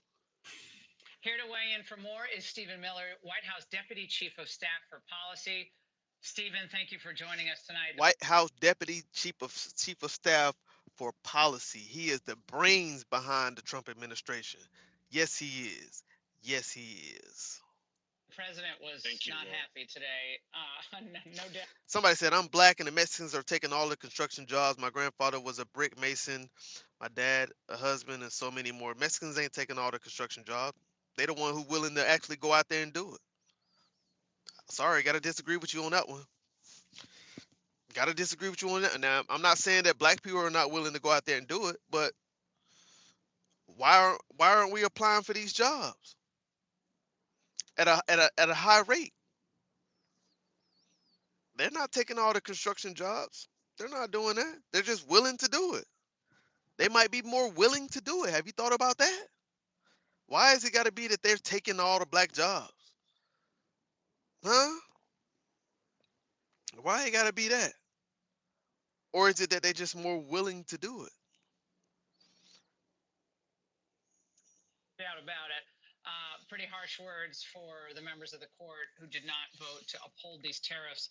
And now J.B. Pritzker, though, is pretty happy because he thinks now the federal government should return $1,700 per Illinois family because the tariffs were struck down. Well, Governor Pritzker is not only economically illiterate, historically illiterate, and probably functionally illiterate. He's also somebody whose every action and policy is designed to hurt and betray America. Let's be very clear about this, Laura. President Trump got elected in large part to bring back our supply chains, reshore our manufacturing base, bring back our jobs from overseas. Over the last year, his historic program of tariffs has done exactly that. That's why we've seen record job growth, record wage growth, and record reshoring of vital manufacturing jobs. Under Biden, under the Democrats, for 4 years, we saw back-breaking, double-digit, record-setting inflation, costing Americans thousands of dollars a year. Many Americans, tens of thousands of dollars a year. That's what Pritzker supported. President Trump has brought inflation down to 1.4%, an ideal benchmark rate according to economists. So that's the comparison point here. But let's talk about the Supreme Court for a second. Justice Thomas said so brilliantly and eloquently, the language of the statute is clear. Under the International Emergency Economic Powers Act, the president has the authority to regulate foreign trade, and going back to the founding of our country, the term regulate has always meant and included. He has the authority to adjust foreign trade. Now I thought Stephen Miller was gonna keep it real, y'all. I thought Stephen Miller was gonna keep it real. I was really counting on you, Stephen Miller. But I know you a part of the Trump administration, and I know y'all can't always be honest. But let me just go in here and fact check him real quick. Let me just go fact check him real quick. I never had to fact check Stephen Miller. This is new to me, y'all. I never had to fact check him, but this is new to me. All right. Let me see if regulate is in the language here. Let me see if regulate is actually in the language. Oh man. The Constitution grants Congress sole authority over the regulation of foreign commerce. Over the past several decades, Congress have authorized the president to adjust tariffs and other trade restrictions in certain circumstances through specific trade laws. Now, maybe he said something else. Let me go back and listen to what he said. Just give me a moment because I want to make sure I fact check him correctly. And eloquently. The language of the statute is clear. Under the International Emergency Economic Powers Act, the president has the authority to regulate foreign trade. And going back to the founding of our country, the term regulate has always meant and included the power to levy duties. But All right. All right. Under the IEEPA, let me find that statute real quick. Let me see. Let me find that statute real quick. We gonna fact check his ass today. We gonna fact check his ass today. Let me find that statute.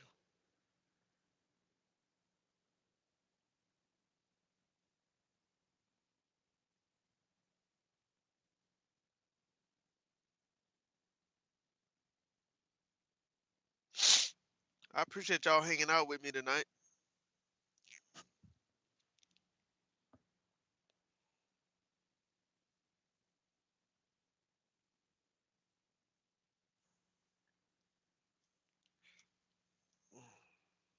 Let me find that statute real quick. We already checked the fact sheet, so we can get rid of this article real quick.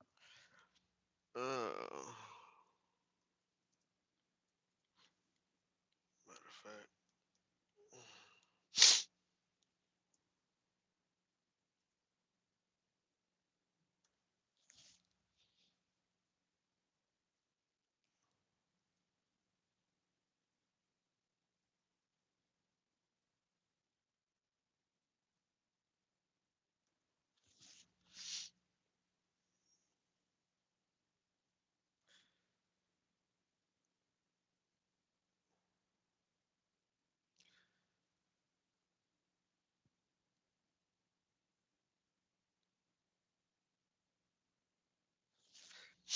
International Economic Emergency Economic Powers Act.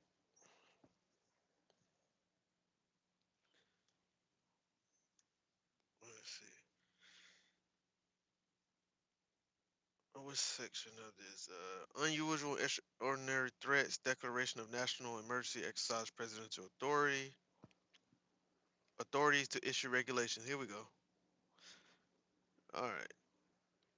So U.S. Code Title 50, U.S. Code 1704.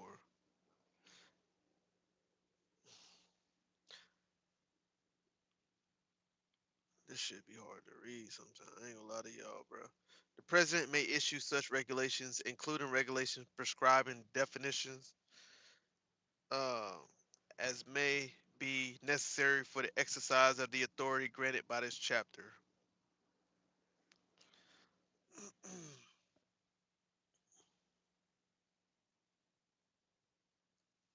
Why is it not giving me everything I need? What's up with it? What's up with it, y'all? What y'all got going on, man? Good morning in the chat. Let me know where y'all tuning in from right here, right now, man. Let me know where y'all tuning in from. We're trying to fact check Stephen Miller real quick on the language of this law.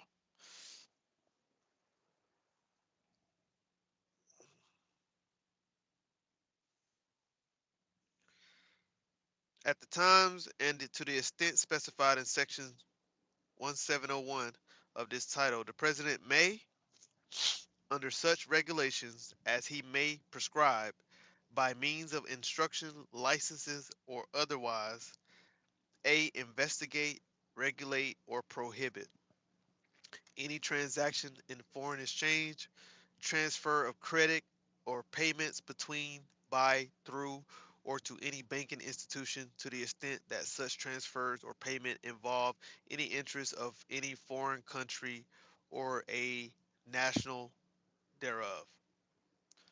The importing or exporting of currencies or security by any person or with respect to any property subject to the jurisdiction of the United States.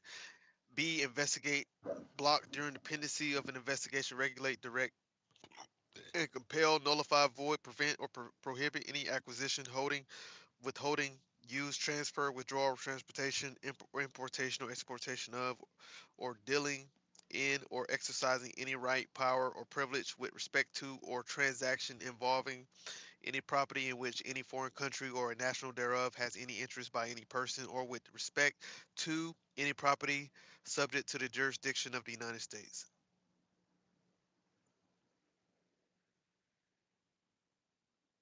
This shit is complicated as hell. I ain't gonna lie to y'all.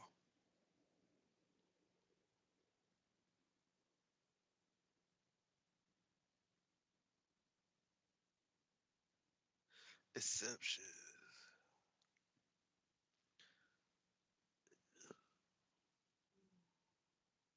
Anyways, man.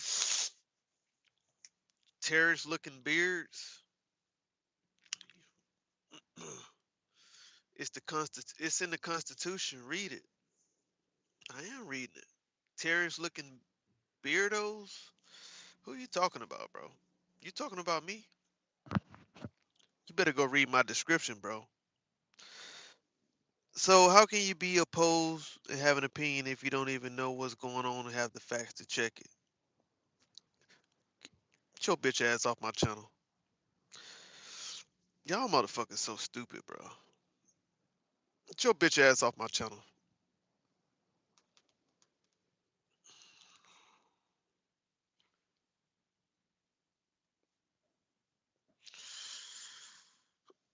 Oh my gosh. Now he's trying to type in the chat. His bitch ass can't say shit. Let me see what these folks want me to do real quick. Want me to do real quick. Motherfuckers be acting like they understand every goddamn thing in the goddamn Constitution. I swear they be trying to act like they understand every single letter, every word in the law. Get y'all ass off my channel.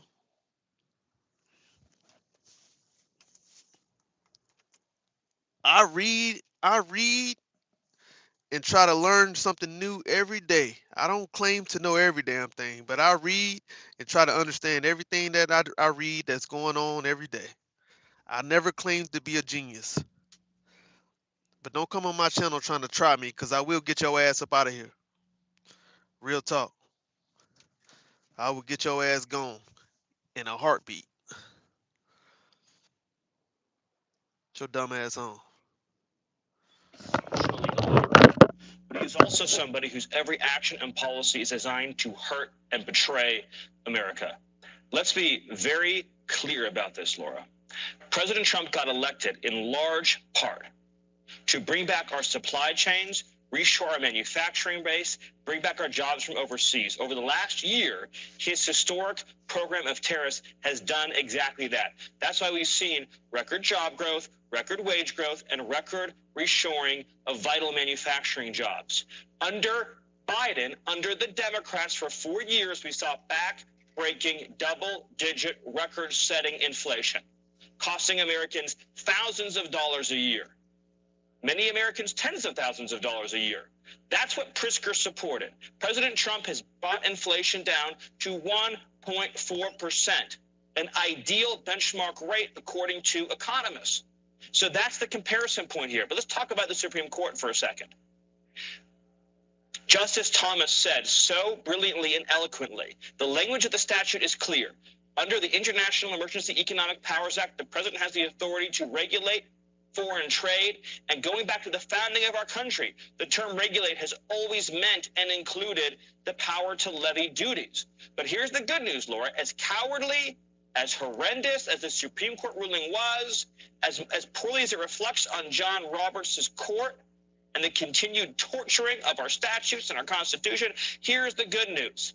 The court also affirmed the president has the authority under Section 301, Section 232, Section 122, Section 338, and many other provisions of federal law that the president can levy tariffs on foreign nations. So his program will not only be fully reconstituted, but it will be expanded. And one more point, Laura. The Supreme Court also affirmed that under IEPA, the president has authority to restrict, impede, deny, license, or even fully embargo any foreign trade. So the net result of all this is we're going to keep and grow the tariffs to bring back American manufacturing, which keeps prices low by incentivizing products to be made here in America. But it also means that President Trump has even more tools when it comes to dealing with foreign countries that undermine our security.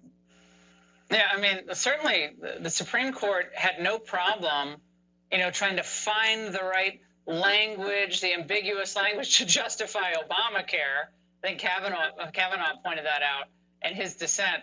And so, but now this is some tortured interpretation of this statute when historically this has always been a prerogative of the president and Congress, obviously, if Congress actually had the guts to do this, which we know it does not, Stephen. Right, but that is why Congress gave this authority to the president, because you cannot separate out the regulation of trade with foreign countries from the conduct of our foreign policy.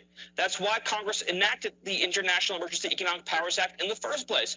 And again, as Justice Thomas pointed out in his dissent, it's the same basic statutory construction that Nixon used in his day to levy tariffs. And nobody at the time questioned the meaning of those words. So again, as you mentioned, the Supreme Court is torturing the plain meaning of the statute. It's a shameful ruling. It's a cowardly ruling.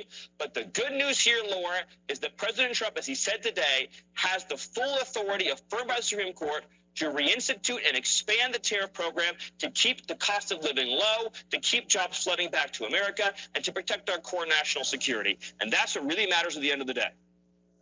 Stephen, Democrats, media types are saying the president is endangering the lives of Supreme Court justices by the language he used to describe them today. They should be ashamed of themselves, embarrassments. Just, I don't know if he used the word disgrace, but and that was a big topic of conversation, that this is going to increase the threats against justices. To that, you say?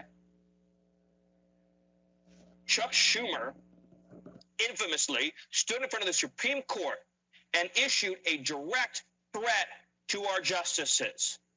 After that threat was issued, we saw assassination attempts and violence against our justices. We saw the Merrick Garland Justice Department refuse to stop and prosecute and disband the groups that were illegally demonstrating outside the homes of conservative Supreme Court justices in violation of federal law.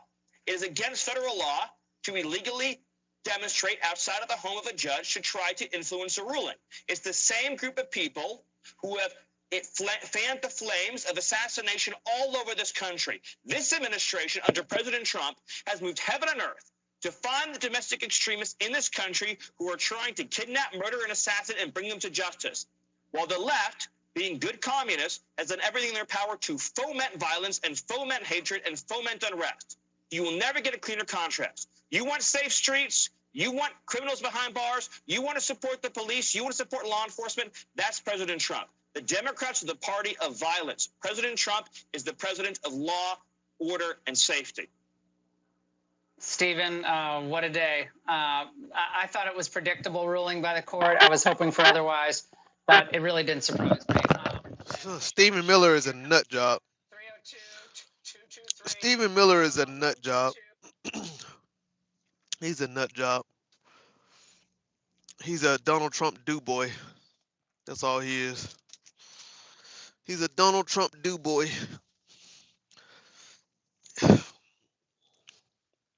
Anyways, y'all, shout out to everybody in the chat right now, man. Shout out to everybody in the chat right now. I gotta find out what these folks want me to do. Put some love on the live. Put some love on the live. Put some love on the live, man. Put some love on the live, man. Let me know if you still here with me right now. Let me know if you still here with me right now. Put some love on the live, man. Put some love on the live. Let me know if you still here with me right now. Right now. Right now. Put a one in the chat. If you still here right now, put a one in the chat. I know y'all tuning in. Free Diddy or reboot Hulk Hogan.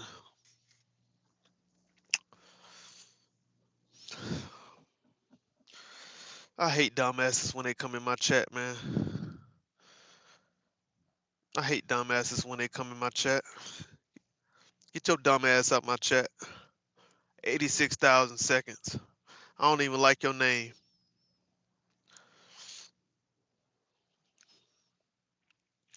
Shout out to Damien in the building. Shout out to Icy Fox in the building. Who else we got in the chat, man? We got 50 lights, man. Put some love on the live, man. Put some love on the live. Put some love on the live, man.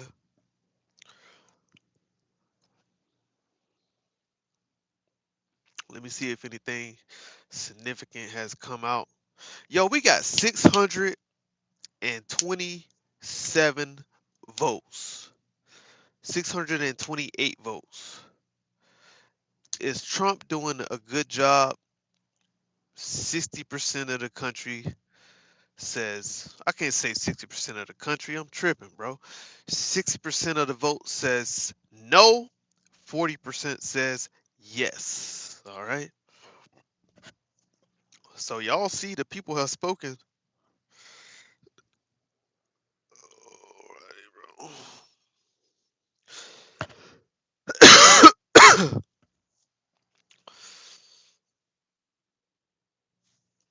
Damn, Jay Wiki, you just got hidden from my channel, punk ass boy. Let me see. Let me see what's going on, man. Hating on the channel and shit. Hating on the channel.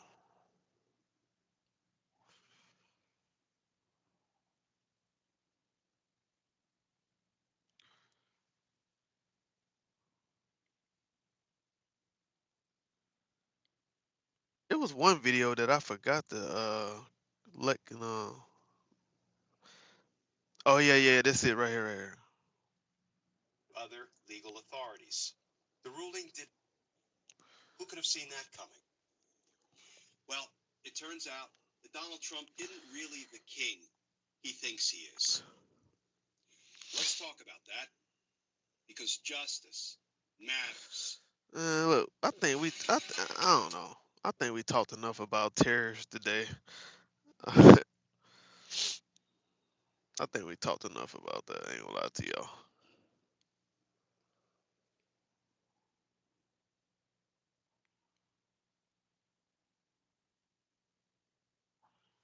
What the Supreme Court tariff ruling really said. Hello again, everyone. Welcome to Washington Gun Law TV. I am Washington Gun Law President William Kirk. Thanks for joining us. Well, I spent my whole Friday morning reading a 170-page Supreme Court opinion about whether or not the president can, in fact, impose tariffs. And then I made the mistake of watching several mainstream media outlets, and not a single one of them, doesn't matter what letters they have associated with it, is reporting this thing correctly. So, again, it's an opportunity, albeit we're stepping out of our lane, though, to do some law to English translation so that you can get a clear picture of what really actually happened. Come on, man. Let's see what the lawyer got to say. All right, because I'm not a lawyer. I'm not a lawyer. I've been trying to interpret these laws the best way I could. I'm not a lawyer, bro. I'm not that smart.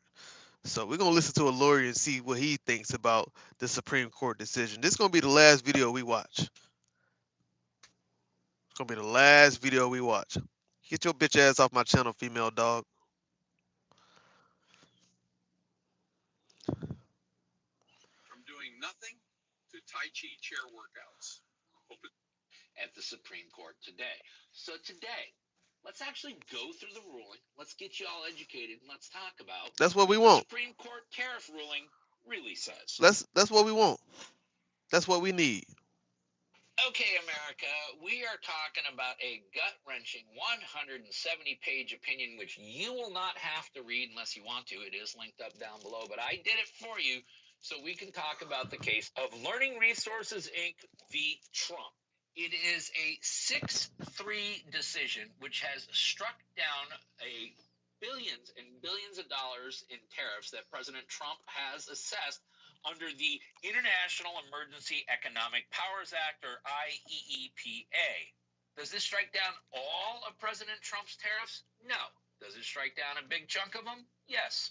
Now, the reason it's a 170-page opinion is because there's all sorts of concurring and dissenting opinions. They're all over the board on this, but this was a 6-3 decision. The author of the majority opinion is Chief Justice John Roberts, joined by Justices Sotomayor, Kagan, Gorsuch, Barrett, and Jackson for the majority.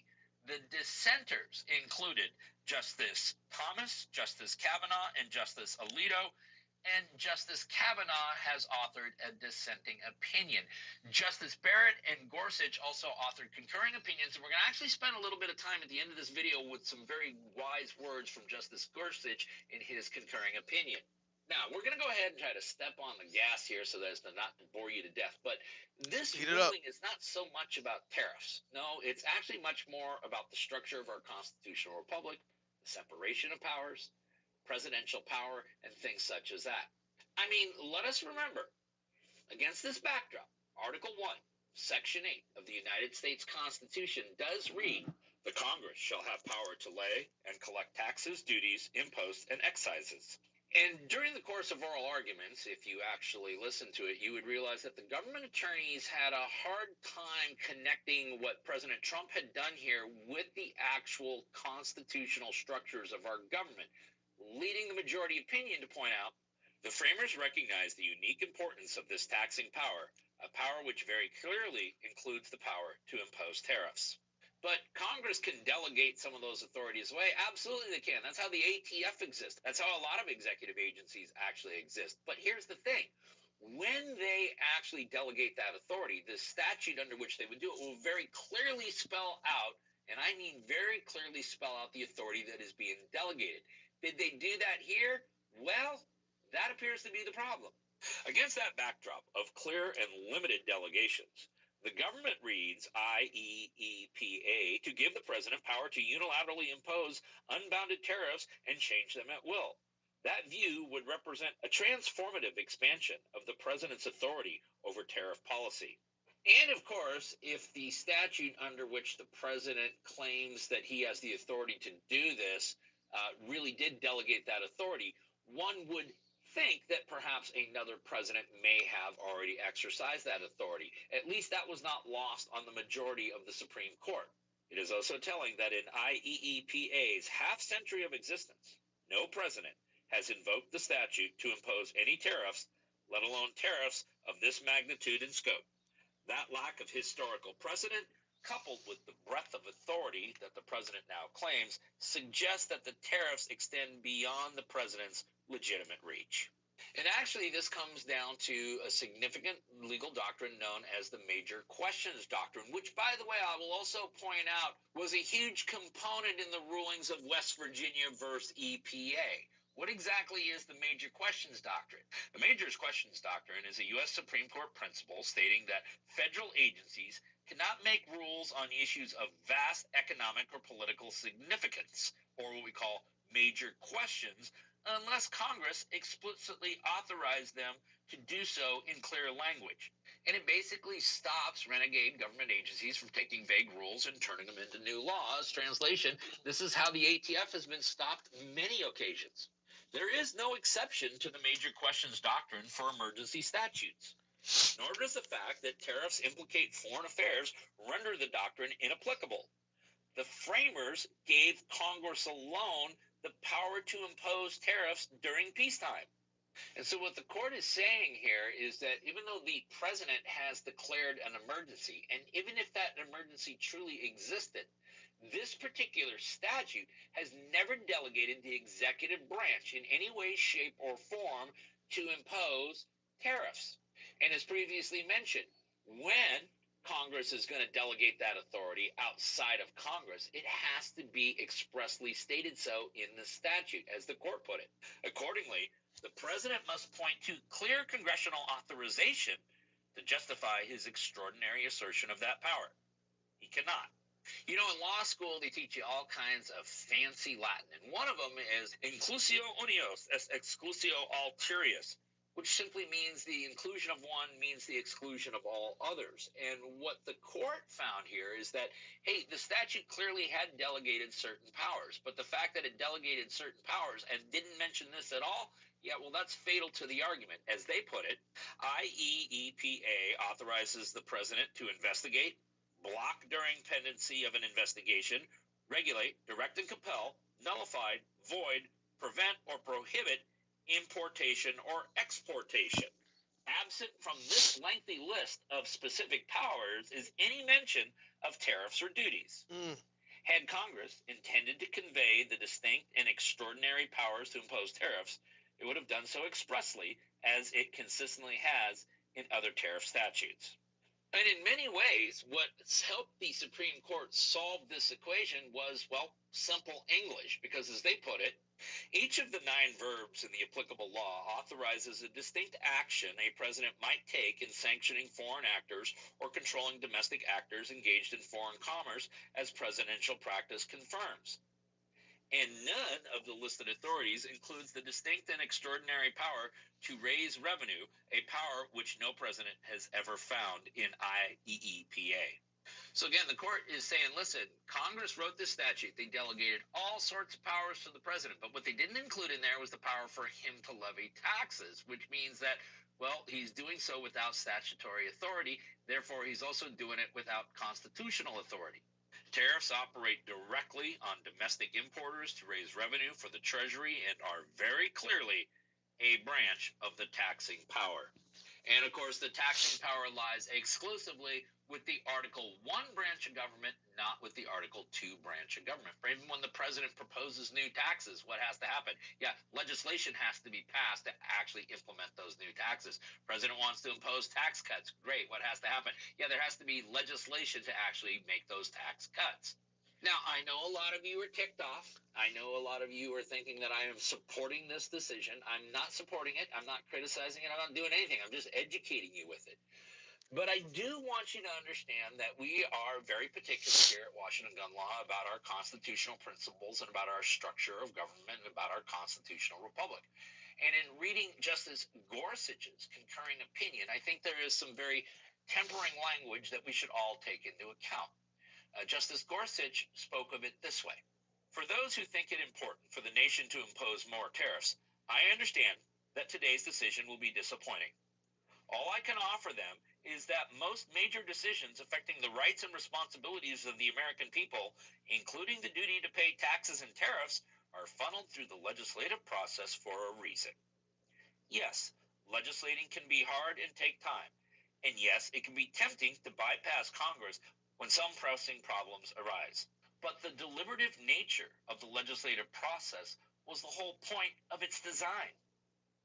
Through that process, the nation can tap the combined wisdom of the people's elected representatives, not just of one faction or man. There, deliberation tempers impulse and compromise hammers disagreements into workable solutions. Now, I get that frustrates a lot of you because many of you realize how worthless and feckless Congress has become. And that's true, but it seems... Somebody said he can be impeached for this. I don't know if he could be impeached for it, but they definitely struck it down. And he raised them 10% today. Brass balls. Yep, he did.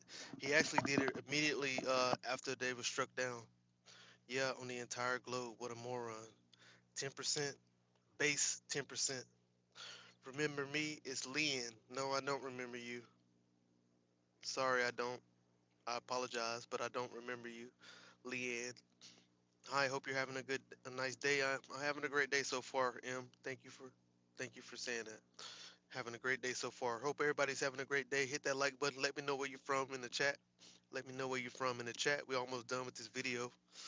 Honestly, I probably have to go back through this video, listen to it again. I also got I got the Supreme Court ruling pulled up right here, but I ain't gonna act like I can understand everything in the language here, so I'll probably have to read this on my off time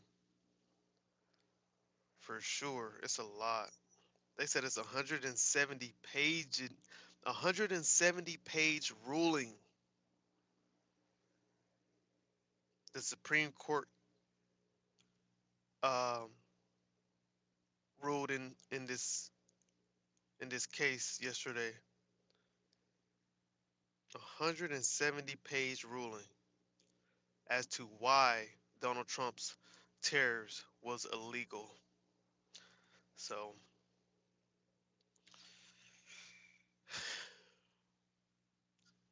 that's a lot.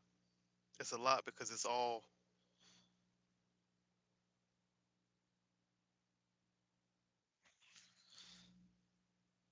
lot of strong language in there.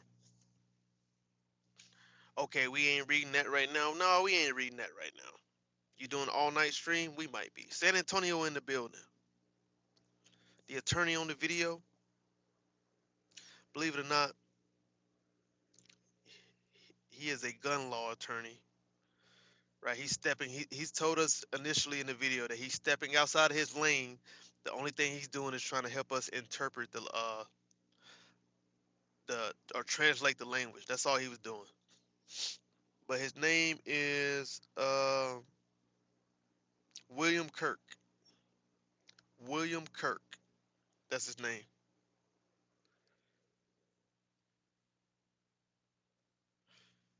Washington gun law is where he was speaking on. That's the channel he was speaking on. His name is William Kirk. There you go. So, but yeah, you could read the ruling if you want to, guys. If you guys want to read the Supreme Court ruling, you can go to supremecourt.gov/opinions. Hold on. Where is it? Yes, supremecourt.gov/opinions. Just go to supremecourt.com.gov/opinions. I'm up all night tonight, then I watch my show in the sunrise and then sleep. Two first names, William Kirk. Iowa gun laws is where it's at. I heard that. Washington gun laws and 4 box dinners are best 2 channels. Okay. Washington enough said. Yep, Brian. Right. That's right. That's right. That's right. All of that. We're gonna finish up the video here. I gotta actually go out here and Ryan, I think you know the answer. I think you know the answer to that question, brother. Seems to be that way no matter Your eyes are not deceiving you, Ryan. Your eyes are not deceiving you. I think you know the answer to that question. who's running it. And that brings us to another good point, which is that many of you are probably very upset or disappointed that the Supreme Court didn't back President Trump. But this doesn't have so much to do with President Trump as it has to do with, again, the structure of our constitutional republic. And I ask you this. Would you have been equally as upset if this ruling would have struck down something that President Biden had done along the same lines? Because Justice Gorsuch is quick to point out, as we point out here all the time at Washington Gun Law, that, the political winds, they change directions often, as the justice put it. And because laws must earn such broad support to survive the legislative process, they tend to endure, allowing ordinary people to plan their lives in ways they cannot when the rules shift from day to day. In all, the legislative process helps ensure each of us has a stake in the laws that govern us and in the nation's future. For some today, the weight of those virtues is apparent. For others, it may not seem so obvious. But if history is any guide, the tables will turn, and the day will come when those disappointed by today's results will appreciate the legislative process for the bulwark of liberty it is. So is it the resounding defeat of the entire Trump agenda? No, it's probably not that. Is it actually just a horrible ruling from the United States Supreme Court? No, it's probably not that either. And unfortunately, I think that those are the only two messages you're going to find on mainstream media. We're going to link up the ruling down below. You can geek out on it for yourself. Why don't you decide what it means to you? The case, once again, is Learning Resources, Inc. versus Trump.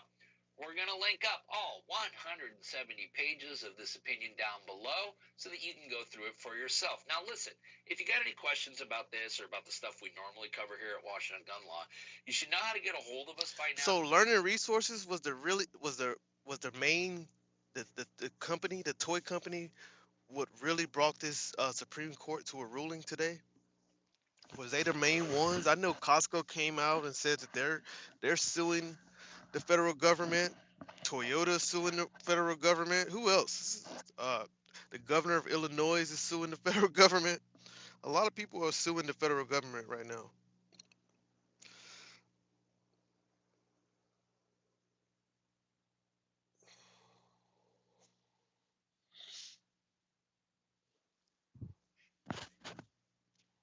Icy man, they all right, man. Don't worry about it.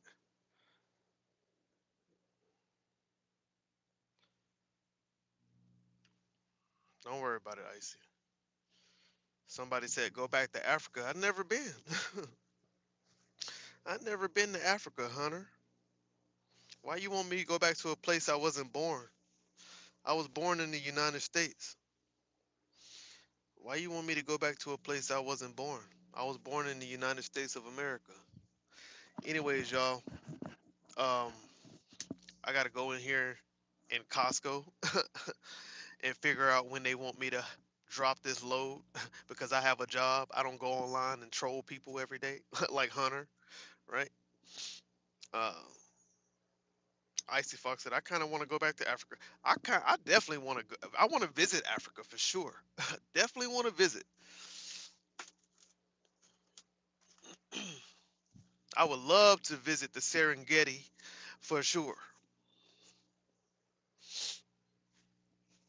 You don't belong here. Belong where? You don't even know where I am. You don't even know where I am, bro. What are you talking about, Hunter? Don't belong where? Where do I not belong, Hunter? Come on, let everybody know where does dumb not belong, Hunter? Come on, Hunter. Let's entertain Hunter. Let me check out his channel real quick. Let me check out his channel first. Let me see. Let me see if he's a troll. Let me see if he's a troll, y'all.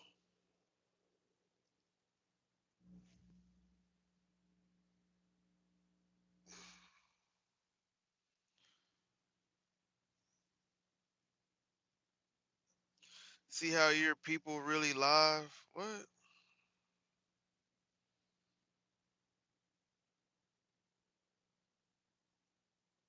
Oh, he's probably some kid. He's probably some kid, y'all. He's some kid. He's some kid. My only wish, my only hope and prayer is that he's not some little racist white kid that learned from his parents. I hope he's not some little racist white kid that learned this language and this hatred from his parents. I hope that's not the case. I hope it's not the case, or else we are doomed, y'all. We are doomed, y'all. We are doomed in America. If this guy is some little racist white kid in Ohio somewhere, or in Iowa, or somewhere in the country lands, and he's learned this language from his parents, we are doomed, y'all. The United States is cooked. Is cooked. Is cooked.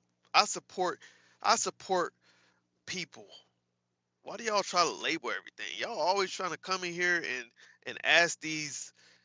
Y'all try to come here and ask these gotcha questions, bro. Do you support trans? I support people, right? I don't go by these little labels y'all like to go by to try to catch people up in that. Like, get up out of here with that. I support people, point blank, period. I'm not walking around asking people, "Are you trans? Are you trans? Are you trans? Are you trans?" We don't. That ain't how this world works. We don't do that. I don't go out into life every day asking people, "Are you trans?" Oh, I'm trying to find out if you trans. Are you? What are you? Are you a male? Are you a female? What are you? Y'all are so weird sometimes, bro. Do you support trans?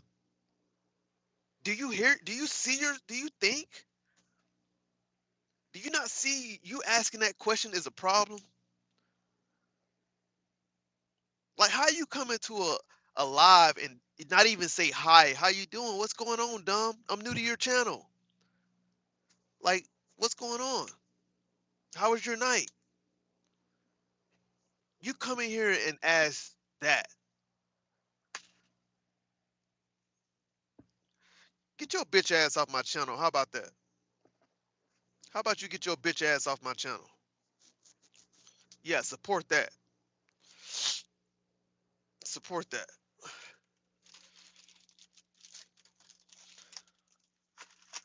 Don't nobody give a fuck if you trans or you not trans. Don't nobody care. Damn, don't nobody even see you. You in the chat. We don't even see you. He trolled me successfully. I just trolled you successfully too. Get your bitch ass off my channel too, Jim. How about that? Get your bitch ass off my channel now. I control the trolls. They call me the controller. Understand that. And y'all ain't even trolls. Y'all zombies. We call you zombies over here. Y'all zombies. You better go read my description. Huh? Read my description. Understand that. I cut the heads off of zombies every day. Oh yeah? Let me see you gone too, my boy. Get your bitch ass out of here too. Huh? Who else got something to say? Who else got something to say? Huh? Who else got something to say? I love chopping heads off of zombies. I love this every day. I play zombies on Call of Duty. I love chopping your heads off every day. Come on. Let's go, zombies. Where you at? Y'all want to play with me today? I was trying to be cordial. You did. Straight up and down. I was trying to be cordial to y'all. But now I can't let you live. All that half man, half zombie shit gotta go. Understand that. You gotta go. You can't play both sides today. Not today. We ain't letting you do it. We ain't letting you do it today. Huh? Yeah, they done got quiet today. Bet you don't spell cordial. Ari, get your bitch ass off my channel too. Huh? I told y'all I'm not playing with none of y'all. Yeah, come back tomorrow in 86,000 seconds. That's 1,433 minutes. Come back tomorrow in 86,000 seconds. Yeah, we know you will be back because you love my channel. You love my channel. You'll be back. You said that link don't work? Let me find that link real quick. Let me find that link. Let me drop the link in the chat. Let me drop the link in the chat. Let me drop the link in the chat. William Kirk.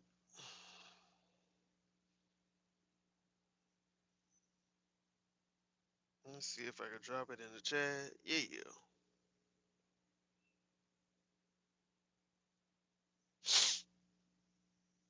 Y'all like how I just went from 100 to 0 real quick.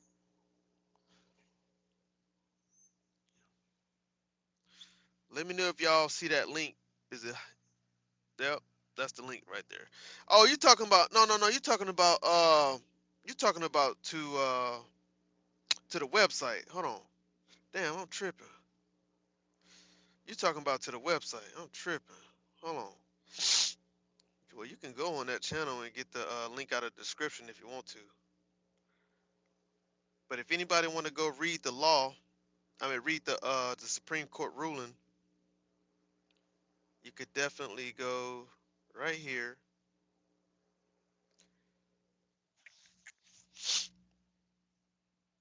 Let me put this link. Let me drop this link right here. If y'all want to read the law yourself, cause we ain't finna read it. We are not finna read that.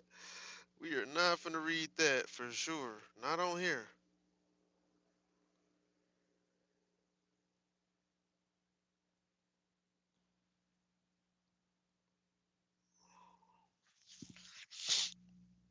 That's the Supreme Court right there. This the ruling that the Supreme Court made today, yesterday, when they strike down the tariffs, Donald Trump's tariffs. Let me go out here and make sure these people are not ready for me. Uh, all right, y'all.